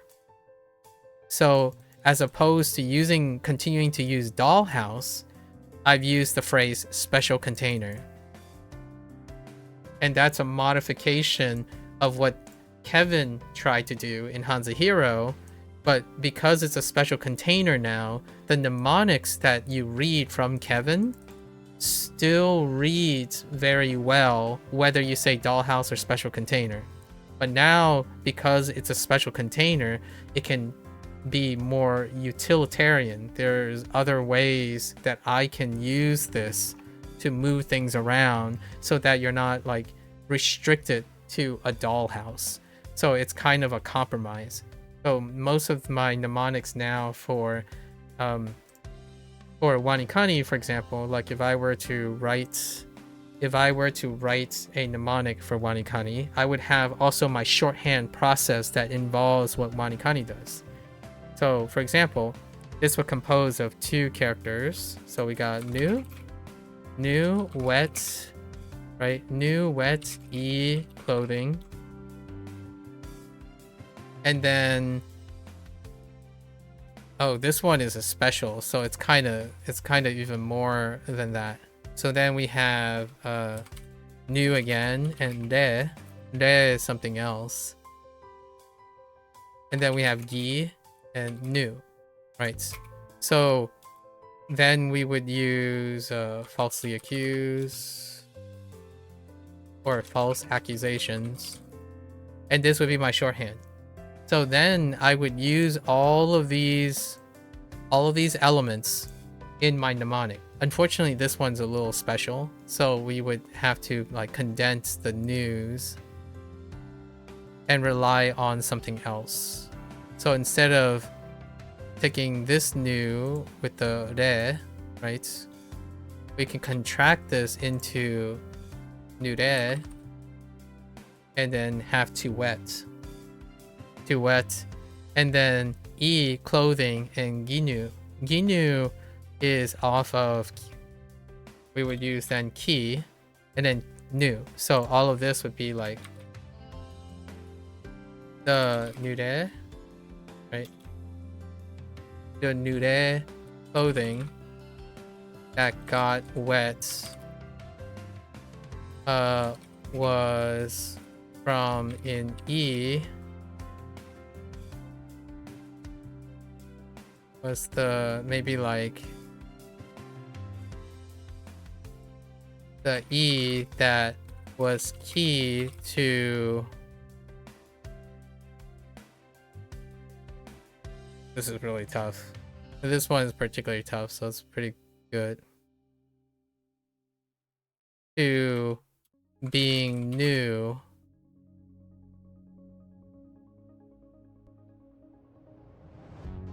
Being falsely accused of being new. Right? Now, this doesn't make any sense to most people because this is no longer written to help someone who is using WaniKani. This is me and WaniKani put together. So this is saying the wet clothing that got wet was the eagle that was the key to being falsely accused of being nude. That would be my mnemonic to remember this. Nureki nu. That's how my shorthand has become. So in Boom Pro, when I encounter a vocabulary word that WaniKani may or may not introduce and it's a problem, I would use this shorthand. And it would combine possibly this is a special. New is kun dominant, so that's a special. But if it was an onyomi, I would use the onyomi, connect it with the kunyomi. And if this E is connected to kinu, because E is the onyomi for the kunyomi. So in all of my mnemonics, there's a connection between the onyomi to the kunyomi, unless it's kunyomi dominant. And then when it's kunyomi dominant, I would make a special clause to create an onyomi link to the kunyomi. And if it's a really troublesome word, I would integrate the radicals into it. So if I wanted to integrate more detail from this character, there's tsunami on the left, there's rain, there's rake, and there's clothing. So I can integrate tsunami, rain, rake, and clothing to this mnemonic if I need further embellishment.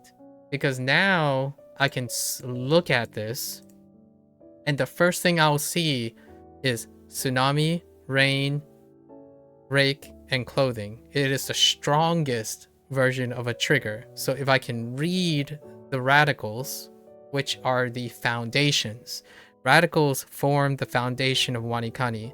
So in order to incentivize the use of radicals, you have to show them up in your mnemonics.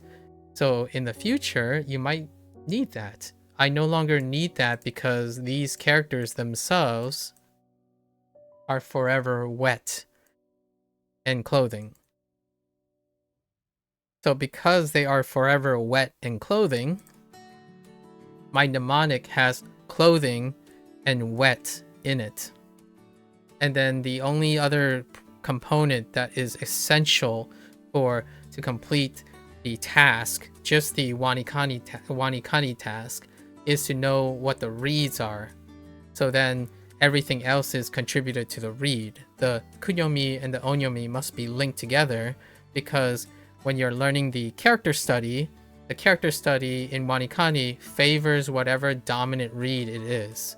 So in order to remember what the character looks like, I have to trigger the primary read, which in this case, nu is a kunyomi. I know it's a kunyomi because I remember remember like 95 to 99% of every onyomi kunyomi pair. And when I'm in Boom Pro, it's no longer that way. So in order to practice it, which I'll show in like an hour or two, when I read a vocabulary word, I test my character studies. I see that character, and I could read a character without knowing what the character is supposed to be pronounced. That's what the testament to my mnemonic skills when it comes to reading. So I can read Japanese without knowing what it means. And in Chinese, it's very similar. I can read a sentence kind of like in English, like when you write like, I don't know, precipitous. Like if you look at this word, yeah, it's phonetic, right? English is phonetic, and you can argue that Japanese script and Chinese script isn't phonetic. And I agree with you. It's not meant to be phonetic. The idea is I was kind of curious if I can actually remember all the reads. And it is kind of possible. For every single character, I know one onyomi and one kunyomi minimum. And then for most characters, the average character, I know one onyomi, and I typically know there are ones that have two onyomi and one kunyomi. And then there are ones that have one onyomi and two kunyomis. Actually, there are special characters, but they don't go up beyond 3. So I typically know 3 reads for every single Japanese kanji now for character study. And it was an experiment. It's pretty interesting though. It gives you that feeling like, oh yeah, I still can at least read it and then take a guess. So I can guess at most things despite never seeing the word ever. And that's what WaniKani was, in my opinion, that's what they were trying to do. They were trying to create a foundation for kanji reading. And that's Hanzuhiro is even stronger because Hanzuhiro only has most of the Chinese characters only have one sound. So what they do is they double down on sound construction. And that's something unique to Hanzuhiro. So despite the mnemonics being constructed a little bit slightly different from WaniKani, the mnemonic construction process is very similar between Hanzuhiro and WaniKani, with the addition of sound construction. Because now in Chinese, in Chinese, I can almost read nearly everything without having zero understanding of what the sentence actually means. And if you're wondering, like, so then what's the usefulness of it? Why is it important to be able to read this, even though you might not know the translation? Like, it's become very common to I can read, like, sound something out and then it would take me a while to learn to, like, get the translation, right, or the nuance of the translation. Why is that useful? I have an auditory trigger. So when I speak and I, like, hear it in my head, it lines up with my visual cortex. So oftentimes if I see this and I'm like, oh yeah, this is wet, but I also hear new. So what I mean is, when I think of something, there are several things going on when I'm testing intuition. And this happens at the input stage a lot of times. This, I have an image, and then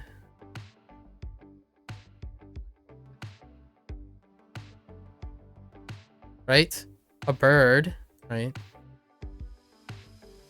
that looks more like a flea and a housefly, but you get the point. And then and a character. So that's a lot of times what I'm doing. And then I hear it all the time. So when I'm, like, typing, you can hear that now whenever it's purple. So purple are vocab words, so they're, like, quote unquote actual words. It will be a native speaker. It'll be a native speaker, either Kiriko. Oh no, is it Kiriko? Kyoko. Kyoko and Kenichi would be saying it, and I would say it with them. And over time, even the pitch accent is a trigger for me. So I know when my pitch accent is, when I'm thinking and I pronounce something on instinct, I know when my pitch accent is misaligned with the native speaker. So now that's what I do, in which I didn't do in the beginning. So anytime there's a purple thing, I would type it and I would enter and I would say the word, because it's a confirmation, and I would hear it and see if it aligns with it. And then because there's a pitch accent box that shows up, there's also a visual confirmation if my perception of the pitch accent, there are certain words that it needs context to know if it's atamadaka, otaka, or atamadaka. So I would choose one. In fact, nowadays, occasionally, Kyoko and Kenichi would prefer one or the other. Occasionally, they would, like, one would go otaka and one would go atamadaka. So that's one of the things that I started acutely understand. And I would pause. You could hear it momentarily. Oh, okay. Then I would repeat it immediately, correcting the pitch accent. If it is a solo pitch accent displayed, and I clearly was in the other direction. So all of that exists in WaniKani. So those are the final things, because what are you paying for in WaniKani? Well, you're paying for to hear a speaker say this, 濡れ衣 right? Nureginu, 濡れ衣 right? Nureginu is the, hey, it's not nureginu. It's not nureginu. It's nureginu. It's not nureginu. It's nureginu. Nureginu, right? So those are different things. It's not nureginu. Nureginu. Nureginu is, right? So you have nureginu, and you have sorry, I'm not as good with this. So nureginu, and then nureginu, right? And then you have nureginu, right? So there are all these things, and they go instinctively. So that's my practice for pitch accent. And now some people would say something like, okay, so how do you take this and convert it into a sentence? Well, now that I'm using Boom Pro, I can hear how these things weave together. So when I understand all of the pitch accents for these separate words, now I can hear for how they start and end in a sentence. So to me, it's as simple as getting used to understanding what do they preserve their height or do they reset their height? And then the way they separate these things is actually attached to their grammar as well. So wherever like a certain grammar set or a certain particle shows up, particles link the sound, the pitch accent. So particles is linked to the previous pitch accent of the word. So then you start piecing them even further together. So that's kind of where I stopped with WaniKani. I don't go beyond this after that. The rest of the stuff now is in Boom Pro. Yeah. And we're gonna have a zero. We're gonna have, oh no, this won't be a 0 day. So we'll probably do the 72 and then level up day will be on Tuesday. But these are some of the observations that I have done, which may or may not make it into the end. Again though, for most people, they would say like someone could challenge me and say, well, it's a waste of time to do all these things. If you wanted to become fluent in Japanese, you simply learn it the right way the first time, right? You don't have to go and try to like piece together like A plus B plus C. You can just go and listen to someone speak in a paragraph and then only break down. If it makes sense, you're fine. And then only break it down and make your own when it vibes with you. Like, yeah, that's how you vibe learn. That's what vibing is helpful about. When you read someone's mnemonic and you only pick the ones that make sense to you, that's a vibe. You are vibing their thing. So vibes require that you cherry pick based on your own performance, on your own preference. So to me, there's a trade-off. Not that it matters. The trade-off is you gain a lot of time. Delta T, initially, right? You gain a lot of time. You're not wasting time, basically. You're not wasting time spending trying to understand them. For myself, that's the whole point of doing this. If I said that like the whole point of me sharing this is I'm not telling you how I would learn. I would learn a language because I can do that. Spanish, I learned the language before Spanish in my adulthood. So I could have just gone back to the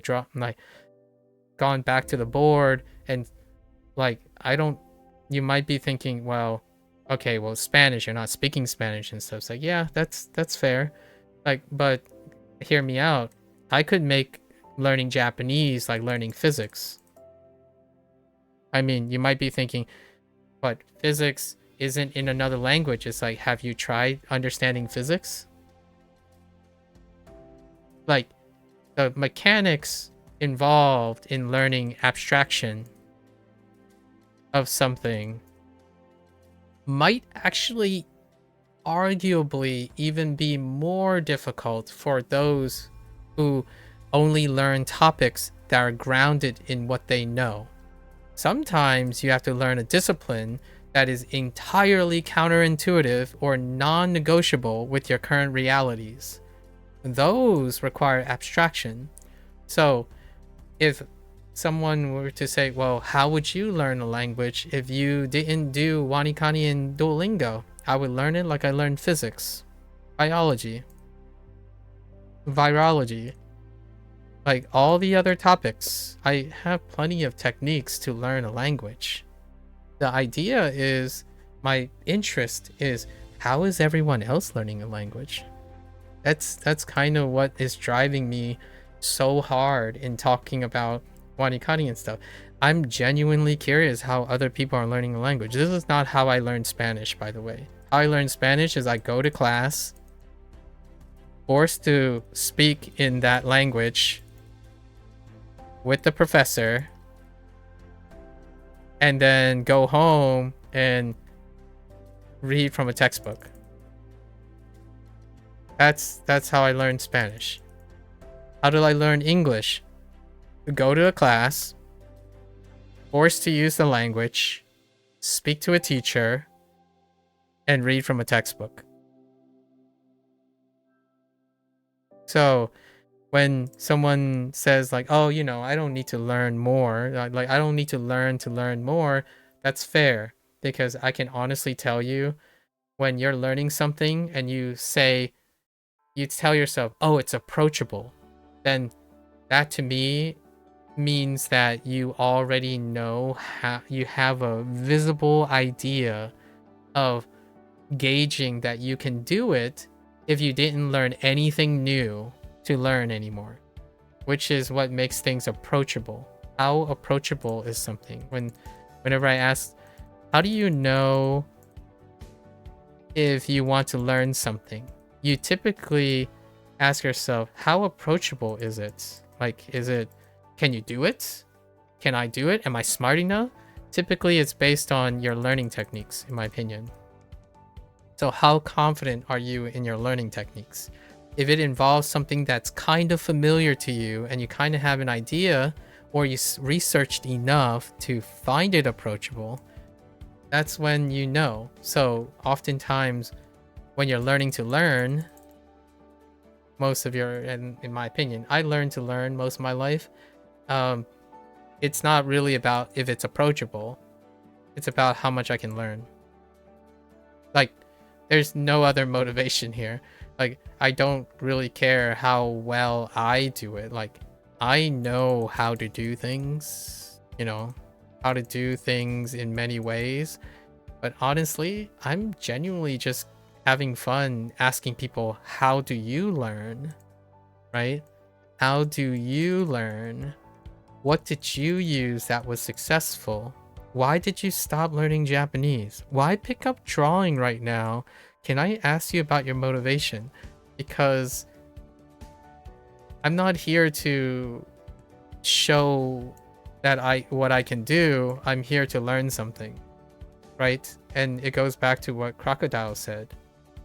I'm here to learn to learn.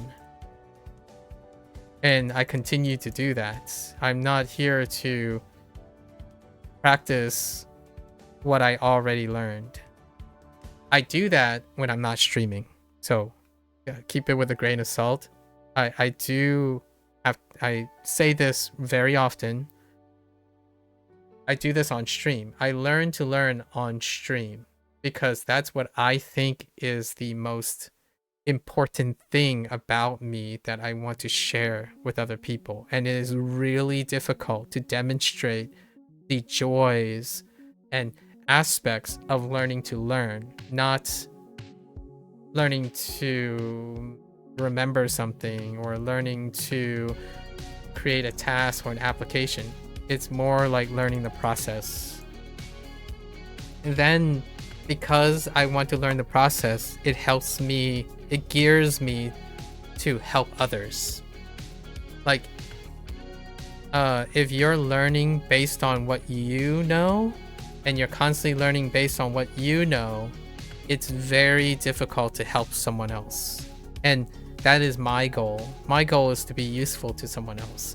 So, that's not to say that you should feel guilty if you're only concerned about your efficiency. That is everyone's choice. I get a lot of reward from understanding how other people learn. So yes, I'm very critical about Mika, and when Mika shares her things and I'm trying to lay it out, because the idea is I'm invested.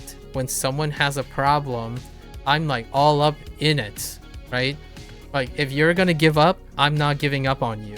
That's the idea. Like when you come into a class, like if I was still working at a college, right? And you come into my class and you're struggling, I'm gonna end up caring about your struggles and getting you to improve, possibly even more than the person themselves. Because in my opinion, it is the greatest privilege of being trained. It is the greatest privilege of investing forward. There were so many people in my life that invested in me, and that was an investment forward. So the least I can do is take all of their mentorship and all of their life lessons, my parents' lessons, and forward it to the next generation. So oftentimes, if Mika says she's bored and she's ready to give up, I say, I'm going to talk your ear off for 5 hours and we're going to get something for you to do, because you don't give up on these things. That's kind of the idea. Like, it might seem like it's hopeless, like your frustration leads to your morbid depression, leads to, I'm not giving up on you. So that's kind of, that's the challenge, right? And that's kind of why I like talking to parents about their relationships with their children. Like, how do you motivate your children? How are you? Because you can't give up on your. Take it with a grain of salt. I understand there are really bad actors out there, but parents can't give up on their children. I refuse to believe that the norm is for parents to give up on their children. So to me, that's kind of what I think of when someone walks into my class. If I had a class, right? The whole idea is, all right, you're in the class, so you're also part of my responsibility. And if you say you're going to give up, well, I'm not going to let you give up. And learning to learn helps me with that. The odds of me being more successful is I got to understand what the heck they're doing.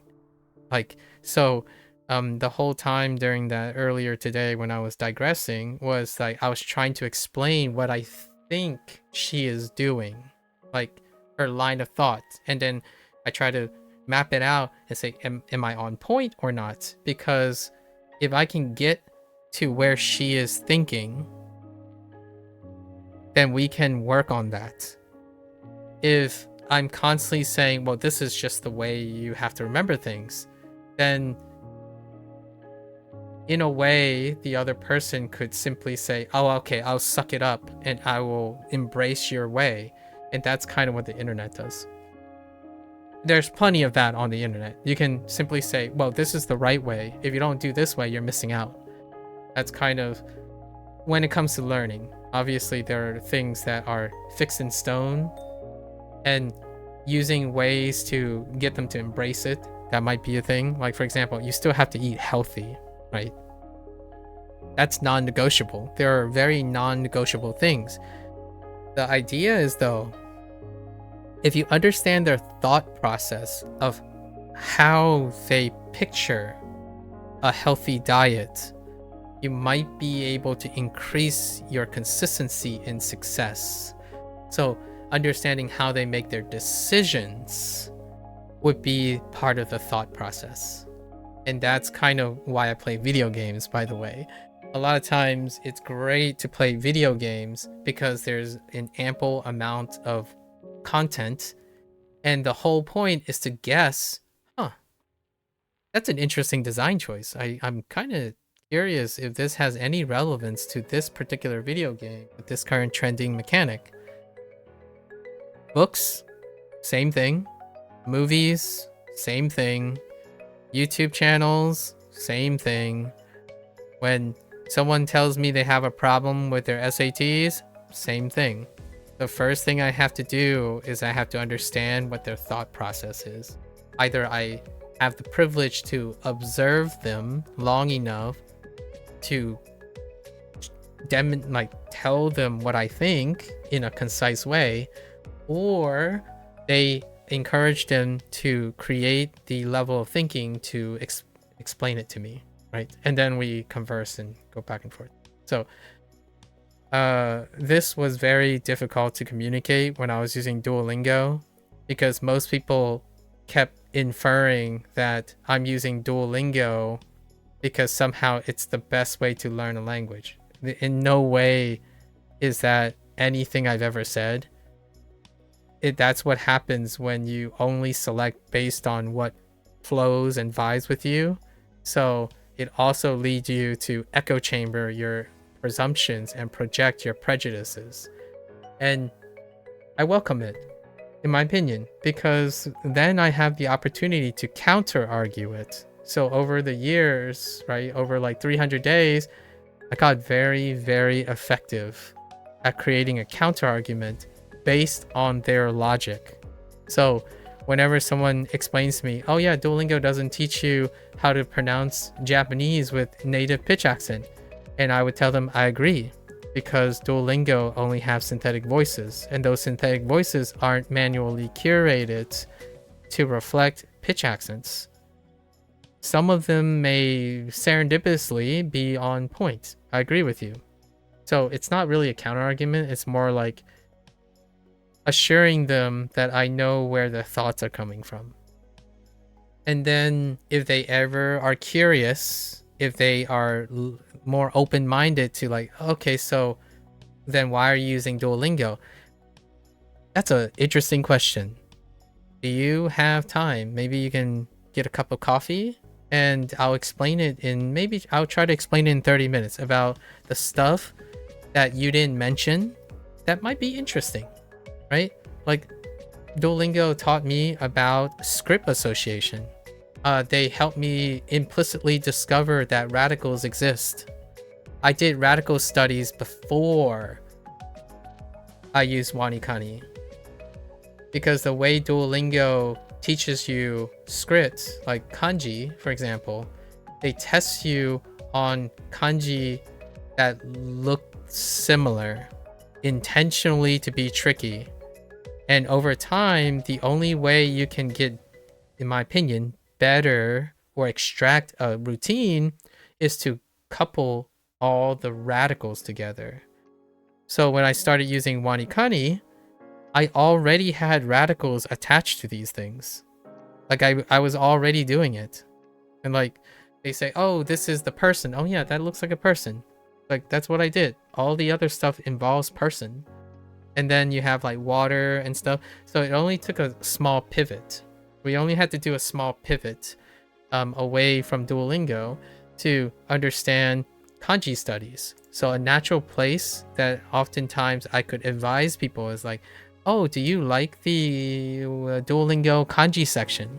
If you like writing the kanji and then just seeing and being tested by kanji that sound similar, look similar, and maybe have related meanings, WaniKani might be another approach to understanding kanji studies, because instead of now associating it with simply the vocabulary that you learn, you can also get another arrangement of the kanji studies. So when I started WaniKani, some of the Duolingo stuff already overlapped. Now that I'm starting Boom Pro, we still haven't caught up to all the Duolingo grammar that I covered myself when Duolingo was implicitly showing them. So the Duolingo place that I stopped at was at N4, like near the tail end of N4 grammar.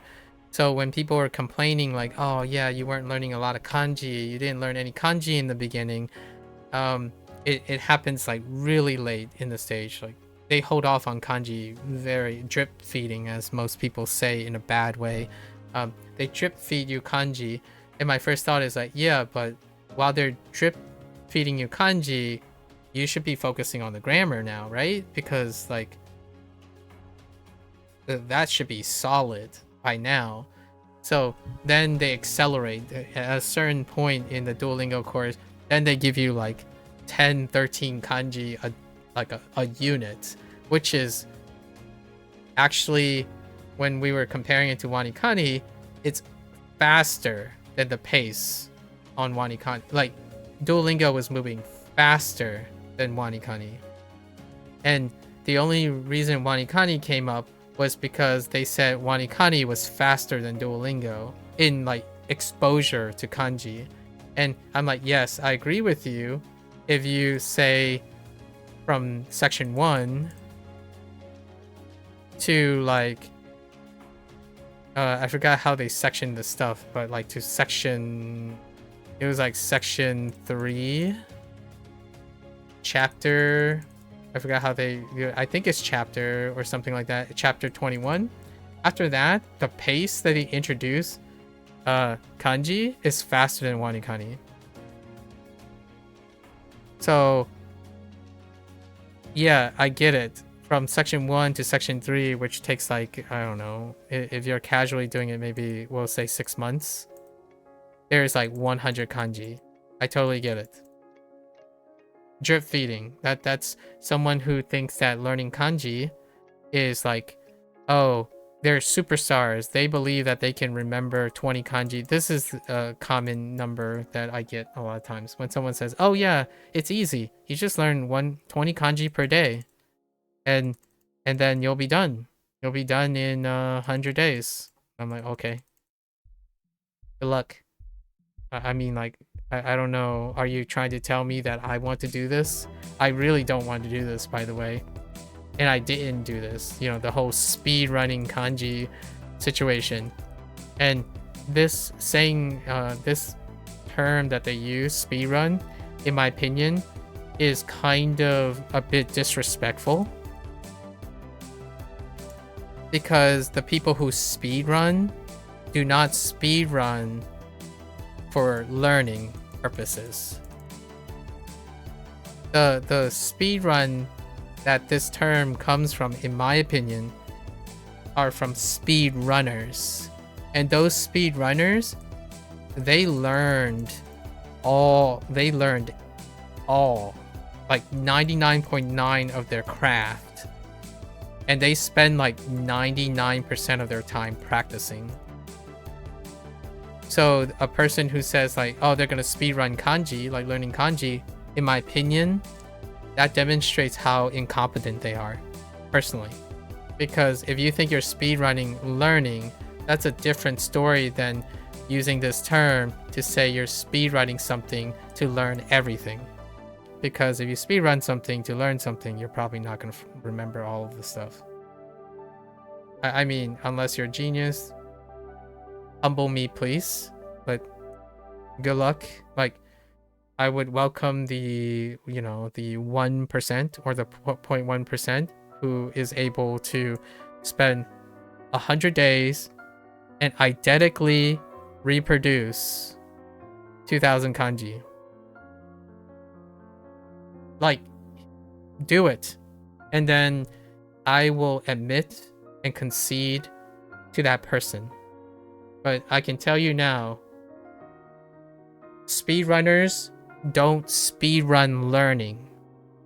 They are incredible people who like never back down from perfection. That's what I mean when I hear the word speedrun. When you're speedrunning something, I'm assuming the person who's speedrunning is incredibly experienced, know a lot of things. They don't necessarily have to know about Japanese. So for example, I'm not making a jab at like a polyglot who, I don't know, it's fluent in 5 languages, right? And they prove that they're fluent, and then they're gonna speedrun a 6th language. That's not what I'm referring to. I'm referring to people who use the phrase speedrun because they believe they found the secret sauce to shortcutting learning. Right? A polyglot that learns 5 languages, that is not shortcutting learning. They learned 5 languages. I'm still working on like 3 at most. So they can speedrun for sure. They can probably have a lot of things that deal with speedrun because they have a lot of practice. The casuals who constantly say, oh yeah, here's a speedrun to secret saucing all your kanji. Just like cram for 2 weeks and then learn all your kana and then spend 1 month learning this. It's like, what is that? How do you even know? You have no experience. Do that. Speedrunners are amazing to watch. They are absolutely amazing. Like good game, awesome games done quick, like HGDQ. So much fun to see how a speedrunner like basically dismantle things that I played before.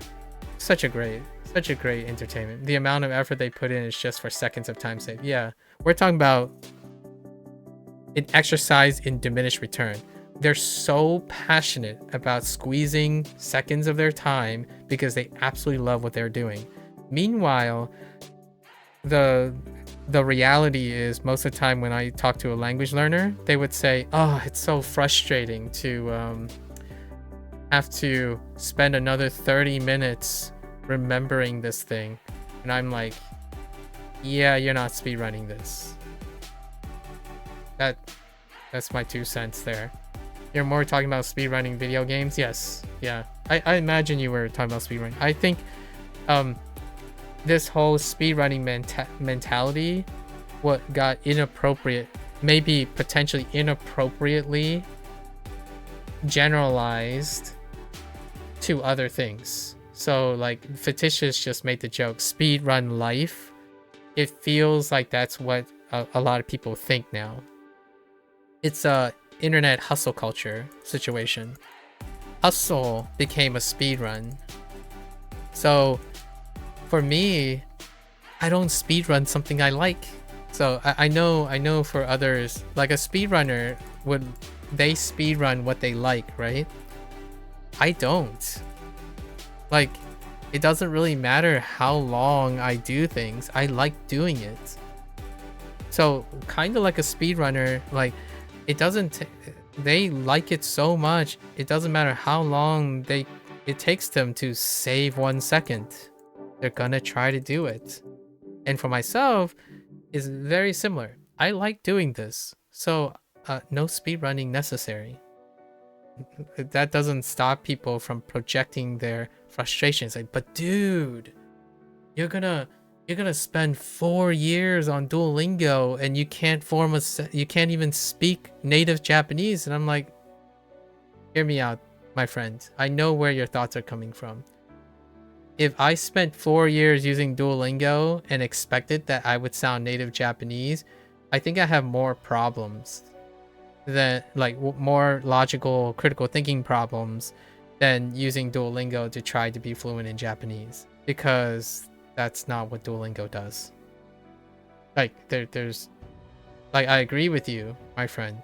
So if I agree with you and I'm still using Duolingo after 2.5 years, what do you think I'm using it for?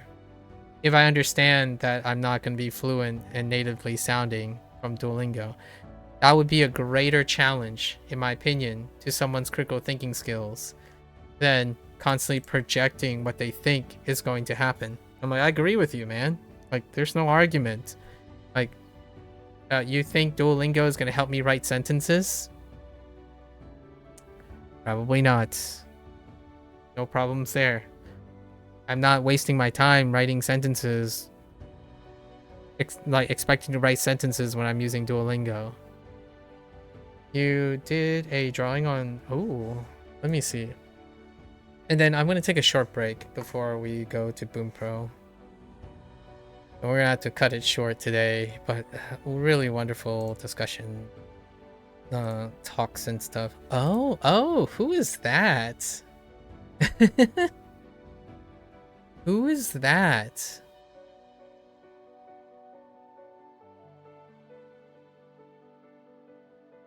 You try to draw me? Oh. Fair enough.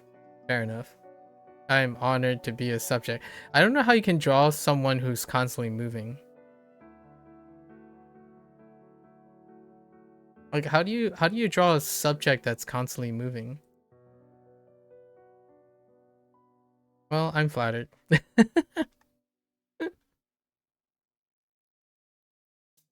Thanks. Pretty good. Pretty good. It was hard. Okay. I'm like, I don't know. The first thing I think about when it comes to like fundamentals of anatomy, you would pick like a reference that isn't like jittering and moving all around over and over again. All right, let's go over these reads before we move to Boom Pro. And I'm gonna take a quick break here. Let's see, it's 2 a.m. All right. By the way, what is the time difference right now? Is it... What time is it in Australia right now? Is it 7... No, 8 p.m.? 9 p.m.?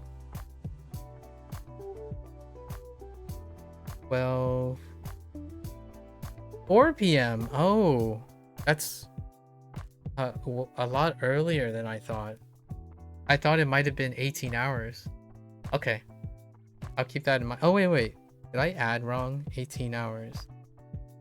So it's 2 a.m. right now. No, I'm off by... Like, I'm later. I'm far later. It's like 14-hour difference. Yeah, it's a 14-hour difference. So I was off by 8 hours. I was using New Zealand as a guide. Sorry. During my junior year in college, I studied abroad in New Zealand. So I tried to think about like the time difference in New Zealand, and then I was like going backwards, like, maybe it's kind of there. You hope it comes off as more endearing than creepy? Oh no, it's perfectly fine. You gotta draw something, you know? Gotta draw something. Oh, they're 2 hours ahead. Okay. 2 hours. I haven't ever gotten an opportunity to visit Australia yet.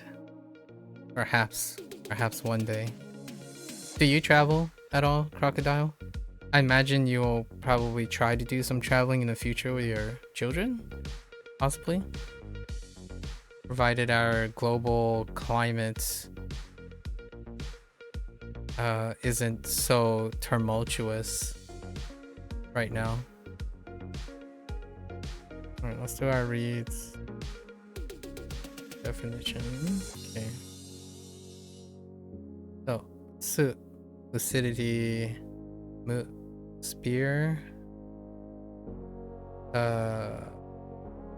ada, skin, unit, boats, show, bell, yo, villain, atamari, lump, koro. Oh no, koro is on your meat. Approximately. Kon, soul, kyaku, leg, nari, considerably, noro, whoops, that's good, noro, purse, jo, miss,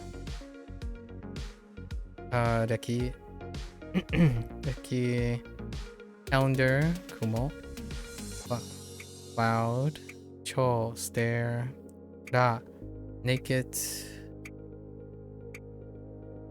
gaku, peak, ka, gamble, juku, cram school, taku, table, miga, polish, in bacteria, in shade, re, ro, ghost, shitsu, damp, ha, earning, yome, bride, oh, gutter, aki, waterfall, kyo, lunatic, and kake, kake, fly.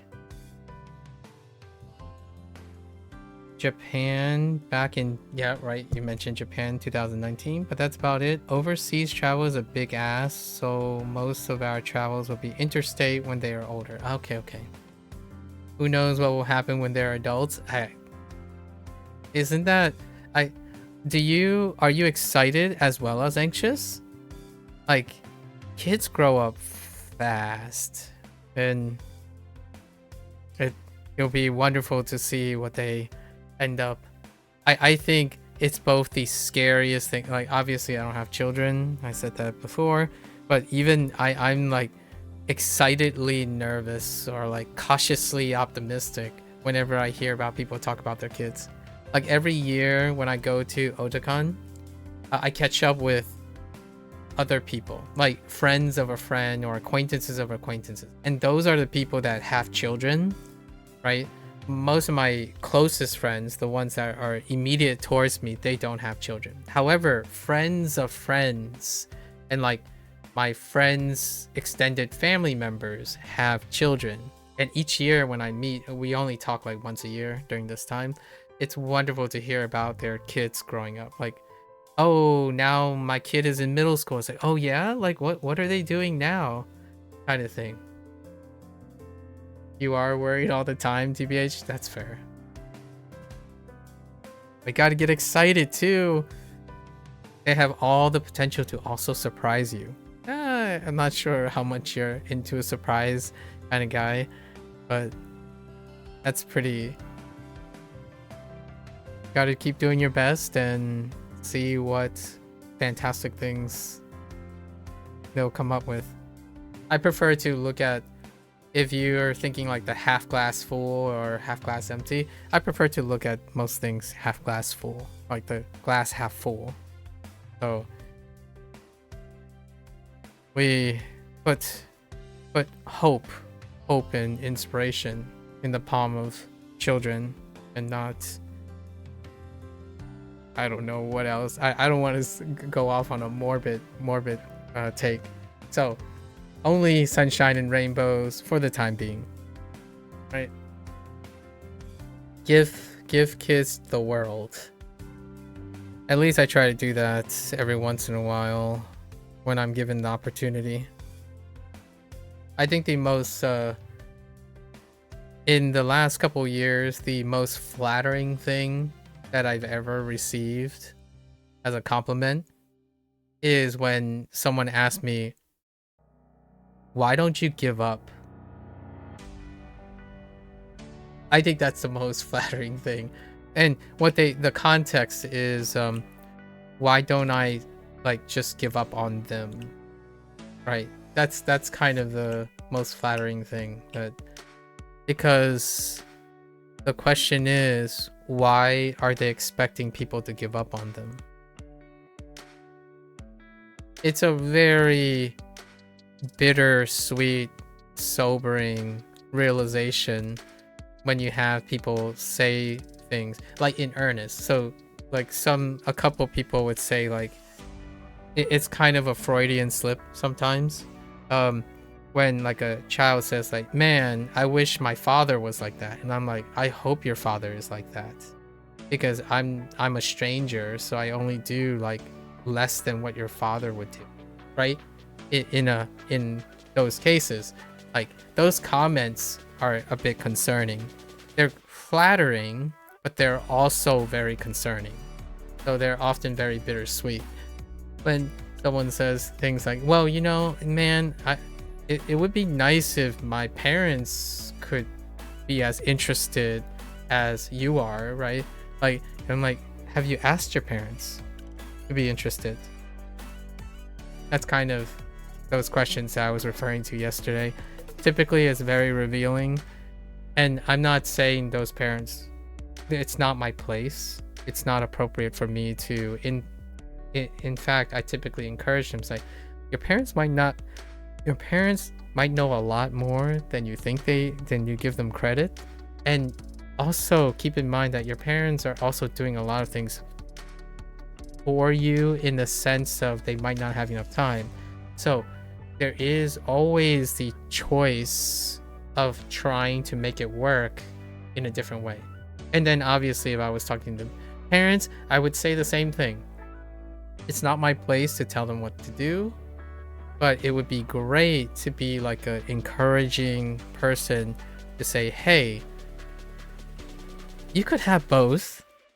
let's brainstorm something. Let's like get you less worried, so to speak, but more like cautiously optimistic.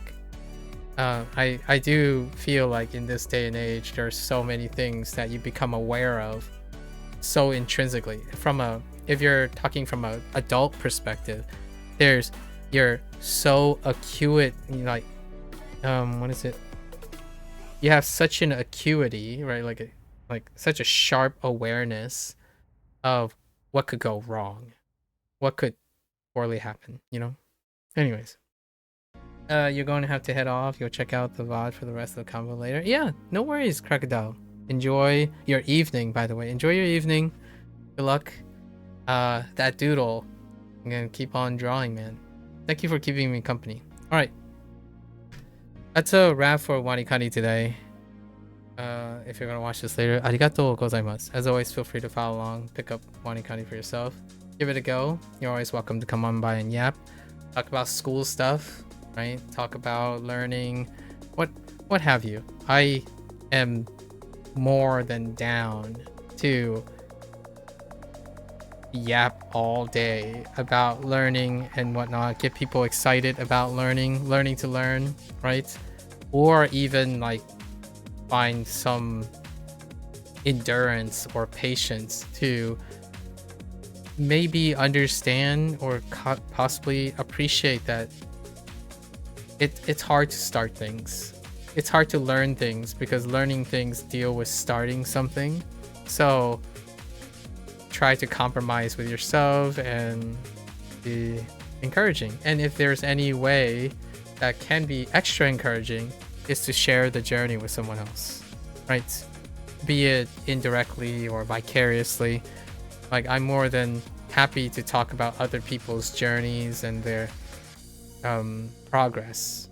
Like, it was very cute to see, at least my opinion, it was incredibly endearing to see yesterday right after stream where the 3 people that were drawing things inherently ended up sharing and talking about drawing immediately, which is fantastic. That's, in my opinion, internet at its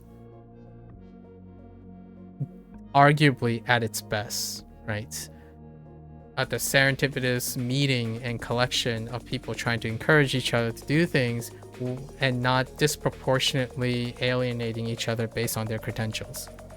So we'll see where that goes. Until next time, you're more than welcome. Minasan mata ne. Mite kurete arigato. Thanks for watching. I'll see you guys next time. I'm gonna get up, walk around, grab a drink, stretch a little bit, and I'll be back for Boom Pro. Thank you.